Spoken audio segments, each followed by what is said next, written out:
Hard Target by J.B. Turner. Performed by Jeffrey Kafer. When the men arrived at his home to kill him, Travell Williams was 5 miles away at an all-night diner in South Beach, eating scrambled eggs and toast and listening to the waitress bitch about tips. Her name tag said Mariana. Sitting in his usual corner booth, he smiled politely and checked his watch, hoping that Mariana would take the hint. But she was oblivious to his craving for peace and quiet. It was 4:32 a.m. He swallowed the last bite of toast, gulped hot black coffee, then took out his MacBook and waited for it to connect to the internet. A virtual private network server in Iceland allowed him to send and receive messages anonymously, surf the net confidentially. His gaze wandered around the old Pullman car diner. The two clubbers still high, sitting at the counter sipping beers and eating pecan pie with cream. A shifty-eyed white kid nursing an espresso, and two middle-aged guys deep in conversation about a girl they had both met at the Clevelander. The tourists are the worst, especially from Europe. Ugh, the waitress said. Travell nodded and checked his watch again. She'd been talking non-stop for 7 minutes. She had her hands on her hips and was shaking her head. One time, a big group of guys from Holland ordered about $200 worth of food and beer and stuff. You know how much they left me? Travell shrugged. $2 I thought, what? Are you guys for real? That's not right. Damn straight it's not right. I sure as hell won't be serving them if they come in again. I don't blame you. Anyway, enough about me. How's my favorite insomniac? Travell shifted in his seat, uncomfortable with any attention directed at his personal life. I'm fine, thank you. And I'm not an insomniac. I just keep irregular hours. The waitress refilled his coffee and picked up his empty plate. We've got a big menu, a lot of great food. You ever thought of trying something else? Not really. Get out of your comfort zone, so to speak. I'm happy in my comfort zone. She gave a rueful smile. You never change. Change is good. I like, what can I say? My kind of guy. The waitress winked at him, then walked away and picked up some dirty plates from an adjacent table. Travell took a deep breath and looked at his computer. He'd logged on to a high-level cybersecurity chat room he occasionally contributed to, where the discussions ranged from network protection and security to software, programming, and state surveillance. An encrypted private message popped up under the screen name Crackerhack. It was the online handle of his friend David, who lived a hermit-like existence in New York. The guy was even more hardcore than he was. The message said, "Wondering if you've had any luck analyzing that file I sent you last week. The one from my hacktivist friend in Germany. Dude said the American company they lifted it from has ties to the Pentagon and the CIA. Told him I'd get back to him if it contained anything juicy." Travell thought the message was strange. He hadn't received any file. He quickly messaged back saying to send it again, but this time to his new email hosted in Switzerland. When you did the sort of work he did, you couldn't be too careful. He finished his second coffee of the day. The waitress was instantly tableside refilling his mug. Anything else, just holler. Travell looked up and smiled. I appreciate that. He watched her head to the other side of the diner to take another order. He glanced out the window to where the edges of the sky were just beginning to lighten. He'd like to spend a few hours down on the beach at the start of each day. Backpack on, laptop and cables and cell phone inside, walking on Ocean Drive past the neon-lit signs on the Art Deco bars and hotels and apartments. He sometimes spent an hour or two at the news cafe, watching the sunrise. The vibes were nice, mostly. It made a sharp contrast to where he lived and worked. Travell's operation was based in an abandoned warehouse he had bought and converted into a high-tech fortress in the Overtown area of Miami. Low rent, high crime. He had views of a rundown liquor store, a crack house, and I-95. The rumble of freeway traffic a constant companion despite the thick walls and bulletproof triple-glazed windows. But no one bothered him there. That was the main attraction. Still, South Beach was where he felt truly at home. The vibes were chill if you knew where to look. European house music pulsating into the night air. He usually popped into the Deuce when it opened at 8. Maybe a Heineken with a passing barfly from out of town. A game of pool with whoever was in at that ungodly hour. The ping from his MacBook indicated he had a message. Travell assumed it was the file his hacker friend had resent, and it was. Before he could open it, a second notification pinged. This one contained a video automatically generated by his home surveillance system. The thermal sensor detectors had been activated. He clicked to open the file, slipping on his wireless headphones. Real-time, high-definition footage began to roll. Travell felt sick. 3 men in ski masks and surgical gloves, carrying flashlights, were inside his home. Their voices were low, speaking in a language he didn't understand. They fanned out, packing up all his laptops and devices, photographing the inside of the huge warehouse he called home. How the hell had they even gotten in? He had designed the warehouse to be impregnable. Perimeter intruder detection, CCTV, security lighting, and thermal sensors both inside and outside. He stared, transfixed, as one of the men disappeared. He returned a few moments later with a guy in a Tom Petty t-shirt and boxer shorts who was adjusting his glasses and squinting against the light. Travell had been so caught off guard by the breach that he'd forgotten that Fernandez, a genius hacker and one of his closest friends since MIT, was spending the night. Fernandez was in town to meet some financial guys who he hoped would fund his technology startup in one of the poorest areas of Miami. Was it possible the intruders were there for him? Through the headphones, Travell heard Fernandez sobbing. The masked man pressed a gun to Fernandez's head. Then he blew his brains out. Despite the silencer visible on the end of the gun, Travell was certain he heard the sound echoing off the stone walls of the warehouse and that it would haunt him forever. 1. It was early in the evening, and John Resnick was shooting pool at a dive bar in Rockland, Maine. The woman across the table from him wore a tight-fitting Ramones t-shirt and was chewing gum. Resnick had been close to Gemma Frazier's brother, Mikey, back in their school days, and he'd always had a soft spot for Mikey's slightly wayward younger sister. Gemma lined up a shot but missed the 8-ball in a corner pocket. "Shoot. Bad luck. Tell me about it," she said, leaning on her pool cue. "It's the story of my life." Resnick gulped the rest of his draft beer and shook his head, smarter than to wade into those waters. Gemma flicked some hair out of her eyes and smiled. "Well, Mikey told me that you disappeared off the face of the planet after high school and were overseas for a while. Says you still won't talk about it.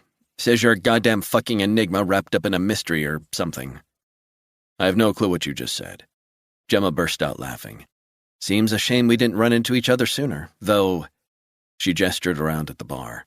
"I wouldn't have expected to see you back at the Myrtle anyway." It was Resnick's turn to smile. He checked his watch. "I really gotta go." She pouted. "Already?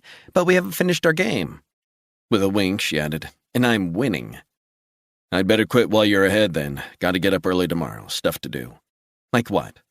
His cell phone rang. Resnick pulled his phone out of his pocket, expecting it to be Lauren. His daughter was at Bennington College in Vermont, and they usually spoke once a week. But instead of Lauren's cell number on the caller ID, a number he didn't recognize flashed on the screen. He looked up at Gemma. "I need to take this." "You want another beer?" "Put it on my tab." "That I can do." Gemma headed to the bar to order the drinks. Resnick walked to a quieter corner to take the call. The voice on the line was a whisper. "Hey, man, are you there? Resnick? Who's this?" "Your IT pal in Miami." Resnick recognized the voice of the high-level hacker he sometimes did business with. The kid kept a low profile, not surprisingly, but Resnick had found out that his name was Travell Williams and that he was a former National Security Agency cybersecurity expert. The kid had helped Resnick out of numerous tight spots and investigations that Resnick had worked on for the FBI. But it was extremely unusual for Travell to call him out of the blue. That wasn't the only reason he sensed something was wrong. There was a tightness in the guy's voice. "You sound kind of strange. You okay?" "I've got a situation," Travell whispered. "I need your help." "A situation? What kind of situation?" "Long story. Bottom line, I'm in trouble." Resnick looked across at Gemma, who was chewing gum and drinking beer from the bottle as she talked to the bartender. "You in Miami?" "Not anymore. I'm headed to New York. Can you meet me there?" Resnick heard other voices in the background. "Where are you calling from? I hear other people." "I'm on a Greyhound bus." He pictured the kid slumped in a seat, hand concealing his mouth as he whispered into the phone. "You left Miami on a Greyhound?" "I believe people are trying to kill me." "Tell me what happened." Travell took a deep breath. "They've already killed one person, a friend of mine. I don't want to talk about it over the phone. Will you meet me? I don't know anyone else in a position to help me with something like this. Only you." Travell was a good guy, super smart. Whatever had unnerved him and made him think his life was in danger had to be bad. Okay, let's try and figure this out. Do you know why these people want to kill you? Do you know who they are? I received a file. His voice, already a whisper, dropped further. It was passed to me. I think it has something to do with that. What does the file contain? I just opened the file a couple hours ago, but it was originally sent to me a week ago. It has national security implications. I understand. Look, man, I'm not going to sugarcoat it. Will you help me? Resnick was conflicted. He had decided to take a few months off. No shadowy ops, no FBI crises. But he couldn't ignore a call for help from a guy who had gone above and beyond for him in the past. Where in New York are you going to be? I can't say exactly. Just head to Manhattan. I'll know when you're there. I'll contact you again. 2. Early the following afternoon, Resnick's flight touched down at JFK. He slung his backpack over his shoulder and headed out of the terminal. He preferred to travel light. Then he waited in line to catch a cab into the city. The Manhattan skyline came into view through the taxi's windows. New residential towers sprang up each time he visited, a vista forever changed since 9/11. Thinking about it always left him empty. His young wife Elizabeth had died in the Twin Towers. That day had not only changed America and destroyed thousands of lives, but also set the country on course for war. A dirty war that was still playing out in Afghanistan. The memories of Iraq were seared in his brain. As a young Delta Force operator, he had seen firsthand the destruction, the blood, the dead, and the dying. It never seemed to end. And for what? His cell phone rang, snapping him out of his dark thoughts. "You're here." Travell sounded relieved. Resnick looked out the window, bemused. "How do you know I'm in town? My phone is secure." "Not as secure as you think. It's 3 years out of date." "It is?" "Standard issue FBI encryption. I pioneered it 8 years ago and sold them the patent." Resnick glanced at his phone, then returned it to his ear, displeased. "So this phone is vulnerable?" Travell laughed, seemingly back in his comfort zone. "You have no idea. I've got some great encryption software for my high-end clients. You want me to download the software to your cell phone?" "And it works?" "Trust me, this version is being used by the Israelis. Shin Bet has issued this to most of their senior people." "Fine, send it over." "Good stuff. I'm loading the software onto your cell now." Resnick heard a ping from his phone. "That's it?" "That's it." The cab driver glanced in his mirror. Resnick stared at the man who looked away. "When did you get into town?" "Early this morning." "Where are you?" "I'm on the west side, West 34th between 11th and 12th, northern entrance to the High Line. You know it?" "I know it. Where will you be exactly?" "Not far. I'll find you." "Give me 10 minutes." A silence stretched between them. "You still there, son?" "Mr. R, I just wanted to say thanks." "What for?" "Trying to help, believing me, trusting me." "See you soon, kid." Resnick asked to be dropped off 3 blocks away from his destination, trying to minimize the risk of being tailed. He walked into the Javits Center and headed across the lobby. Then he strode out of an exit directly opposite the High Line entrance. He crossed the street and passed a line of tourist buses gearing up for tours of the city. Then he headed up the iron stairs and he was on the High Line. He walked south along the elevated former freight rail line, now a beautiful 1.5-mile long walkway that led down to the edge of Greenwich Village. He walked for 15 minutes. The semi-industrial landscape fringing the Hudson River soon gave way to super-high residential towers and the Chelsea neighborhood below. Resnick caught sight of a hunched figure in the distance. The skinny black kid was sitting on a wooden bench, headphones on, backpack at his feet, shades on. He wore a gray sweatshirt with a hood, dark jeans, and black sneakers, and exuded a cool anonymity. Resnick figured the kid was in his late 20s, early 30s max. He walked toward him and sat down. Travell took off his headphones. "Appreciate you coming, man. You sounded more than a little shaken up on the phone." "You could say that." Resnick turned and looked at Travell, who was peering over his sunglasses. His bleary eyes reflected lack of sleep, and they darted from one side to the other, as if he expected someone to walk up and attack him at any moment. How likely that was something Resnick needed to determine. He let his gaze wander farther down the High Line. Tourists taking selfies, skyscrapers all around. It all seemed innocuous. "Okay, we are where we are."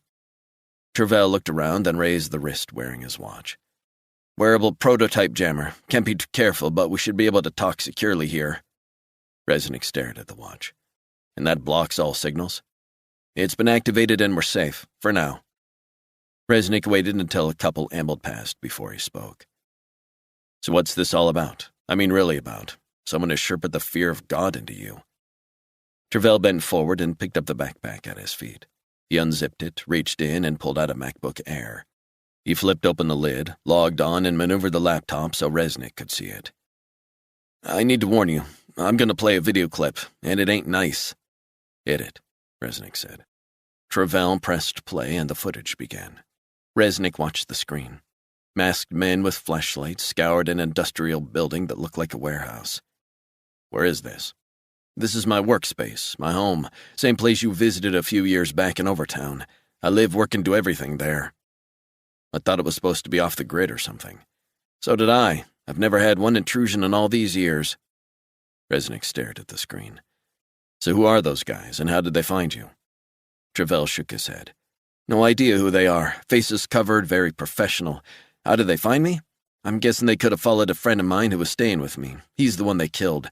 At first I thought maybe he was their target. He's an acknowledged leading light in signals intelligence. He might have popped up on the radar of some bad dudes, but then... Resnick watched as the men went around gathering up computers and hard drives. Though the sound was low, he could hear them speaking in a foreign language. Fernandez had his own gear with him. As far as I can tell, they only took my stuff. Travell gestured at the screen. This is when it gets crazy. A masked man held a frightened, bespectacled 20-something into view and pointed a gun at the young man's head. That's Fernandez, Travell said, shaking his head. Can't believe it. Resnick stared at the screen. The masked man pulled the trigger and Fernandez dropped like a stone, blood pooling on the concrete floor. A wave of revulsion washed over Resnick. He had done the same to high-value targets in Afghanistan and Iraq, time after time.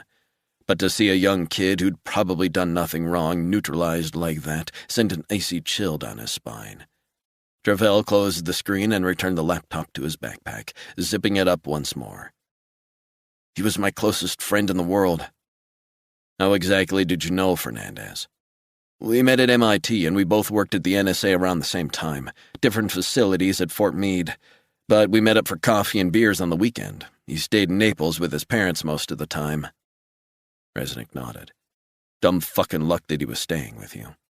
He's been trying to raise funding the last few weeks from some firms in Miami and Silicon Valley. He was talking about buying a cheap industrial space in Overtown and turning it into a cybersecurity hub. He had visions of employing hundreds, maybe thousands of people as contractors for the government. He talked about hiring smart kids from the area, kids who were otherwise susceptible to gangs and drugs, and training them. You said at first you thought he was the target, but now you don't? No, I don't. Maybe. Shit, I don't know. Resnick squinted as the glass tower surrounding them reflected the fierce sun. Don't beat yourself up. Whoever those guys were after, his death wasn't your fault. Travell shook his head and sighed. You mentioned a file that was sent to you. Tell me about that. God, I wish I could turn the clock back. I thought I was doing a favor for a friend by agreeing to decrypt the file. A friend of mine here in New York, David, he was sent the encrypted files from a hacker friend in Germany. Why couldn't the friend in Germany have access to the information? I don't know. Sometimes we share these files with friends or associates, covering our tracks, that kind of thing. We have them analyzed, and then when it's agreed, they might be released to the outside world. You're talking WikiLeaks? Precisely. So this friend in New York, not Fernandez, he sent you the file? Yeah, he sent the file just over a week ago. He was inundated with requests to decrypt and analyze sensitive files. He was swamped, so he sent it on to me. I never got it, which seems strange now that I think about it. So, yesterday, it's before dawn, I'm sitting in an all-night diner. He looked at Resnick and shrugged. I don't sleep too well. Anyway, this friend David messages me asking if I'd looked at the file yet.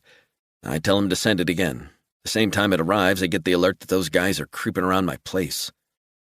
Have you spoken to this friend in New York since this happened? Travell hesitated. I was heading up here to see him in person, but I've been so freaked out I wanted to talk to you first. I sent him a message, nothing specific, just a hey, wanted to touch base about a project, but no reply. That's not unusual, though. If he's deep into a hack, sometimes I don't hear from him for weeks or months. I need to know more about the file. What kind of file is it? What does it contain? Travell leaned forward, unzipped the backpack again, and flipped open the MacBook. Resnick watched as the kid signed into a virtual private network, this time accessing the internet via a secure server in Germany. 2 passwords were inputted as random metadata scrolled across the screen. Travell typed in one more password. The weird gobbledygook file dissolved, and the decrypted file appeared before Resnick's eyes. Travell turned the screen more toward Resnick. "Check it out." Resnick leaned closer and read the document quickly. It was a memo, calling for a woman's assassination. "You familiar with this kind of thing?" Travell asked. Resnick sat back on the bench. "Yeah. The memo appears to indicate that an operation has been set up, something similar to a special access program. That means the operation is considered highly classified and information is severely restricted to a select few. Even people with top security clearances might not have access. Maybe only those in the highest echelons of the military, the chair of a congressional committee, and a few others would know. This kind of thing is black ops sometimes. I would guess it's a government operation." "Except it's not," Travell said. "It appears government from the terminology, but I know that this memo definitely did not originate from within the U.S. government or the Pentagon." "So who's it from?" "This is where it gets interesting. It's from a private security company based here in New York, Geostrategy Solutions." Resnick read the document again. It gave permission for a back-channel operation conducted by an unnamed foreign intelligence service to neutralize, assassinate an American woman. Geostrategy Solutions. Resnick doubted they'd instigated this on their own. He wondered if the assassination was a government operation that had been subcontracted to a private security firm. Compartmentalized assassination. Need to know. It gave the government plausible deniability. "It's interesting, but how do we know this is authentic and not some elaborate hoax?" Travell waited until a group of excited school kids passed by with their frazzled teachers before he picked up the conversation. "The guy who sent this to me and the guys who sent it to him don't play pranks. They're serious dudes out to expose government corruption. Besides, all the metadata points to it being legit." "So this is for real. The woman referred to in this document. Do we know who Rosalind Dyer is?" Travell logged out of the VPN and re-accessed the internet using a server in Switzerland. "Why use a server in Europe?" Resnick asked. "They're way more into privacy, and we can cover our tracks." "Figures." Travell typed in the same Rosalind Dyer, and the screen showed a picture of an attractive 40-something woman. "Here she is. This is who they want to kill." Resnick studied the picture. The woman looked well-dressed, but not flashy. "Who is she? What does she do?" Travell took off his sunglasses and lowered his voice. "This is where it gets interesting. She lives in D.C., and she works for the government." "What part of government?" "She's a special agent, an investigator." Resnick's brows rose.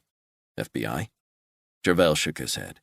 "Defense Criminal Investigative Services, DCIS, the investigative arm of the Department of Defense Office of Inspector General." Resnick frowned at the picture. "Never heard of them." "They ensure American tax dollars are being spent correctly. Think defense contracts." Resnick pondered that. Billions of dollars at stake. "She must know something," Travell said, "and that's why someone wants to silence her." Resnick nodded. "Listen, son, I don't know if I'm the best person to help with this." "Why not? I thought you'd be the perfect person." "I think we need to turn this over to the FBI. This is what they do. They'll protect you, and they can figure out what to do about this woman and the people who want to kill her." Travell turned away as if disappointed. "What? I'm not handing myself in. I'd never see daylight again." Resnick sighed. "You're not making this easy. Listen, I'm not ruling out speaking to the feds about this, at some point, but I'll need guarantees." "I don't think they do guarantees, but I can talk to them. In the meantime, what do you think? Am I overreacting?" Resnick gave it some thought. "The timing is odd, these guys descending on your place right when you receive the file, but if, as you say, your friend originally sent it a week earlier, that might have given them time to discover they were hacked and trace the recipients. The sort of work you do, I trust you'd know if this was coming from any of your other jobs." "So what would you do if going to the feds isn't on the agenda?" "I really think that's your best and safest option." Travell shook his head. "You said you know the sort of work I do. Then you know they'd lock me up and never let me near a computer again." "Well, then I guess you need to warn your hacker friend in New York and Special Agent Dyer. Both of their lives may be in danger." Travell nodded. He shut the MacBook and placed it inside the backpack. He zipped it up and got to his feet, slinging the bag over his shoulder. How far away does your friend live? Resnick asked. He's a 15-minute walk from here. He lives down in the village. Resnick stood up. So what are you waiting for? Let's go talk to him. 3. It was a short walk from the High Line to Hudson Street, lined with upscale shops and fashionable bars and restaurants in Greenwich Village. Resnick looked around the area. Nice place. Costs a fortune, I'll bet. David, that was his handle, as in David and Goliath, bought Bitcoin when it was 2 cents. He bought the old townhouse and rents out the floors below him. Smart dude.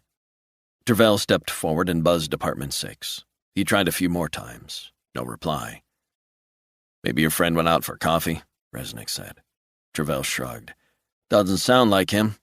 Why not? Travell pulled out his cell phone. He is agoraphobic. So he doesn't leave his apartment, ever? Travell shook his head. He opens the window and sits on the balcony in the summer.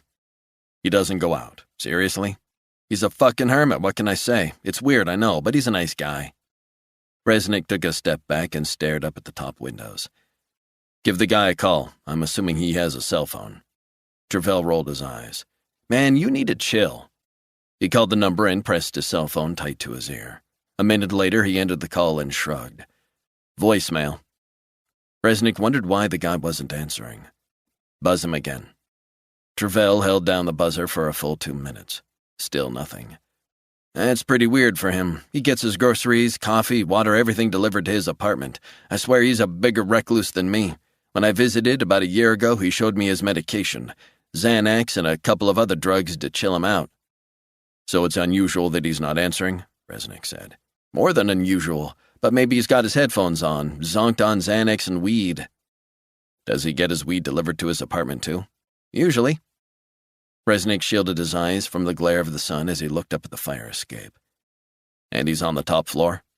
Travell pointed to a window. Yeah. Resnick opened up his backpack and pulled out his flashlight, which he placed in his waistband next to his Beretta. What you doing, man? Resnick stepped forward, jumped up, and pulled the iron fire escape down to street level. The hell you doing, man?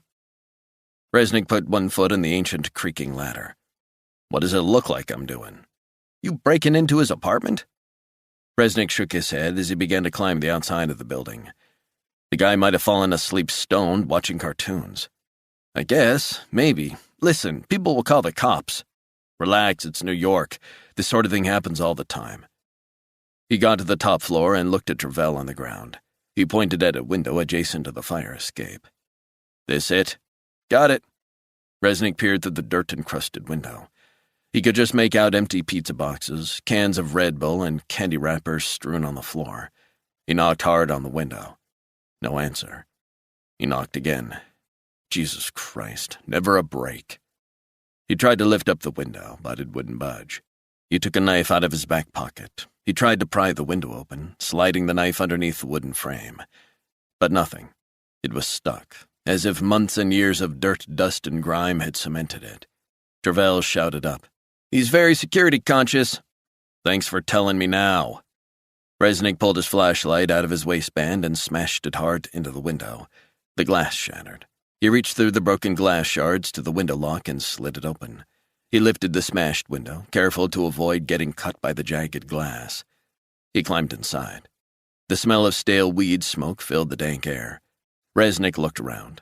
Dirty coffee mugs were lying on the floor. The place was dingy and dark despite it being daytime. He switched on the flashlight and looked around. He thought it strange that the hermit hacker wasn't around. There was no sign of any computer equipment. Resnick headed into the hallway and combed the rest of the apartment carefully. It was a complete mess. Old computer magazines lying around, clothes strewn over chairs on the floor, grungy sneakers. He checked the bathroom. Then a small galley kitchen with dirty dishes piled high. How could someone live like this? Movement sounded in the apartment below. No doubt a neighbor who'd heard the breaking glass. Resnick went back through the apartment and into the living room. He saw a closet at the far end. He opened it up and shone the flashlight inside. On closer inspection, he saw the ceiling contained an attic hatch. Resnick reached up and pulled the dangling rope. Wooden stairs unfolded neatly into place. Resnick climbed up the steps into the attic. He shone the flashlight around the darkened space between the old oak beams. Then the light caught something moving, a pair of sneakers swaying in midair. His stomach knotted as the light bathed the far end of the attic. Dust particles backlit from a dirty skylight in the attic roof. Flies and moths buzzing around.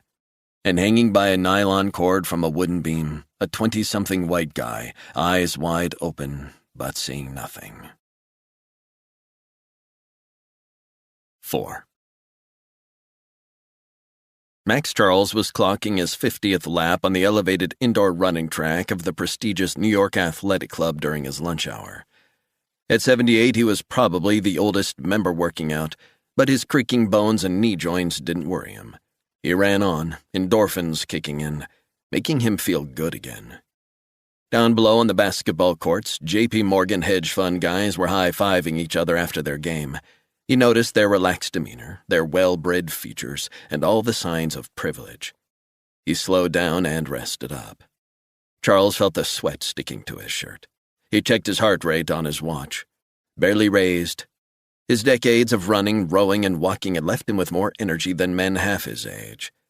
He headed down to the boxing gym and did some serious heavy bag work, punching, jabbing, moving. By then he was drenched in sweat.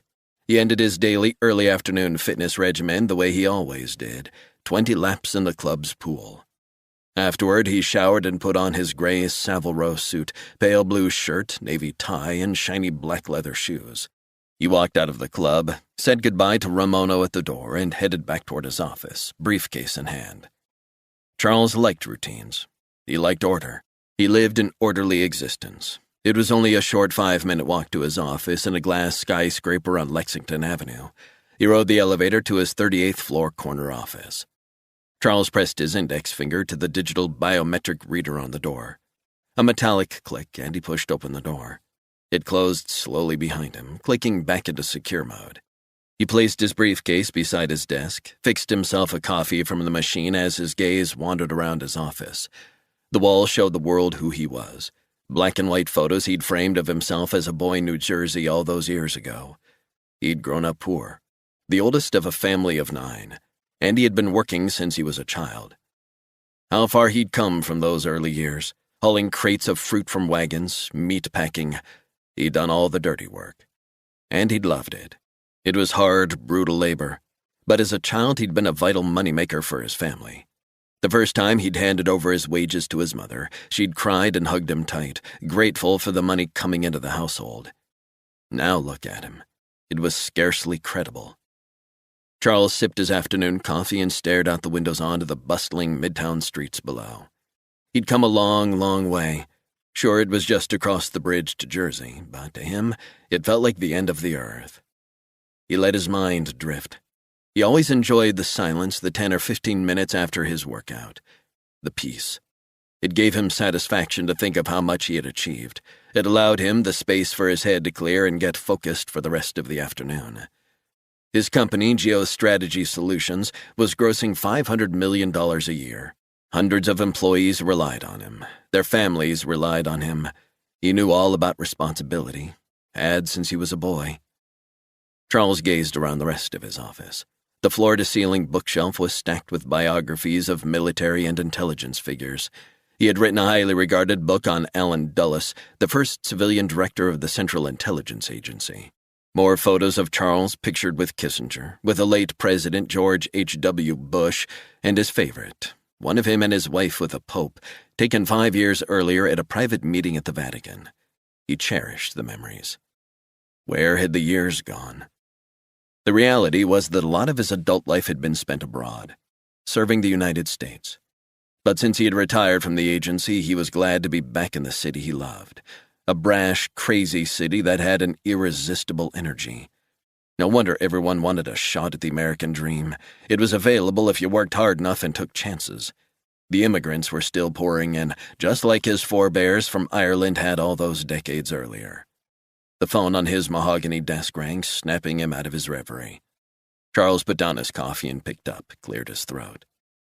Max Charles. Sir, I've got an update for you. Is your line secure? Yes, sir, of course. So spit it out. How is the Miami operation? That's where we've got a problem. Travell Williams is missing. Who's he? He is the guy Marty traced the stolen document to. He still believes it was a hacker group based in Europe who initially breached our system about a week ago. They sent the file to a guy in New York who's loosely associated with WikiLeaks. As you know, we dealt with him within a few hours of Marty discovering the breach." Charles felt his blood pressure rise a notch. His company prided itself on state-level military encryption. A breach of any sort was unacceptable. But he'd deal with that after the leak was contained. "And why did he pass the document to this Williams guy?" "It sounded like a fluke, like he just didn't have time to decrypt it and outsource the work. Williams is an ex-NSA contractor gone rogue, a computer genius, apparently." Christ, he sounds like Snowden. "There are similarities. He is not in Moscow, though. This guy was living in some rundown shithole Miami warehouse, which no one seemed to know about for the better part of 7 years. But we tracked him down." Charles sighed. "You say in Miami? Where is he now?" "We sent a team in awaiting his return, but there's no sign of him. Our intelligence pointed to Williams always being back at the warehouse at 0700 hours at the latest. But he never turned up. We had to take out a friend of his. We couldn't take any chances." "You killed him?" "He's dead, yes." "Shit. We're working very hard to locate Williams." "Not good enough. Where the hell is he?" Charles's computer pinged. "I just sent you a photo." Charles maneuvered the mouse and clicked on the photo. A grainy color photograph of a 20-something black guy wearing shades, a dolphin's ball cap, and a backpack. "Where was this taken?" "North Miami Beach bus station, 05:20 hours yesterday. The bus was headed to New York, but he could have gotten off anywhere. His phone and computer have dropped off the grid, so he's clearly using jamming software." "We're running out of time. Find him, quick." "Understood. If Travell Williams figures out what's in that file, we are all in serious trouble. People are relying on us to deliver. They pay us handsomely to make problems disappear, to make people disappear. Am I making myself clear?" "You still want Williams neutralized?" "Listen, you dumb fuck. Assemble whoever's available. Find Williams. Kill him. No more distractions." 5. Travell sobbed hard as he sat in the passenger seat of the rental car. Resnick threw their backpacks into the trunk of the BMW SUV, started up the car, switched on the air conditioning to high, and pulled away. He drove down Varick Street and headed through the nearby Holland Tunnel toward New Jersey.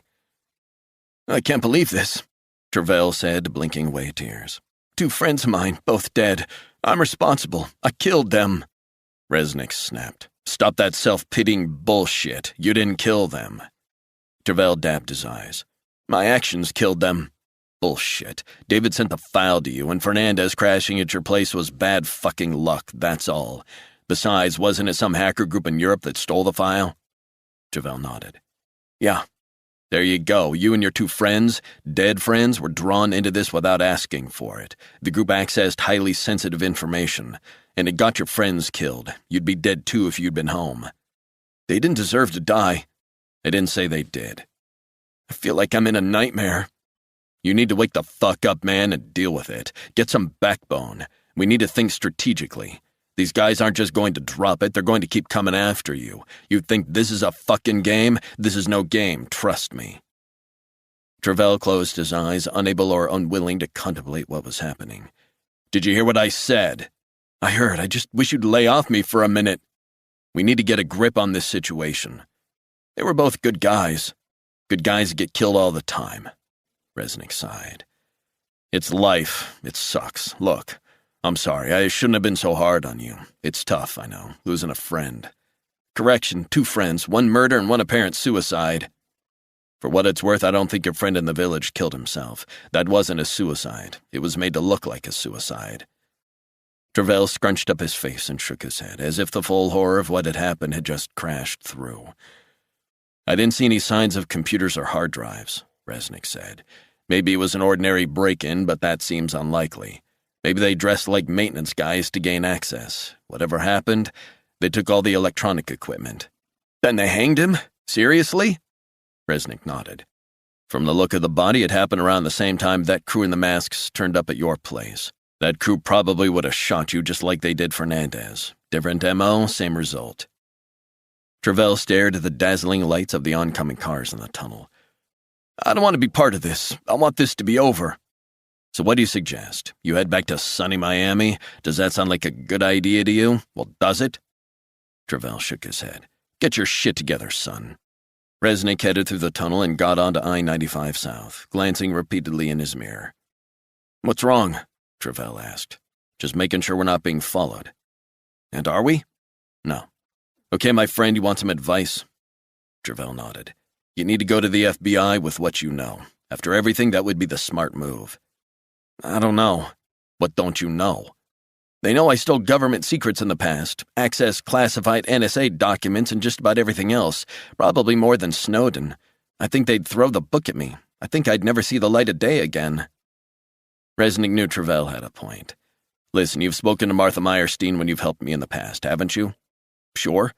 She's a straight shooter. I trust her. You need to talk to her. I can tell her your concerns. We can get you a great lawyer. Maybe you spend a year or two wearing an ankle monitor, I don't know, but it's better than being dead. If it means going to prison, I'd rather take my chances. Well, you need to get this figured out, and fast. Travell sighed. Where are we going? We need to keep moving. We don't know who these people are. The masked guys in Miami, the people who hanged your friend in New York. We don't know where they are or if they've tracked you to New York. These guys aren't going to play games if they find you. Travell stared straight ahead as if mentally working through everything that had happened. Resnick changed lanes and accelerated. Where are we going? I think D.C. would be good. D.C.? Why D.C.? The woman lives there, Dyer. Resnick nodded. And the FBI HQ is there. It's like you're telling me to jump from the frying pan into the goddamn fire. I want you to think long and hard about talking to the FBI. You've got time. Will you at least consider it? Travell nodded. Yeah, I will. I'm just shaken up, not thinking straight. In the meantime, we've got a 4-hour journey ahead of us, almost certainly longer at this time of day. I need to know more about this file, the memo from this private security company. I don't want to talk about it. Resnick sighed. Well, I do. We need to understand what we're dealing with. The footage you showed me inside your warehouse, that's not some home invasion crew. Forensic gloves, masks, the methodical way they went about their business. Travell nodded, tears in his eyes. Think about it. The people who sent that team don't want the contents of that file becoming public knowledge. They don't know if you'd decrypted it or if you'd told anyone about it, but they're willing to take out anyone who might have even seen it. They probably took your computers and phones to forensically examine them to see if you sent the file to anyone else. Resnick glanced again in the mirror. Are the surveillance cameras still working in your house? Travell shook his head. By the time I was on my way out of Miami, the feed had stopped working.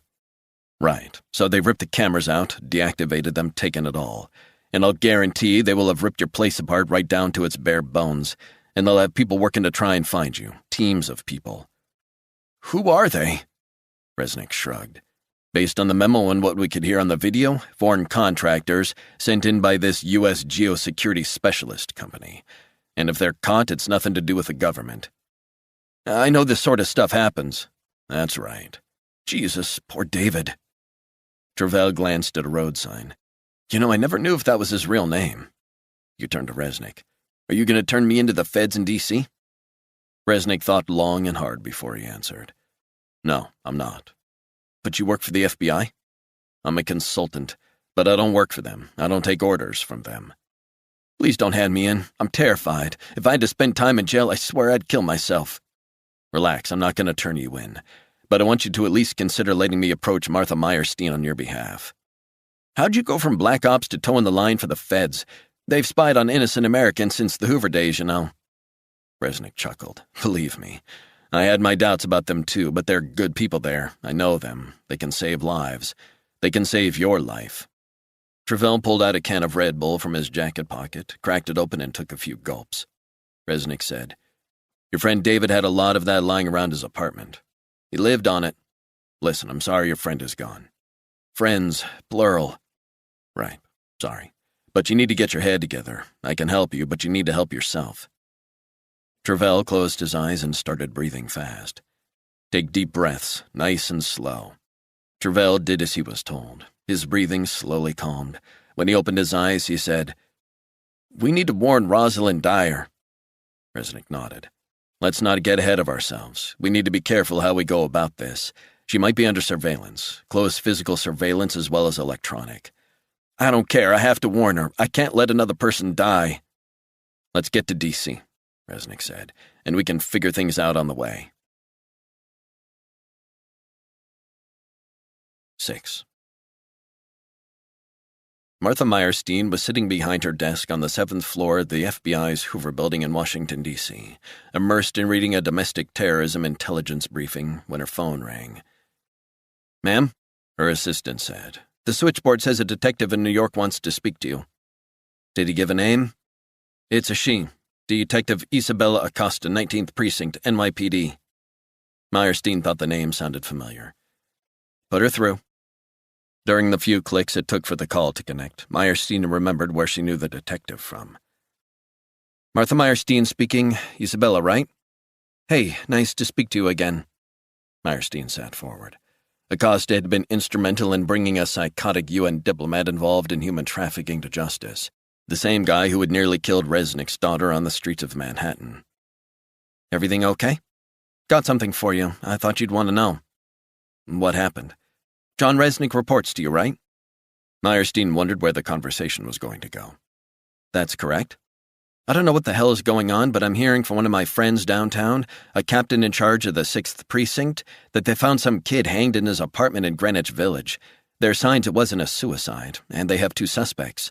One of them, matching Resnick's description, was seen breaking a window and entering the property." Meyerstein took a moment to gather her thoughts. "That doesn't make sense. I didn't believe it either, but Resnick is involved or has gotten caught up in whatever this is, and the NYPD are going to be in touch about this real soon." Meyerstein leaned back in her chair. "Goddamn, what else do I need to know?" "They have the 2 of them on video. They think the guy he's with, a young black male, is ex-NSA, Travell Williams." Meyerstein scribbled down the name. Trouble with Resnick was the last thing she needed right now. "This all sounds pretty out of left field. How confident is the NYPD in the identifications?" "Look, I know this probably isn't the sort of thing you want to hear, and to be honest, I can't imagine what Resnick might be up to. But it doesn't look good for him. Know what I'm saying?" "I'm telling you right now, Isabella, and you know this as well as I do. John Resnick had nothing to do with the death of this young man." "Trust me, I agree. The problem is we have eyewitnesses who saw him breaking into the apartment, and a woman in the building opposite even filmed it.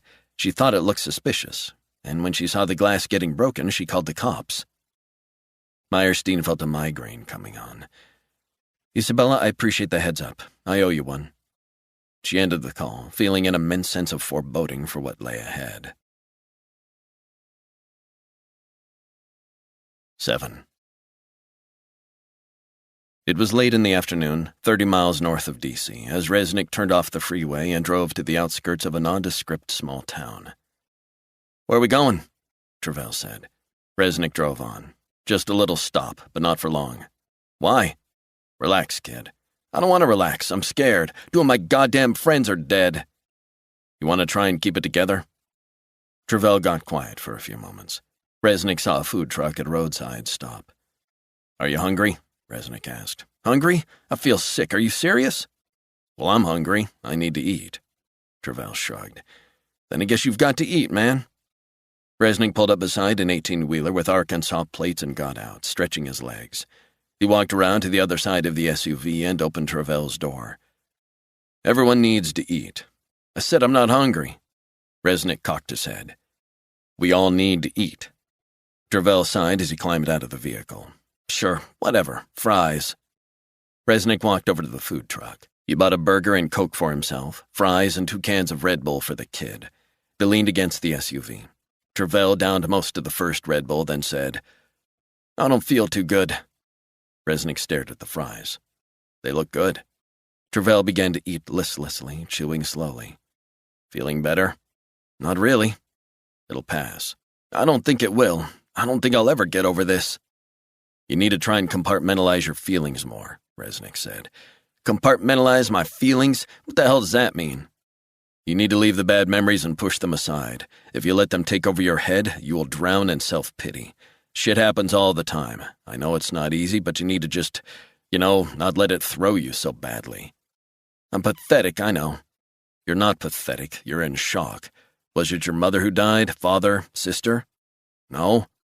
These were friends, close friends, but that's all they were." Travell munched on the fries for a minute before he spoke. "My parents don't talk to me." "Why not?" My dad was in the Army. Was he? Yeah, I was born in Germany, Army brat. He always thought I was soft. I preferred geeking out on my computers to playing sports. He hated that. Resnick wondered if the kid's father was a hardline disciplinarian and had driven Travell to retreat into himself. He thought back to when he was growing up. His dad, a no-nonsense Vietnam vet, had been tough on him. He had learned to deal with it. The powder keg atmosphere, the aggression, the verbal abuse. Even as a child, he could see his father was suffering his own personal hell. Just another simmering, frustrated, borderline alcoholic veteran with undiagnosed post-traumatic stress disorder. But he knew other kids, maybe more sensitive ones like Travell, wouldn't be able to live with such malevolence in the home. Hey, for what it's worth, I'd be proud if you were my son. Travell blinked away tears. Christ, one minute you're telling me I need to compartmentalize my feelings, the next you're saying nice things about me. You're giving me whiplash, man, makes me anxious. Resnick smiled. Don't be, I don't bite. Well, not much. Travell wiped away his tears with the back of his sleeve. Feeling better? Resnick said. A little, thanks. They threw out their trash. Resnick turned and looked at the passing vehicles on the nearby highway. Less than an hour till D.C. Travell gulped down some more Red Bull. Okay. We need to decide what the plan is when we get there. It would be a mistake to call Rosalind Dyer, or even text her. I'm talking about from a technical point of view. Cell phone security, I mean. Resnick nodded. I think we've got to assume her cell phone has been compromised. I'm assuming it's a government-issue encrypted cell phone. If the guys after her are halfway competent, they'll be listening in. If we call her, it might even put her at greater risk. I think we're all at risk from now on. And you really know how to scare me. What is it with you? Resnick clasped the kid's shoulder. I'm trying to help you stay alive. Point taken. Sorry, my nerves are shredded. Resnick glanced behind them toward the heavy-set truckers drinking coffee and talking, shooting the breeze near the food truck. He was starting to formulate a plan to get them into D.C. without being traced. Despite Travell's confidence in his signal jammer and the newer encryption he'd installed on their phones, Resnick didn't want to take any chances. Wait here. Why? Just stand there, don't move. Resnick walked over to the truckers and approached the biggest guy in the middle. The guy wore an oil-stained plaid shirt and a faded Cardinals ball cap. Any of you guys headed into D.C.? The big guy pushed up the rim of his cap with his thumb. Yeah, I'm dropping off my load at a hospital. You want a ride? If you don't mind. That your Beamer? Rental. Guy's picking it up in an hour, but I was hoping to catch a lift into town. I'm starting a new job first thing. The guy finished the rest of his coffee. You got it. Appreciate that, thanks. I'll tell my friend. Resnick walked over to Travell. He kept his voice low. Come on, we've got a ride. What? What's wrong with the car? I used my credit card to rent it. If these guys are able to connect you to me, they might already be looking for us. License plate readers fitted to cop cars, road signs, and bridges mean citizens can be tracked and identified. We need to stay off the radar as long as we can. An hour later, the trucker pulled up in a motel just a block from a downtown hospital in Washington, D.C. Resnick said, Appreciate this, buddy. It's still America, the guy said. We got to look out for each other. Resnick smiled. Damn straight. Travell got out first. Then Resnick jumped down from the cab and slammed the door shut. He slung his backpack over his shoulder. They picked up keys from the motel reception desk, Travell having already checked in online and paid using Dash cryptocurrency. He and the kid were shown to a dingy double room. Damp stains on the wall. The smell of nicotine hung heavy. Cigarette burns on the beige carpet. Resnick tipped the guy $10, but was careful to lock the door behind them. He looked around. This is interesting. What a dump. It's out of sight. Quit whining. Travell looked around, his face screwed up as if he was revolted by the place. It's not the plaza, I'll give you that, Resnick said. The plaza? Give me a break. This place gives me the creeps. It's just temporary. Travell shook his head. He hung his backpack over a chair and began to pace the room. Chill out, son. How can I chill out? This is batshit crazy what's happening. Don't flip out on me, not now. Travell kept pacing. Flip out on you? I'm seriously out of my comfort zone right now. Resnick let the kid get it off his chest. He could see there was no point trying to reason with him. He needed a vent. I feel like I'm in the middle of a nightmare, except I'm not waking up. I feel sick. I want my life to go back to the way it was. Resnick said nothing. Do you understand me? I understand what you're saying. I'm fucking scared. And that's why you need to focus. Focus? Travell rubbed his hands over his face, as if trying to wake up from a bad dream. He sat down on the edge of the bed. Maybe it's not worth it trying to warn this woman. What do I care if she gets killed? Let me make the call to the FBI. And they'll squirrel me away to some fucking secure unit, claim I've been spying for Russia or some bullshit. But you're not. I know that, you know that, but the feds will only see me as a national security risk. Well, you are, aren't you? Travell closed his eyes tight. That's not really helping. Martha Meyerstein is smart. She'll figure something out. What are you going to say to her? I'll tell it to her straight. She'll want to know what we know. Show me the memo again, the one you showed me on the High Line.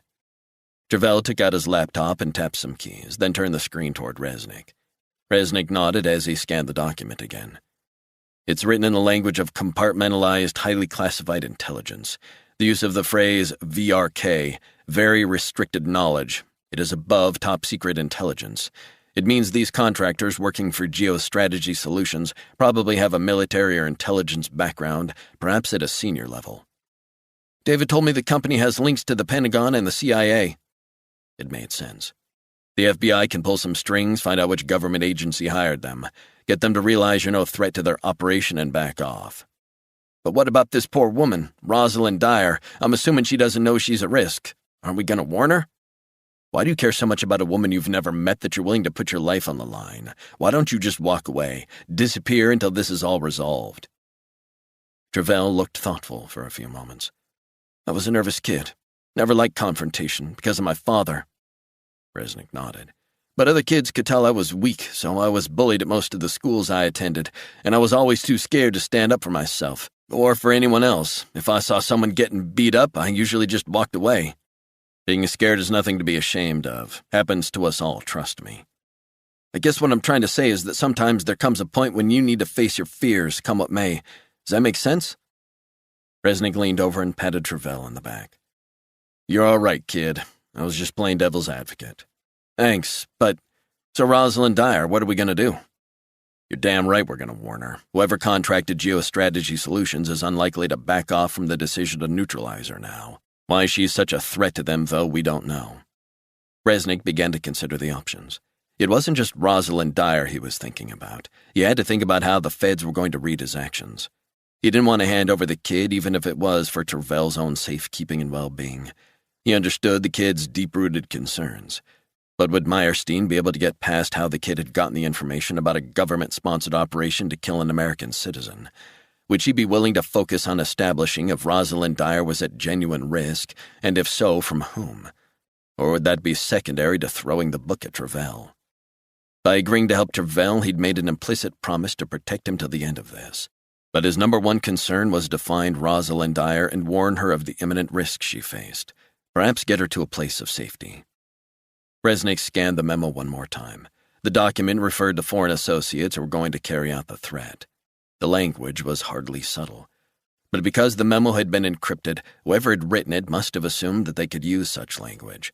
It was careless in the extreme. Arrogant, even. Help me out here, he said to Travell. I'm assuming the European hackers uncovered this memo after targeting Geostrategy Solutions, knowing they had links to the Pentagon and the CIA, right?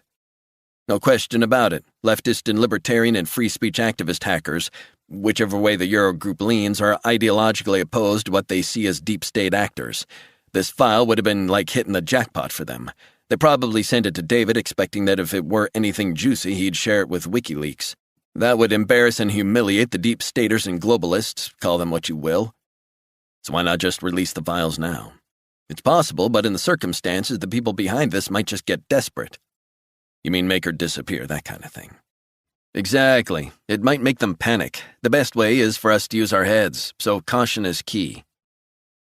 The more Resnick thought about it, the more he feared he and the kid were about to get dragged deeper into a giant mess. A random European hacker group claiming they had this information wouldn't carry a lot of credibility, but WikiLeaks would. Hanging Travell's friend David was a convenient way to eliminate that threat and send a message to anyone else who might contemplate releasing the file. Resnick realized he needed to get the kid working, keep him busy, for both their sakes. He handed the laptop back to Travell.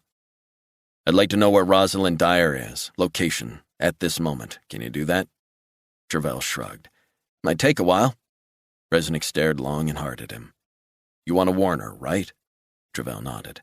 Then here's the deal. If you manage to locate Rosalind Dyer, and if we manage to speak to her, and if we somehow convince her that what we know is correct and she is fully aware of the impending threat, then you speak with the feds. That's the deal. Travell hesitated for a moment, then nodded. Deal. 8. 30 miles west of Washington, D.C., in the affluent town of Fairfax, Virginia, Rosalind Dyer was kneeling at a gravesite. She felt the late afternoon sun warm her skin as it bathed the granite and alabaster headstones all around her in a golden glow. She carefully arranged the bunch of white lilies she had brought in the brass vase. Then she touched the name newly carved into the grave marker and bowed her head. She said a silent prayer for a man she had never met, a man who died 3 weeks earlier. His name was Andrew Boyd. He was an accountant, and the latest in a string of strange, seemingly accidental deaths. They were part of what she'd become increasingly certain was a cover-up on a grand scale, and she was the only one who'd made the connection. These were murders made to look like accidents. Andrew Boyd had been the 7th person to die under suspicious circumstances. The more she thought about it, the more she believed it was inevitable that she would be next. It wasn't a matter of if, but when. She had only confided in her husband how she felt. She warned him of the consequences of her actions. He reassured her to put her trust in God and the laws of the land. But she knew they would come for her. They would get to her. Rosalind's mind flashed back to the day of Andrew Boyd's funeral. She had watched from the back of the crowd of mourners as the rain poured down incessantly, like the heavens had opened up and were spilling their tears for all to see. The man's eldest son had stood sobbing as he held one of the cords, lowering his father's coffin in the newly dug grave. Andrew's widow, Catherine, had not cried. She had just stood and stared, holding her other children's hands as if in mortal shock. It was a crushing blow for Catherine, but she had stood, head held high as the red soil became sodden beneath her feet. Rosalind closed her eyes now, one hand on the headstone in front of her. She wondered how Catherine Boyd was going to cope with bringing up their 4 children alone, her husband and the family's main breadwinner snatched from them. Rosalind knew they lived in a comfortable old colonial less than a mile from the cemetery. Andrew had almost certainly provided for them after his death, but Rosalind couldn't help thinking of the void that would be left in their lives without him. The sports practices he would miss, the homework he wouldn't be there to help with, the hikes, like those they'd taken on the numerous beautiful trails in rural Virginia, the ones he'd had pictures of hanging in his office, that would never happen again. Rosalind had read every newspaper report of the drowning accident. They said he had died of a heart attack in the water, but no one could understand it. Andrew had aced all his physicals, perfect health. He ran, he went to the gym. Everyone was shocked. Everyone, that is, apart from Rosalind. Andrew Boyd knew too much, as did the other 6 who were now dead. Rosalind wondered how she would die. She prayed it wouldn't be painful. She wanted it to be quick. Lost in her thoughts, she had the sudden sensation that she wasn't alone. She turned around, looking out over the vast cemetery, but there was no one there. Rosalind drove back to D.C., her thoughts scrambled after the visit to Andrew's grave. She headed to her favorite coffee shop and got a latte and a granola bar. She let herself relax and enjoy the sustenance and the familiar suburban chatter. She noticed most of the other patrons were women with their kids. She looked like them in many ways. She was 48 years old and happily married to a lovely man, Travis. She attended church and once a year met up with other women who had served in the Army Reserve 20 years earlier. She had fallen in love with Travis when he transferred to her high school. He hadn't shown off, like a lot of the boys in her class. He was steady, dependable, and she liked that about him. Her gaze wandered around to the other women in the coffee shop. How she envied them. The humdrum existence was something she craved. But she knew that was no longer an option. She wasn't seeing nearly enough of her 3 teenage children. Her 2 daughters were 15, identical twins. Her son Edward was a nervous 17-year-old with a penchant for wearing black. Edward in particular needed his mother. He was more sensitive than his opinionated and self-confident sisters, quieter and a bit of a loner. and she knew he liked to confide in her about his school, about his lack of friends, about why his sisters laughed at his taste in music, why they thought he was so lame still being on Facebook, and a million other things. And she needed to be there to listen to her daughters when they talked about boyfriends or girl stuff. Instead, she had become engulfed in her investigation and the voluminous background research she had undertaken. And, of course, thinking about the closed-door hearing. 72 hours away. She was scheduled to appear before Congress as a government whistleblower. Technically, she had protection under the law, but she was under no illusions as to the enormity of what she was doing or facing. For decades, the Department of Defense had managed to sidetrack investigations into its systemic financial mismanagement. Audits that had taken 30 years to come to fruition were, time and time again, caught up in accounting black holes. Fraud, overruns, misappropriation, kickbacks. The list went on and on. There had been endless accountants and auditors who had come and gone over the years. All had been broken down by the system. Pensioned off. Bought off. But she was going to bring the truth to light, alone if she had to. Rosalind couldn't envision exactly how events would unfold. She wondered if they would get to her first, before she appeared at the committee hearing. Or maybe the threat was all in her head. But she didn't think so. She had heard numerous stories about whistleblowers who had testified before congressional committees and been accused of being everything from vindictive crazies to unhinged troublemakers. She would have to be measured in what she said. If she were only planning to tell them about the systemic problem of mismanagement of budgets, spiraling costs, and kickbacks on billion-dollar defense contracts, she didn't think anyone would bother assassinating her. But there was something else. The secret investigation she had begun in the last few weeks. The 7 accidental deaths. Rosalind's gaze was drawn to a woman watching Fox News on her iPad. The station was airing a committee hearing in the same building she'd be in soon. The man speaking was wearing a uniform. The name on the screen was unmistakable. Chairman of the Joint Chiefs of Staff, Franklin Ross, the most senior figure at the Pentagon. The man she had ascertained was taking the biggest kickbacks. She'd uncovered 2 secret accounts, one in his wife's name, one in his. One was in Switzerland, the other in the Caymans. Rosalind turned away as her mood began to dip. She felt alone and isolated. She was the only one who knew that every accountant who'd gone before her, who'd learned what she knew, was now dead. She hadn't even confided in her lawyer. She felt bad for not letting him know, but she figured that he had enough to worry about with everything that had happened in the main investigation over the last 18 months. But the seeds of doubt were growing within her. Was she doing the right thing? Would it be better to just let it all go? Pretend she didn't know what she knew?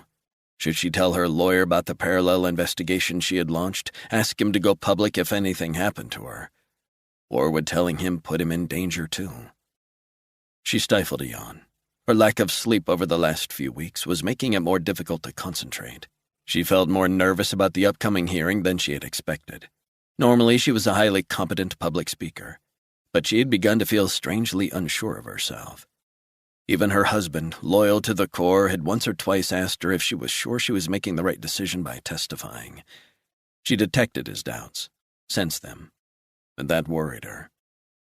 Her lawyer had, only the previous day, mentioned coming to an agreement with the DoD for a financial settlement in exchange for her silence. The suggestion had unnerved her, a lot. Had her lawyer already been approached?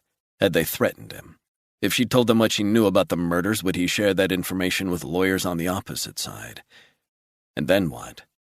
The thing was, she was already in too deep. She couldn't backtrack now and be able to face herself in the morning.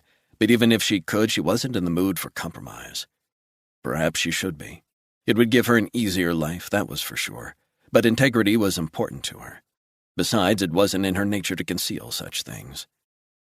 Rosalind's gaze again wandered around the coffee shop. She wondered who these other women were. What did they do in D.C.? Did they work for the government? Were they stay-at-home moms? Recently, she had begun to think of leaving her government job with its pension and great health benefits and striking out into the private sector. She had already been approached by a couple of Washington think tanks who had offered pretty crazy money. It would mean less stress and a chance to explore her interests. But she, slightly reluctantly, had passed, believing her work was not yet complete. She wasn't brought up to just walk away. Her work defined her, As a special agent within the Defense Criminal Investigative Service, she reported directly to the Assistant Inspector General responsible for investigative operations. She had the highest level of security clearance. Most of her job was routine, but the frightening financial irregularities she had unearthed led right to the heart of the Pentagon. The more she thought about it, the more enraged she got at the appalling waste of public money involved. Hundreds of millions of dollars in slush funds, secret bank accounts, dirty money, kickbacks, and corruption, cronyism. Her parents had instilled in her the value of hard work, self-reliance, and also integrity. Her mother had prided herself on being thrifty, saving every extra cent in an old cookie tin for her children or special occasions. She didn't believe in being wasteful. Rosalind wondered how the people she was investigating in the highest echelons of the U.S. military could live with themselves. While the brave men and women of the American military were on the ground in all corners of the globe, putting their necks on the line for their country and for freedom, some bastards higher up the chain who were already handsomely paid and rewarded had their noses in the trough. It was disgusting. What would be the end result? Troops having to make do with older equipment, fewer boots on the ground, less hardware to defend the country. That wasn't the America she knew or believed in. For what shall it profit a man if he shall gain the whole world and lose his own soul? Her father had quoted those words to her from the Bible. Rosalind couldn't in all conscience just sweep aside what she'd found. That wasn't her way. Her cell phone rang, snapping her out of her thoughts. Rosalind reached into her handbag and took out her phone. She wondered if it was her husband calling to say he was home from running errands with the kids. But when she checked the caller ID, she saw it was her lawyer. "Hey, Rosalind, you okay to talk?" he said. "Sure, go right ahead. How you feeling?" Rosalind kept her voice low. "Anxious, but I'm ready. I'd like you to come over to my office." "Right now?" "Sometime today or tomorrow morning would be great. I need to go over some of the audit documents and a couple of aspects of your report." "Let me get back to you on that. Hell of a lot of paperwork I've still got to get through before the hearing." "Tell me about it. I've waded through it all for the past 18 months. I think if I have to read another auditor's report and accounting irregularities, I'm going to scream." The lawyer sighed. "There's something else I want to talk about, Rosalind. Something I really need you to think about." "What's that?" "What we talked about yesterday." "I said no to the settlement." "You did, but even at this 11th hour, it's not too late." Rosalind was annoyed that he seemed to be trying to get her to bail on her own investigation. "My mind is made up. I understand, but I'm saying this as a friend and not just as your lawyer. Things are going to be rough." "I know that. But do you really? Rosalind, they're going to come after you in the press. There will be leaks from the Pentagon. You know how it works. They're going to blacken your name, and I'm telling you there will be even more pressure over the next 48 hours for you not to testify." Rosalind sensed he was taking the long road around to get to his point. "What do you mean, even more pressure?" He sighed. "I talk with her lawyers regularly. I mean, every day. That's what lawyers do, right?" Rosalind wondered if this confirmed she'd been right to be careful about sharing details of her secret investigation. "I'm not sure I understand." "It's not just their in-house attorneys, who are very good, anymore. They also now have a powerhouse D.C. firm on retainer." "Since when?" "Since 3 days ago." "I'm sorry, what? Why didn't you tell me then?" "I needed to get the lay of the land first." Rosalind ran a hand through her hair. "So this hardball law firm is going to rough me up, is that what you're saying?" He hesitated. "4 of the company's partners are working solely on the legal strategy to neutralize the threat you pose." "Legal strategy? So you believe that this is not going to be a straightforward closed session?" Rosalind asked. "The closed session is the least of your problems. They're going to come after you in court, try to prosecute you for revealing classified information. They're going to claim the whistleblower law doesn't shield you. They want to destroy you." Rosalind leaned back in her seat and shook her head, struggling to take it all in. It was the last thing she wanted to hear. "Seriously?"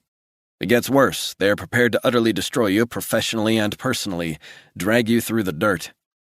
"Personally? I'm sorry, in what way and how are they going to destroy me personally?" "They hired private investigators, and they've been compiling their own details about not only you, but your husband as well." "My husband?" Rosalind realized her voice had risen, and she forced herself to speak calmly. "What the hell do they expect to find? We live decent lives." "They wouldn't show all their cards to me, but they mentioned everything from dope smoking in college to ongoing mental health issues." Meaning my clinical depression, the panic attacks, heart palpitations? What has that got to do with my testimony? Don't you get it? The price you pay is that your reputation is going to be destroyed. Rumors, even false ones, will be leaked to every newspaper and cable TV channel in America. Those rumors will follow you and your kids forever. They're even going to portray you as politically motivated, wanting to bring down the president. Bring down the president? I voted for him. Are you kidding me? Sadly not. This is going to be a slow-motion orchestrated takedown. What about my findings? The committee will still want to hear about those, won't they? They will, but this firm has also hired some expensive forensic accountants of their own, and they have a report which is going to conclude that it wasn't one or two people responsible, but just antiquated accounting practices and software. And as for the kickbacks, they're going to say that that money was wrongly allocated. They have people, dozens of them, who will swear you are naive, politically motivated, and unstable. I don't believe it. Rosalind, you need to wake up and smell the coffee. They're working solely on how they're going to manage this situation, but I thought it was important that you fully comprehend what you're facing. Rosalind was shaken by the news. She felt tearful, ready to break down. But she gathered herself, determined not to start blubbering on the phone. They're going to trash your investigation and destroy your reputation, and they're also, as if that wasn't enough, lobbying most of the committee to ensure your findings never make their way to the public. For you, Rosalind, this is a lose-lose scenario. Shit. His next words were quiet. There's more. She laughed bitterly. How could there be more? They're going to come after your government pension, your benefits. They'll try to strip you and your family of all of that. They can't do that, but they'll try. They've made it clear they're going to play hardball and put you on the defensive all the way. You could spend years of your life dealing with lawsuits and other fallout. Rosalind sipped her milky coffee and cleared her throat. I don't know what to say apart from I'm shocked. Look, I know your motivation, and I know this is about principles and ethics and what is right, and I agree with all of that. But, and hear me out, I worry this could get ugly. Rosalind felt herself begin to tear up a bit, throat tightening. I know the strain it's put on you, your marriage and those around you, but that will be nothing compared to what's ahead of us. Rosalind sighed and shook her head. Frank, I thought you were in my corner. You know I am, and I will be there with you each and every hour in front of the committee. You think I'm crazy for wanting to do this, don't you? No, I don't think you're crazy. I believe you. I believe you have more than enough evidence that something is seriously wrong, but I don't want this to come out the wrong way, Rosalind. Speak your mind. I've got a real bad feeling about this. You have no idea how rough this is going to get. I'm talking not only about these new lawyers, but the chair and members of the committee. They've been getting lobbied directly by the Pentagon. They'll have been promised the moon if they dismiss your report. I fear they'll take the bait and use the hearing to put the spotlight on your competence instead. Do you think I should just give up on this? Are you saying I should just walk away? I'm saying I don't want you to get hurt. I know you're tough and you can look after yourself. But is this really worth it? The impact on your family, your career, your mental health? I can handle myself. I know you can, but... Rosalind's gaze wandered around the coffee shop. I want to do the right thing. My father was in the military. I was in the military, and he always taught me to do the right thing no matter what. Frank was quiet, letting her work through her thoughts. And those thoughts took her to the calls she'd been receiving late at night for the last month. Calls that, like the murders, she'd told only her husband about. She would wake up from a deep sleep and pick up her bedside phone, but it was only dead air. Frank, listen to me, she said, steeling her resolve. I know more. There have been people killed, who all died in suspicious circumstances. I have files, names. And you're telling me this now? Are you kidding me? I have the names of accountants, auditors, good people, and there is a thread. What kind of thread? They were all involved in investigating the financial systems of the Pentagon, among others, and they all died in strange circumstances. Drownings, suicide, electrocution, all appear to be accidents. Jesus, Rosalind, this is crazy. I'm not crazy. In 72 hours, I'm going to testify. I'm doing the right thing for the right reasons. Tell me more about the names. I'll send over what I have. This is late in the game to be throwing this at me. It's playing into their hands, don't you see it? They will paint you as a lunatic. What you're saying is crazy. I know it is, but it's true. That's what's so terrifying. Frank sighed long and hard as if he had given it his best shot. You don't believe me, do you? I'm your lawyer, but I'm also your friend. You want me to back out of this, don't you? Even at the 11th hour, there is still time. You need to fully realize that when you walk through the doors into that hearing room, there is no turning back, and it's going to be the dirtiest fight you've ever seen. I appreciate that, but my father taught me how to fight dirty, and I'm ready to fight. 9. Resnick crouched low in the front seat of the new SUV they'd rented, binoculars scanning the inside of the coffee shop. The woman sitting alone, an attractive 40-something, matched the photo they had of Rosalind Dyer. "I think this is her," he said. Black t-shirt, jeans. Travell was checking his cell phone to confirm the GPS location of the woman's cell phone. "She hasn't moved in 40 minutes. She likes her coffee, that's for sure." Resnick saw the woman finally get up from her seat and put on her coat. "Got a visual. This is her. She's on the move. You want to do the talking? Leave it to me." Resnick waited until Dyer had stepped out of the coffee shop before he dialed her number. The woman had gotten about 10 yards farther down the street, diagonally opposite from them when she stopped. She reached into her coat pocket and took out her cell phone. "Yes? Who's this?" Her voice was hesitant. "Don't be alarmed, Rosalind. You don't know me, but we really need to talk, urgently." "I'm sorry, who is this?" "My name's Resnick, John Resnick. I think you're in danger, ma'am. We need to talk." The woman looked around as if she sensed she was being watched. "Are you the creep that's been calling me in the middle of the night? Is that how you get your kicks?" "Definitely not. Now you need to listen to me." "Excuse me?" "Rosalind, you need to listen to me right now. This is not a game. I'm the guy who wants to save your life, so listen to what I have to say." "No, you listen. Don't think you can intimidate me. It won't work, so I'm going to hang up and call the cops." "Do not hang up. You hang up, I can't help you. We believe you are at risk." Rosalind was looking around. "You said we. Who is we? Who are you, for that matter? Is this some sort of joke?" "This is no joke. Do you see the black Chevy across the street? Turn around 90 degrees clockwise." The woman turned and stared across the street toward the car. "Do you see it? Do you see us?" "Yes." "White guy and black guy. I'm the white guy. The guy beside me is a computer whiz kid who has passed sensitive information. It's related to you. We know everything about you and we want to help, but you need to trust us."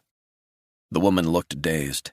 "I know who you are, Mrs. Dyer. We know who you work for, and I want to get you and the computer nerd with me to safety."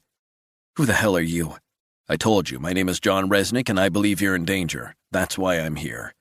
"Are you insane? What if you're just trying to lure me into your car so you can murder me?" "Rosalind, I've worked special operations around the world, so no, I'm not insane. The kid here has worked with me before. He's ex-NSA. "Sorry, I'm not buying it." "Think about this, Rosalind. If I intended to cause you harm, would I have called to warn you?"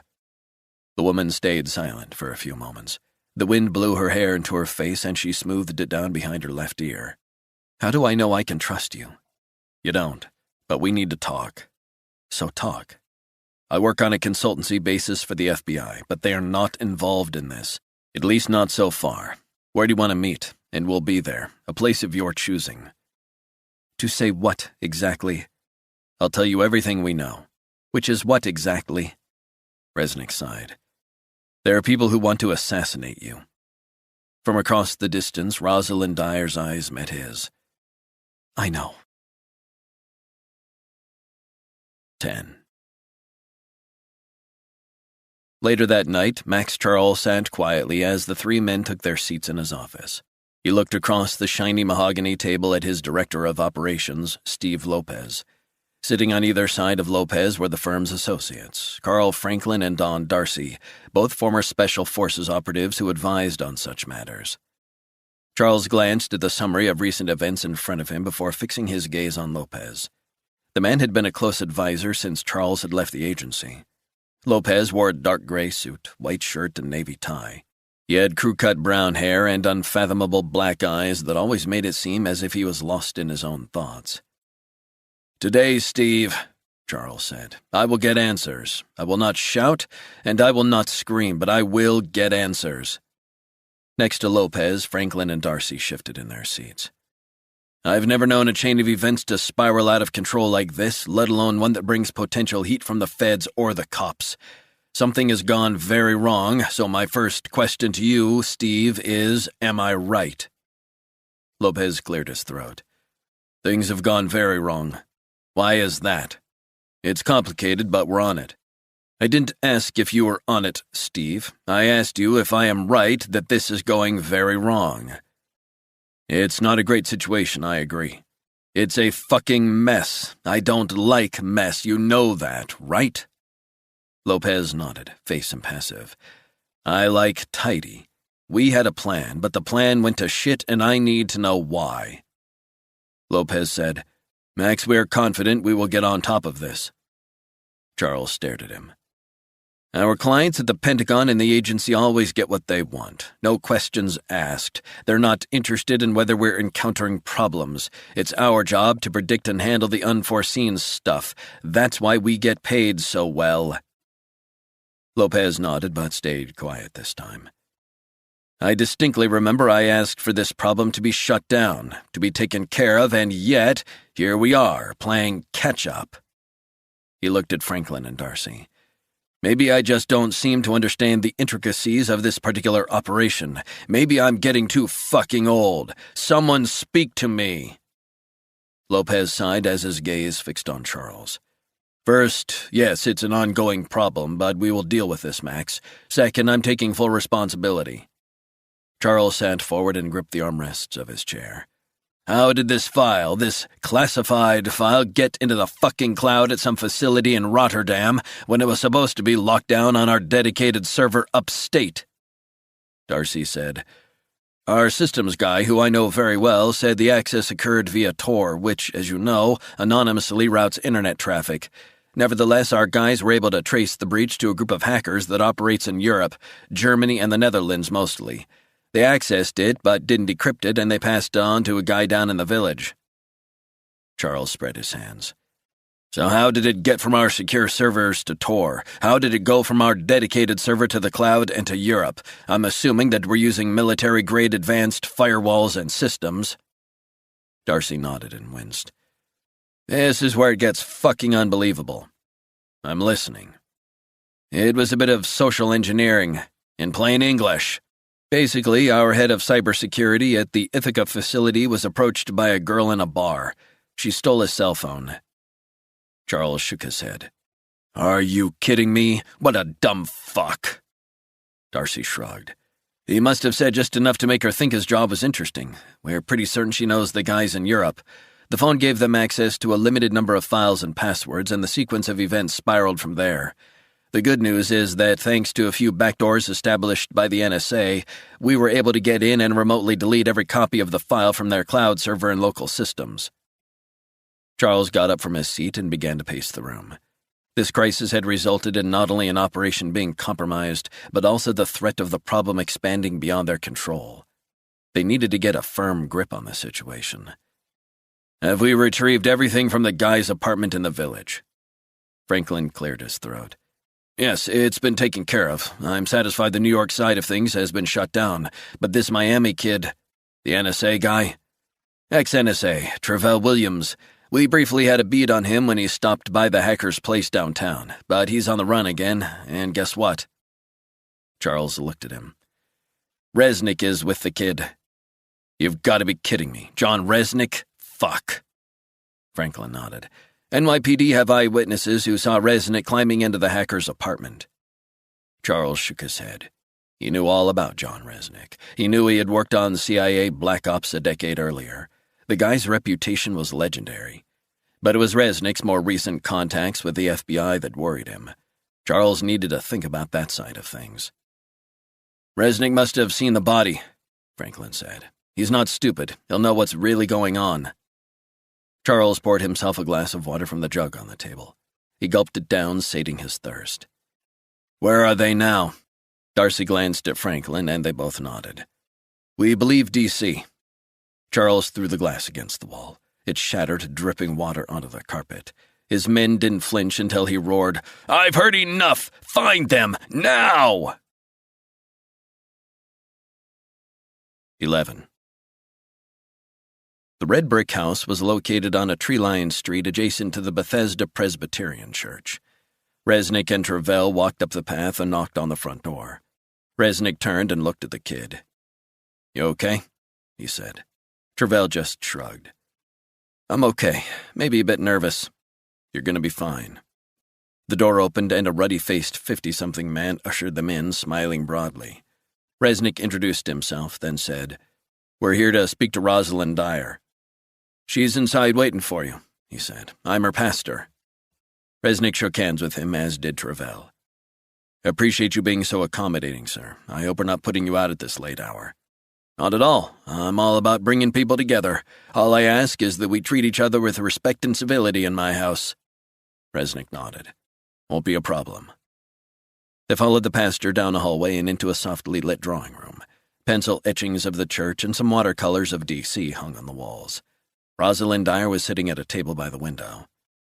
The pastor said, "Gentlemen, Rosalind reached out to me. She is a member of our church, and she wanted to meet you gentlemen in a place of sanctuary so she would feel comfortable." Resnick smiled. "That's perfectly understandable, sir. I appreciate you facilitating this meeting." The pastor said, "You gentlemen need some sandwiches, coffee?" Travell said, "That would be great, thank you." Resnick nodded. "If you don't mind, I'm starving."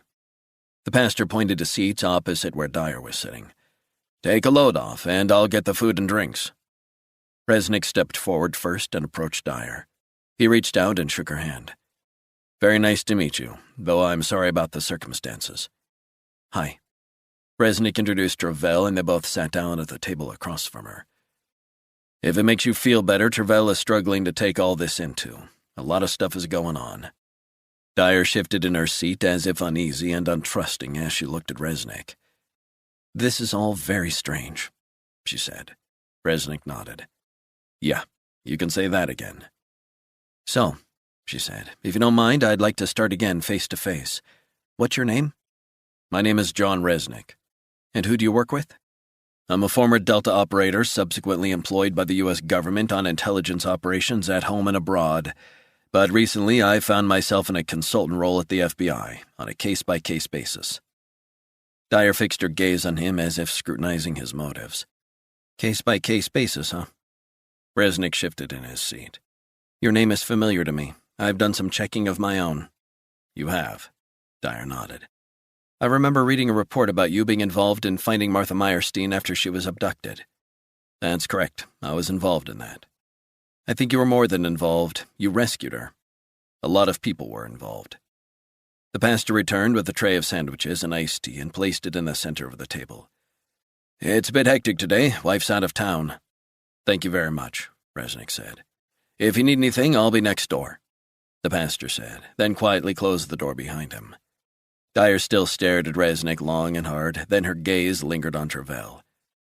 "I'm a very good judge of character," she said. "The fact that I'm sitting down with two strangers in my pastor's front room at nearly midnight should tell you that I trust you.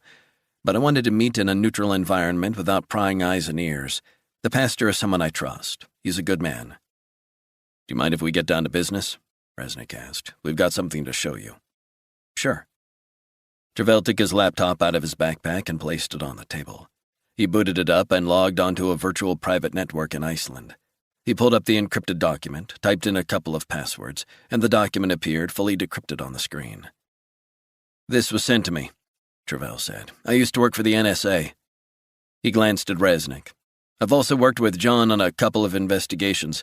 Anyway, this document was passed to me by a friend in New York who received it from hacktivists in Europe." He turned the screen so Rosalind could read it for herself. Dyer scanned the memo quickly. Then she reread it. The color seemed to drain from her face.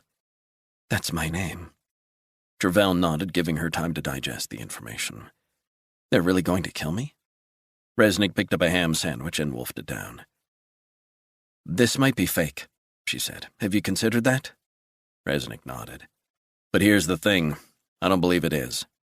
"You want to give me your rationale?" "I'm going to lay out how this started first of all. That all right?"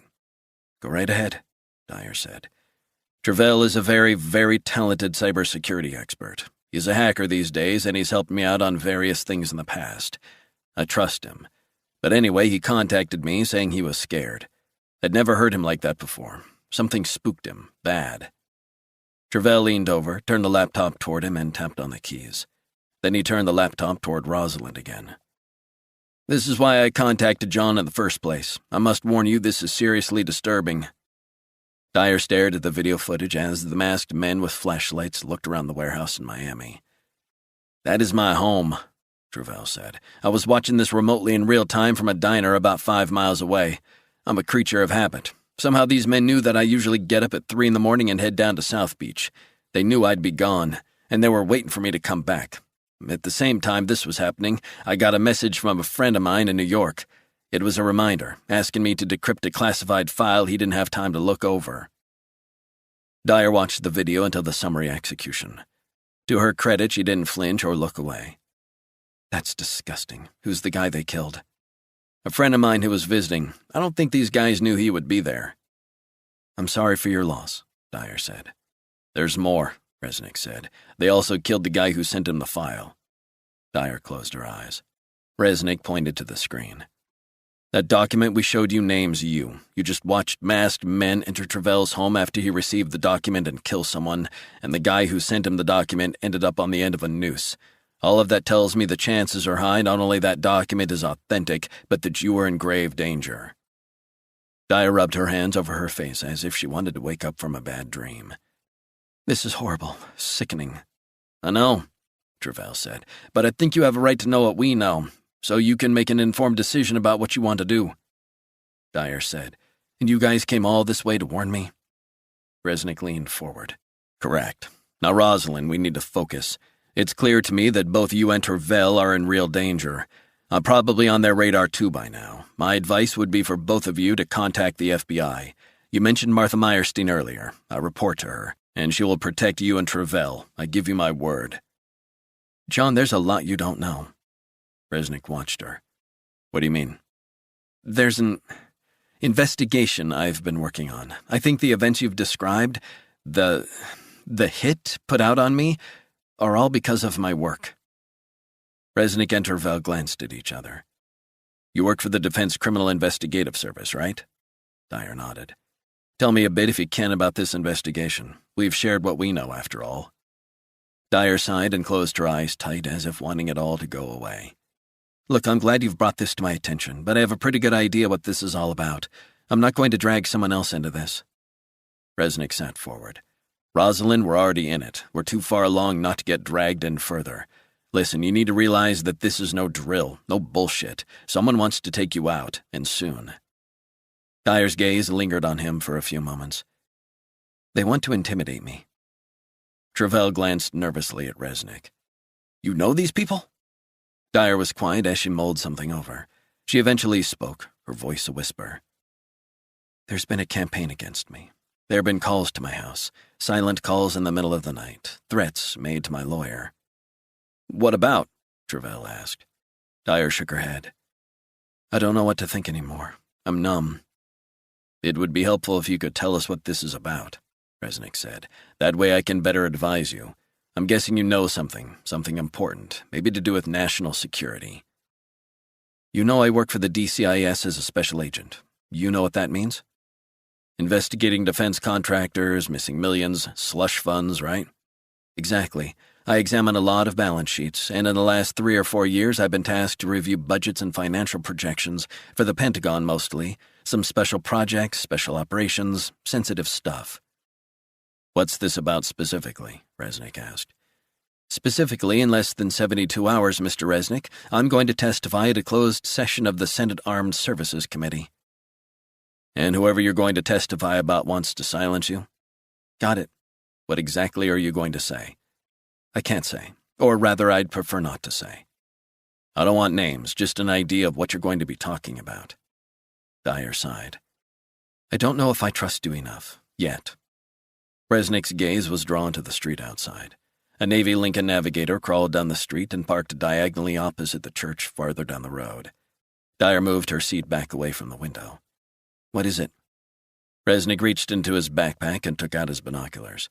He saw 2 men wearing suits, white shirts and ties, one speaking into a cell phone. He couldn't be sure, but he thought they looked like undercover feds. "I think we've got company," Travell said. "They look like feds. Don't you work for them?" "Trust me, if they come after us, their intentions aren't to shoot the breeze with me or anyone." Dyer looked at him. "They're here for me, aren't they?" "They're here for all of us. We need to move." 12. It was just after midnight, and Meyerstein was staring out of her 7th-floor office window in the FBI's Hoover building. She was about to give a briefing to the director about Resnick. And she was worried. The death of the man in New York City and Resnick's possible involvement shone a harsh spotlight, and not only on the fact that Resnick was operating without oversight, it would also reflect on her decision to use Resnick within the FBI as and when she saw fit. Her team had hurriedly compiled a dossier and timeline as they struggled to catch up with the chain of events that was unfolding. But she knew from experience that nothing John Resnick was involved in was ever straightforward. Her phone rang and Meyerstein picked up. "You ready, Martha?" asked the somber voice of Bill O'Donoghue, director of the FBI. "Yes, sir, on my way." She picked up the dossier and timeline from her desk, headed out of her office and down the corridor and knocked on his door. Meyerstein waited for a few moments. She knocked again. A voice inside shouted, "Yes?" Meyerstein walked in and handed over the dossier and timeline. "Here it is, sir, as promised. Pull up a chair." "Thank you." O'Donoghue picked up the dossier and took a few minutes to read it. Occasionally, he scribbled some notes on a pad. His brow furrowed deeper and deeper, as if his mood was darkening the more he read. He leaned back in his seat and shook his head. "Do you know who I just spoke to on the phone?" Meyerstein shook her head. "The President's National Security Advisor. He'd been tipped off by someone inside the Pentagon." "I'm sorry, sir. I agree this isn't good." "Isn't good? Is Resnick for real? Has he lost his mind? I'm due to give a press conference in a few days about the importance of the FBI in ensuring the fair and proper rules and regulations that govern us. I'm going to be stressing the importance of working within the law, stressing the importance of our country's constitution and legal framework. And now this, some crazy running around getting involved in all manner of criminality. Can you imagine the fallout if the New York Times or CNN or whoever learns that Resnick has been working for us?" Meyerstein sat quietly, not wishing to fire him up even further. "Serious question, Martha. Has John Resnick gone clinically insane? Has he lost his goddamn mind?" "Resnick has not lost his mind, sir. For what it's worth, the situation appears far more complicated than the National Security Advisor or the Pentagon is letting on." "Do you know anything about this Rosalind Dyer?" "I do, sir. I drafted the briefing." "How did we find out Dyer was involved? How did we get her name?" "NSA. Resnick's voice was identified when he called her cell phone. She is a highly respected special agent with the DCIS, albeit under investigation at this moment." "Rosalind Dyer is believed to have stolen classified documents. No one is above the law." "Yes, and I know the law well. She could face up to 5 years imprisonment if found guilty. I get that, and we must investigate. But my reading of the situation is that she'll be seeking immunity under the Whistleblower Protection Act. So I think it's a bit more nuanced than simply whether she has removed or retained classified material." O'Donoghue shook his head. "I don't want to hear about nuanced. The Pentagon believes she is going to give up government secrets pertaining to national security, and their lawyers are scrambling trying to get an arrest warrant without the media hearing about this." "I believe she is scheduled to appear at a closed session of the Senate Armed Services Committee." O'Donoghue pinched the bridge of his nose. "And the thing is, will she reveal, either deliberately or inadvertently through cross-examination by members of the committee, that John Resnick is helping her? Have you thought of that?" Meyerstein shook her head. "It's not something I've contemplated." "Can you just imagine if they find out that the FBI uses the services of John Resnick? Do you know how that would look?" "I understand what you're saying, sir."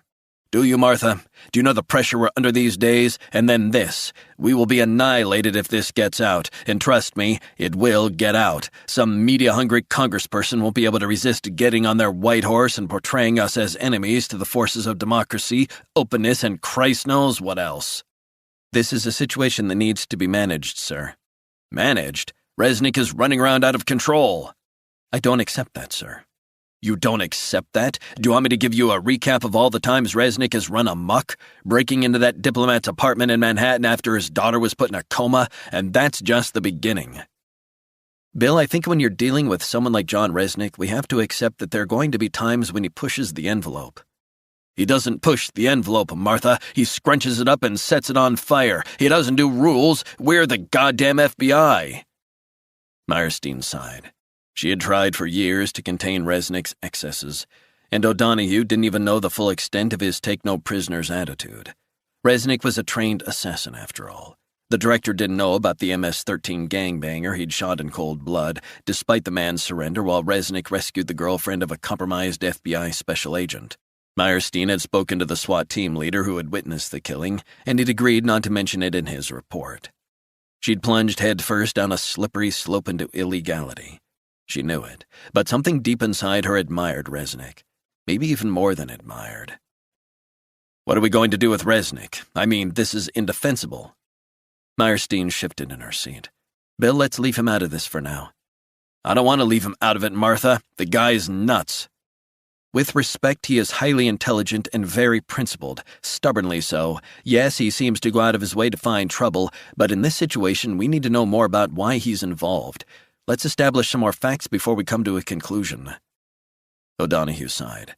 "That's a circular argument. You're always defending him no matter how indefensible his actions, while I sit here wondering what the hell is going on." They shared a wry smile at that. Getting back to business, Meyerstein said, "You read the timeline?" "I did. Time of death for the body found in the attic of the apartment is still to be established, but the preliminary analysis is that the guy was dead long before Resnick broke in." O'Donoghue tapped his fingers on his desk. "So what the hell was he doing there?" "The ex-NSA hacker he was seen with, Travell Williams. I've spoken to him on the phone before, during at least one investigation, and that was a situation pertaining to national security." O'Donoghue pointed to her. "You see, that's my point. Ex-NSA hacker? Why isn't he in jail? The FBI now relies on hackers to help us with investigations pertaining to national security. Are you kidding me?" "Do you remember that former Delta friend of Resnick's who was rescued from that hospital facility in upstate New York? It was Travell who got Resnick in." "Illegally?" "Look, this is a complicated situation." "This just gets more goddamn murky. Hackers, hangings, and now a DCIS investigator wanted for stealing government secrets? It's preposterous." O'Donoghue picked up the timeline again and studied it. "Why haven't they all been hauled in for questioning?" "We were able to trace the three of them to the house of a local pastor. The team we sent in were obviously identified by Resnick, who knows counter-surveillance, tradecraft, whatever." "So what the hell happened?" "When our guys knocked on the door, they were long gone." O'Donoghue shook his head. "Gone? We look like amateurs." "To be fair, sir, they were waiting for backup before they approached the house, and that was all the window of opportunity Resnick needed. They slipped out the back of the house without anyone seeing them." O'Donoghue tossed the timeline onto his desk. "How much longer can we tolerate this, Martha? I get cold sweats every time I hear Resnick's goddamn name." "Resnick isn't helping anyone's blood pressure, I agree. Look, Bill, hear me out. I want to establish what exactly happened, what the connection is between Dyer, Williams, and Resnick. I can assure you, Bill, there's more to this than meets the eye. I just need time." "Time's running out, and just so you know, Martha, we'll find Rosalind Dyer, and she'll be arrested, and so will Resnick." 13. Resnick was sitting alone in a stolen Chevy Suburban on a dark street in Bethesda. He checked his watch. It was just past 2 a.m. Suddenly, headlights appeared out of the darkness farther down the tree-lined street. A car pulled up outside a smart colonial house. Resnick flashed his headlights. Once, twice, 3 times. Meyerstein got out of her car, turned, and looked directly across the street. She began to cross the road. Resnick wound down his window. Meyerstein stared at him. "I've been expecting you." "Sorry I didn't call ahead." "Are you serious?" "I know, it's all gotten a bit crazy." "No kidding. Do you mind explaining what the hell is going on, John? And I don't mean you turning up at my home unannounced. Do you know you're a wanted man?" Resnick held up his palms. "This is my house, John, where I live, goddammit. It's the middle of the night." "I know, it's not the way I should do things, I get that. It's not good protocol, I know all that." "Seriously, whatever's going on, you need to drop it." Resnick stayed quiet, not wishing to enrage her further. He needed her on his side at all costs. Meyerstein scrutinized his face. "You haven't shaved. You have bags under your eyes. You look terrible." "What can I tell you?" he said. "Sleep deprivation does that to a man. You could help yourself by cutting down on all that Dexedrine." "You're probably right. Anyway, it's nice to see you, by the way. You look nice." "I feel like shit, if you must know." She looked around. "The neighbors will be wondering what the hell is going on. I wouldn't be surprised if a few are already calling the cops." 2 minutes of your time, that's all." Meyerstein looked around once more, then walked around the car, slid into the passenger seat, and quietly shut the door. This is most irregular. What can I say? I'm an irregular guy. Meyerstein didn't smile. I'm not in the mood, John. Was that the fed you had on my tail outside the church earlier? I can't comment on that, John. They need to brush up on their surveillance methods. They stood out like a car full of sore thumbs. Meyerstein cleared her throat, but said nothing. Do you want to tell me what this is all about? Resnick reached under his seat, pulled out a file, and handed it to her. What's this? Remember the hacker in Miami, Travell Williams? You spoke to him once, maybe a couple of years ago. Martha, don't act as if you don't know anything about him. This is the guy you're running around New York with, and now D.C.? That guy came to me with that information. It was passed to him from a friend of his, another hacker in New York. Meyerstein sighed. Don't tell me. You discovered the body. How the hell do you know about that? Isabella Acosta gave me the heads up. Isabella, huh? Good for her. This is not good, John. No matter how you look at this, not good. Just so you know, someone got to that guy before we got there. Almost certainly the same guys who were looking around Travell's home in Miami. Resnick pulled out his cell phone. Take a look at this footage. A warning. It's pretty graphic. He played the footage of the masked men and the point-blank killing of the bespectacled Fernandez.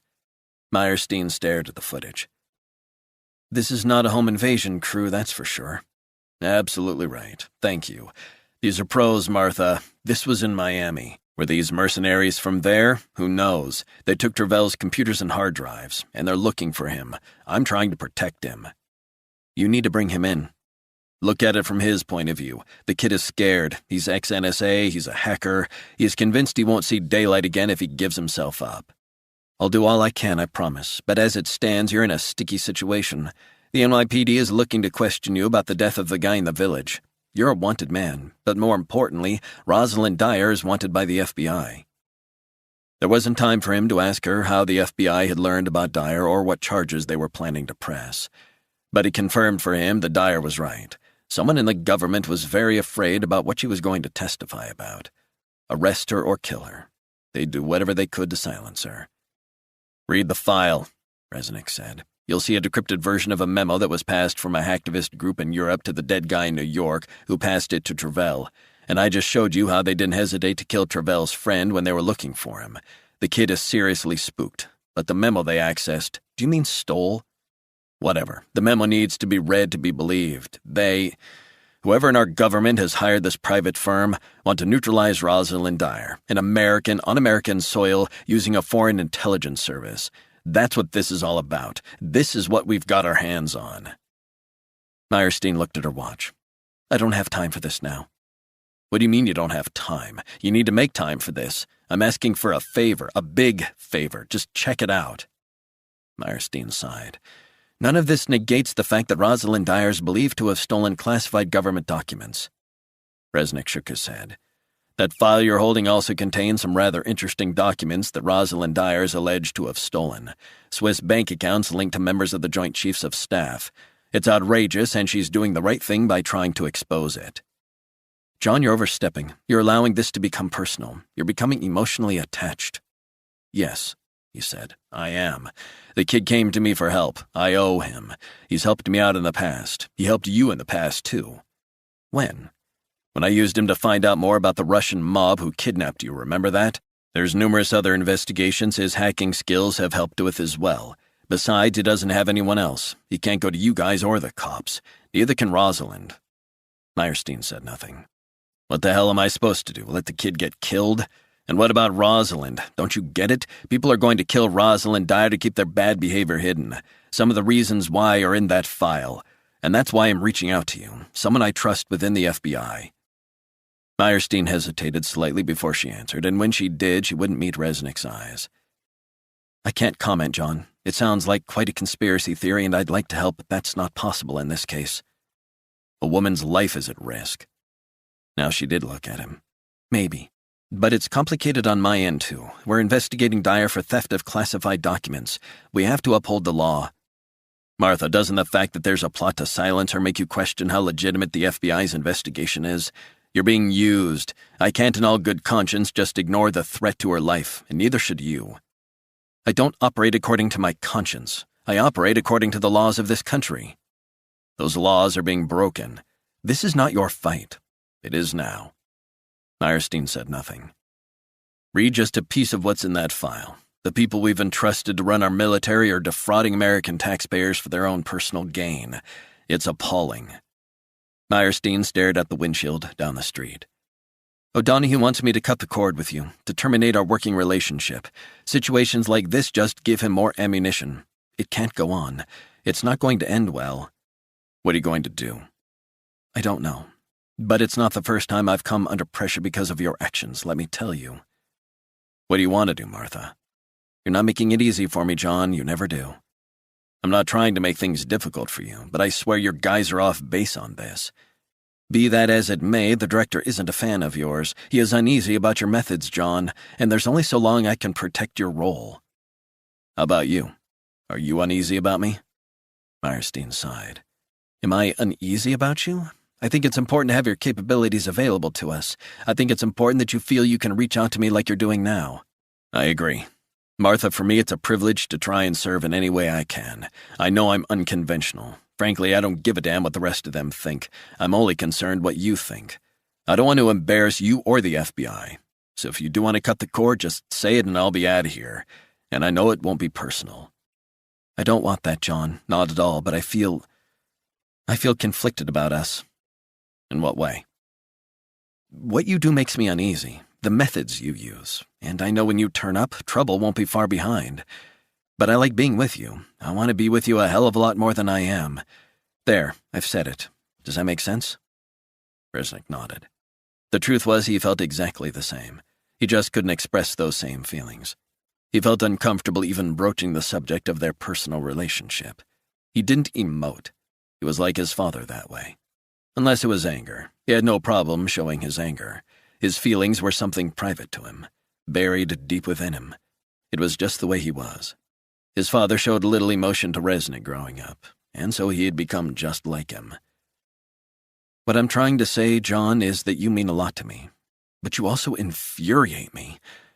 But what can I say? I miss you. A lot. I miss you too, for what it's worth." Meyerstein smiled. "That's nice to know. I'm sorry for turning up like this." "Don't be sorry. I'm glad you're here." Meyerstein cleared her throat. "Let's get back to business. Rosalind Dyer. John, I'm not sure you know the full story." "As God is my witness, this woman Rosalind Dyer is telling the truth. I believe her and I believe in her. She's a true American patriot. She just wants to see justice done." "What about the law? Does she believe in the law?"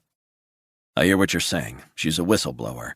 But we need people to speak out. My father was the one who first told me about Daniel Ellsberg. You heard of him?" Meyerstein nodded. "He leaked the Pentagon Papers. Do you think it's patriotic to leak classified information?" "In that case, yes. The American people didn't know about the illegal bombing of Laos and Cambodia. Should they have been kept in the dark?" "Are you saying what she's doing is the same thing?" "Not at all, but I'm saying we have a history in America, where people stand up for what they believe is right, is true. Freedom of speech. What does the Constitution say?" "John, I understand deflection, trust me, but Rosalind Dyer has responsibilities. If she unearthed information during an investigation, she needed to deal with it via the appropriate channels. DCIS has very, very strict guidelines about what can and cannot be shared and with who. You should know that better than anyone. It's about national security." "National security?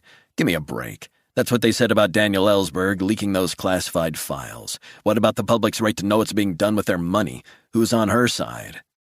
"I don't want to get into a long, drawn-out argument right now. She needs to turn herself in. Can you help convince her to do that?" "No can do, Martha." "You're making this difficult for me, John." "Read the file. Dyer knows a lot more than she's letting on, and people want to silence her, forever. Whether you think she deserves to be in jail or not, she doesn't deserve to be murdered." Meyerstein bowed her head for a moment. Then she got out of the car, taking the file with her, crossed the quiet suburban road, and walked up the path to her home. She never looked back. 14. Rosalind Dyer descended the stairs of the Bethesda Metro with a backpack full of clothes and headed to the bathroom, as Resnick had advised her. She changed in one of the stalls and put on a wig, glasses, sweatpants, and an Adidas top and sneakers. She stepped onto the platform and hopped on a train. 6 stops later, she arrived at Shady Grove, the last stop on the line. She looked around. An SUV flashed its lights in the distance. Dyer walked over to the SUV, knowing her movements weren't being tracked. Travell had already jammed the surveillance cameras in and around the station. Resnick was behind the wheel, Travell sitting in back, scanning a cell phone. Dyer climbed in the passenger seat and took off the wig and glasses. "Don't you think this is overreacting, John?" she said. "Just a precaution. The FBI is on our tails. And you've got a crew trying to kill you. We need to be sharp." Travell handed her a new phone. "What's this?" she said. "Your government-issue phone can't be trusted." Dyer looked at him as if he'd lost his mind. "I think you guys are being paranoid. This is crazy." Resnick pulled away slowly. "Under the circumstances, Rosalind, it's better to be safe than sorry. How do you think the FBI was able to find us? It was through your phone." "I've been so busy thinking about the hearing, I never thought about such basics." "The new phone will keep you off the grid, at least for now. Speaking of which, tell me about your meeting with the assistant director." It was short, to the point. I passed on what I know and tried to lay out the fundamentals. Was she sympathetic? Not exactly. But she's a good person, and I trust her. She'll take a look at the file, but there's no promises or guarantees. "John, I need to give evidence to the committee. I need to do this. There's too much I've uncovered. I can't go into hiding." Travell piped up from the back seat. "Aren't you scared? I know I am." "Yeah, of course I'm scared," she said. "But I can't just walk away from this." "Walking away from this would be a smart move," Resnick said. Dyer laughed. "Whose side are you on?" "I'm playing devil's advocate. The smart move is to say, fuck it and move on, get safe." "There's too much water under the bridge. I can't just stop now. I owe it to my position, what I believe in, my honor. It's called integrity." "Ideals and honor are all well and good," Resnick said. "But they don't beat staying alive, trust me." Dyer sighed. "Expediency was never my thing." "Mine either." "I think you're more scared than you're letting on," Travell said. Dyer smiled and turned around to look at him. "You got me. Look, of course I'm scared. I wish I wasn't. I wish to hell I didn't know what I know, but I can't unmake the past, so I need to testify." Resnick drove on, the car's headlights bathing the road in a ghostly glow. "Can't you testify to the committee via video conferencing? You'd be safe, and the committee would get to hear and see you." "I asked for that, but it was refused." "Seriously?" "The chair was fine with it, but the rest of the committee, and it was all men, told my lawyer that it wasn't an option. They wanted to speak to me in person, scrutinize the evidence I've compiled, and talk through the report I'm going to submit. I think they were concerned that I would be coached." Resnick nodded. "Let me get this straight. The kickbacks and corruption you've uncovered, are we talking military high echelons? Is this what we're really talking about?" "I'm talking about Joint Chiefs of Staff, 2 of them, who left a paper trail leading to a slush fund and secret accounts in Switzerland, Panama, the Caymans, and the British Virgin Islands. Compiling the evidence has taken over my life. So before you ask, I can't cut and run on this. There's too much at stake, too much invested in this." "And you've tried to raise this with your superiors?" "On numerous occasions. The Inspector General has gotten involved. He read my preliminary report. Meanwhile, I'm on paid leave while they conduct an internal investigation into my actions." "You don't sound convinced that they'll do the right thing." "I think they've just been hoping this thing goes away. They want me out of the way. But I don't scare easy. My father was in the military. I was in the Army Reserve. My brother served in Afghanistan." Resnick nodded. "Army?" "Rangers." "Impressive." "He's been my rock, my faith. As has my husband. My brother will be coming to watch me testify." "Good for him." Dyer sighed. "He's in a wheelchair thanks to an IED. Both legs, below the knee, just gone." Resnick's mind flashed on searing images. 2 Delta operators screaming and crying, blood and lower limbs scattered obscenely among the molten metal and fragments of the bomb. He'd visited both men at the Walter Reed Army Medical Center, not far from where they were now. It still hurt him to think of their injuries and the courage they'd shown throughout the rehabilitation. He didn't know if he would have been so resilient. His father had had a deep-set fear that Resnick would be maimed, lose a limb. He remembered the first time he came back from Iraq, his father on the front porch, American flag flying from the second-floor window. The house he'd built with his own hands and imagination after he had come back from Vietnam. His father stood as if to attention, head held high, tears flowing down his face. Resnick had hugged his father for the first time in years. His father had sobbed hard, hugged him tight as if not wanting to let him go, relieved his son was in one piece and that he'd made it home. Except Resnick had felt a disconnect when he returned home, not only with his family and friends, but with life. It was like life was going on all around him, and he didn't feel part of anything. It was like that for years. "John, did you hear what I said?" Dyer's voice snapped Resnick out of his thoughts. "Sorry, I didn't catch that." "I was just saying to Travell, I'm not the sort of person who's going to go quietly. I won't be intimidated, and I will not cave under pressure." Resnick sighed, dark worries filling his mind. He wondered if Dyer had really thought this through.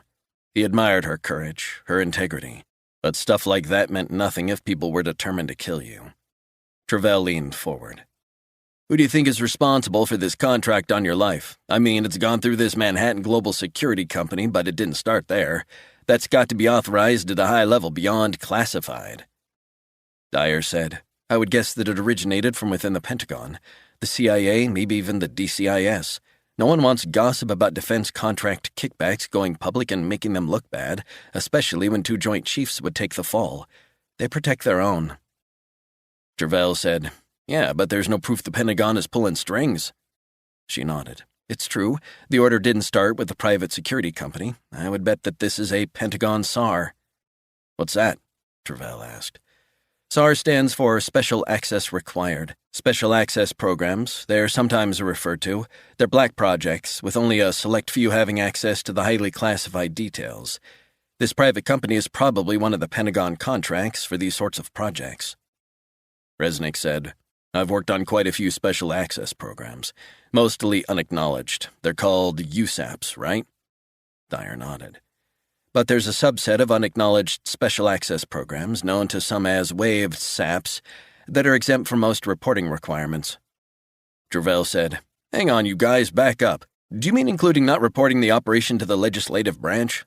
"Correct," Dyer said. "How Orwellian is that?" "That's fucking outrageous," Travell said. "So a handful of people within, say, the Pentagon, they're operating with impunity without legal oversight?" "Pretty much. And it's only the chair of intelligence or the defense committee who needs to be told. And sometimes even then, it's only verbal notifications. It's really sketchy." Travell whistled. "That's crazy. I don't like that shit." Dyer shook her head. "Sometimes the military needs such protocols, but without democratic oversight or cursory oversight at best, it allows a handful of individuals to run illegal operations without anyone being the wiser. And this is the end result, but we're only scraping the surface." They fell silent as Resnick took the exit for another highway. Eventually, he said, "Let's get back to basics. It's important not to lose sight of your safety. Don't get me wrong, I want you to testify and do the right thing, but not if it costs you your life." "I've got to complete this journey, John, no matter what." Dyer examined the new cell phone Travell had given her. "Am I okay to use this now?" "Go right ahead. You won't be tracked, I promise." "Who are you going to call?" Resnick asked. "My husband. He'll be worried." "Give him a call, but be careful, he might be listening in on his end, so don't give him any information about where you are." Dyer dialed and put the phone on speaker. She waited for a few moments before it was answered. "Hi, honey, it's me." "Rosalind, where the heck are you? I've been worried sick. You said you were just running out for coffee and to do a few errands. It's the middle of the night. Are you all right?" "I know, I'm sorry. Listen to me, I'm safe, but things have escalated." The sound of one of her 3 children yelling in the background could be heard. "Yeah, here too." "What do you mean?" "The FBI is here. Have been for the last hour. They say you stole classified documents, federal property. They're here to arrest you." 15. Resnick drove for countless miles through the darkness into rural Maryland. He had begun to formulate a plan. The fact of the matter was that there were no good options, and he wondered if going on the run with Dyer and Travell had been a smart move. The more he thought about it, the more he realized that he should have drawn a line in the sand and insisted the feds get involved. But he couldn't in good conscience hand over Travell or Dyer if it meant they would lose their liberty. They weren't bad people. The reality was they were both principled in their own ways. He admired them both. Maybe that was it. Resnick pushed those thoughts to one side. He had made a decision, and he was going to stick with it no matter what. But first, the top priority was to get Dyer and Travell to a secure place, out of sight, at least until Dyer testified. He did feel deeply conflicted after his conversation with Meyerstein.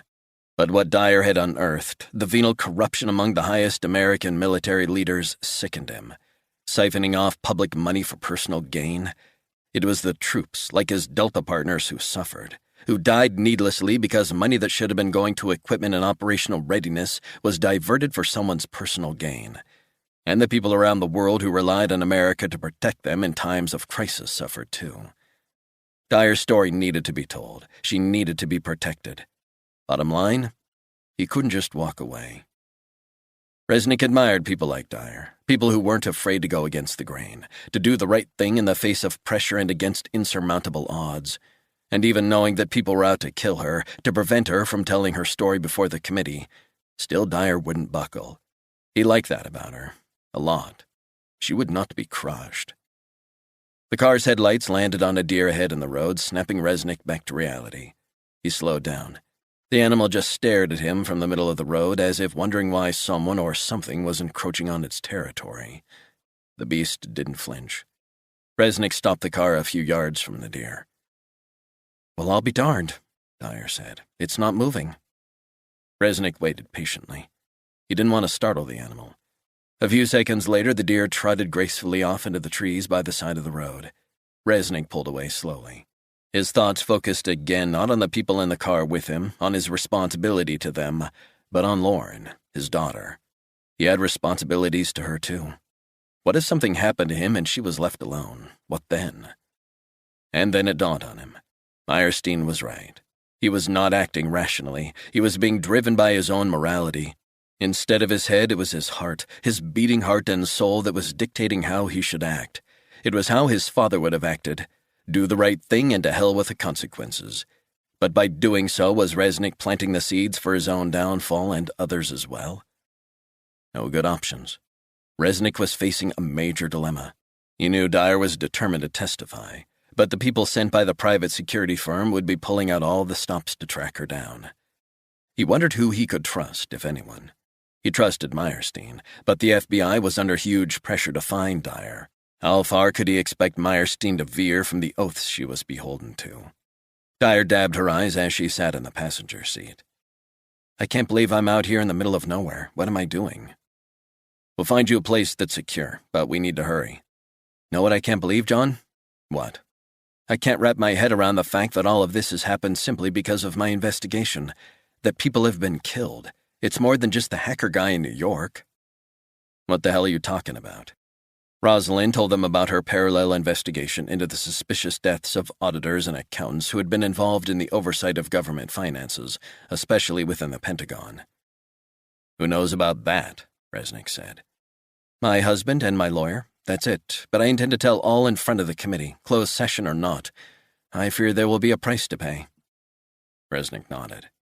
Sometimes there's a price to pay for doing the right thing, but the road less traveled is never easy. Making your own choices, setting off on a new trail, never goddamn easy, understand? "I do, but I'm starting to doubt myself. I wish I hadn't started this whole goddamn thing. My lawyer says money, perhaps a multi-million-dollar settlement, is on the table if I drop out of the investigation and decline to appear before the committee. But I've come this far. I won't be bought off. That's not my way." "Then stick to your guns." "What about my family? They're the ones who will have to pick up the pieces. The FBI views me as the criminal." "Have a bit of faith," Resnick said. "I think the feds, once they know the full story, might come around to your way of thinking." Dyer shook her head. "I had no idea it would come to this. Look at me, a fugitive. I don't know if my heart is really in this now." Travell said, "I believe in you." "Your friend died because of me. What about that?" "You didn't kill him, Rosalind." Resnick sighed. "You need to be strong, dig deep. Are you brave enough to head out on a new path, strike out on your own?" "Yes, but what about my husband?" "What about him?" "My husband has high blood pressure. This could kill him. I should have thought of that." "Don't be so hard on yourself." "And what if they can't find me and decide to go after my husband, or even my kids? What if they threaten or hurt my family? How could I have been so goddamn stupid?" Resnick shook his head.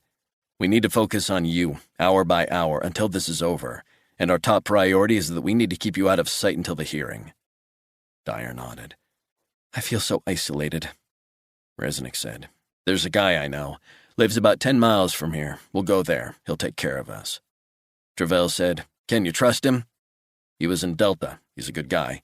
It's been a while, but he's pretty solid. Dyer nodded. So the plan is just to stay overnight, to lie low until the committee hearing? You okay with that? Fine, let's do it. Resnick glanced in the rearview mirror at Travell. What about you? I'm cool with that, Mr. R. Fair enough. Let me make a call. Resnick pulled out his cell phone and called a number from the contact list he maintained of other ex-Delta operatives. Guys like him. Guys he knew he could turn to in a jam. It rang 4 times before a gruff voice answered. Yeah, who's this? Mr. Kaczynski, remember me? There was silence for a few moments. Nobody calls me Mr. Kaczynski apart from... Resnick? You got it first time, Ed. John fucking Resnick. No way, man. How the hell are you? I'm in a bit of a tight spot and I'm looking for help. When? Right here and now. A place for me and 2 others to stay. I need to get out of sight for a day or so and then we'll be gone. More silence. Where the hell are you? Resnick checked the sat-nav map. 3 miles south of Gaithersburg. You gotta be kidding me. Seriously? I'm within range, brother. Can you help me out? For you, man, anything. So you want to find Huntmaster Drive. Big lamp at the end of the drive. That's me. We're not disturbing you or your family. I got no family, man. They're gone. But hey, fuck 'em, right? Ed Kaczynski had arms like lamb shanks, veins bulging from his neck. He opened the front door wearing a pale blue button-down shirt and dark jeans, and he had blue eyes that seemed to linger too long, as if constantly sizing up whoever he was looking at. He looked like he kept himself in shape. He spoke in a quiet voice, almost humble. He invited them into his house and showed them around. It was clear to Resnick, or anyone for that matter, that Kaczynski had a serious penchant for guns. On one wall was a wood-paneled glass front display containing rare handguns, long rifles, semi-automatics, and Civil War muskets. Resnick's thing for guns was more functional. He was happy as long as his 9mm Beretta was close to him. But Kaczynski was something else, clearly a collector, maybe even an obsessive gun nut. Kaczynski showed them into a cavernous living room. He put another log on the roaring fire, bathing the room in a dark orange glow. He brought out some blankets and gave them some drinks and food. Dyer said, Thank you for helping us out. This is a beautiful house. Kaczynski just nodded. Part owned by the banks and my ex-wife. Resnick smiled. Still a nice place, man. Kaczynski was looking around the room as if unable to relax. He seemed ill at ease in strangers' company. It wasn't long before he showed Travell to a bedroom upstairs, already made up for guests, log fire on, and Rosalind to a neat bedroom down the hall with a bathroom ensuite. Resnick waited until his ex-Delta brother returned to the living room and sat in front of the roaring fire. It was just like old times. They talked mostly, as he did with all his ex-Delta buddies, of the old days. Training, operations, Iraq, Fallujah, and inevitably the dark side of special operations. The loneliness, depressions, marriage breakdowns, and jail time. He listened as Kaczynski talked about a business failure that had cost him tens of thousands.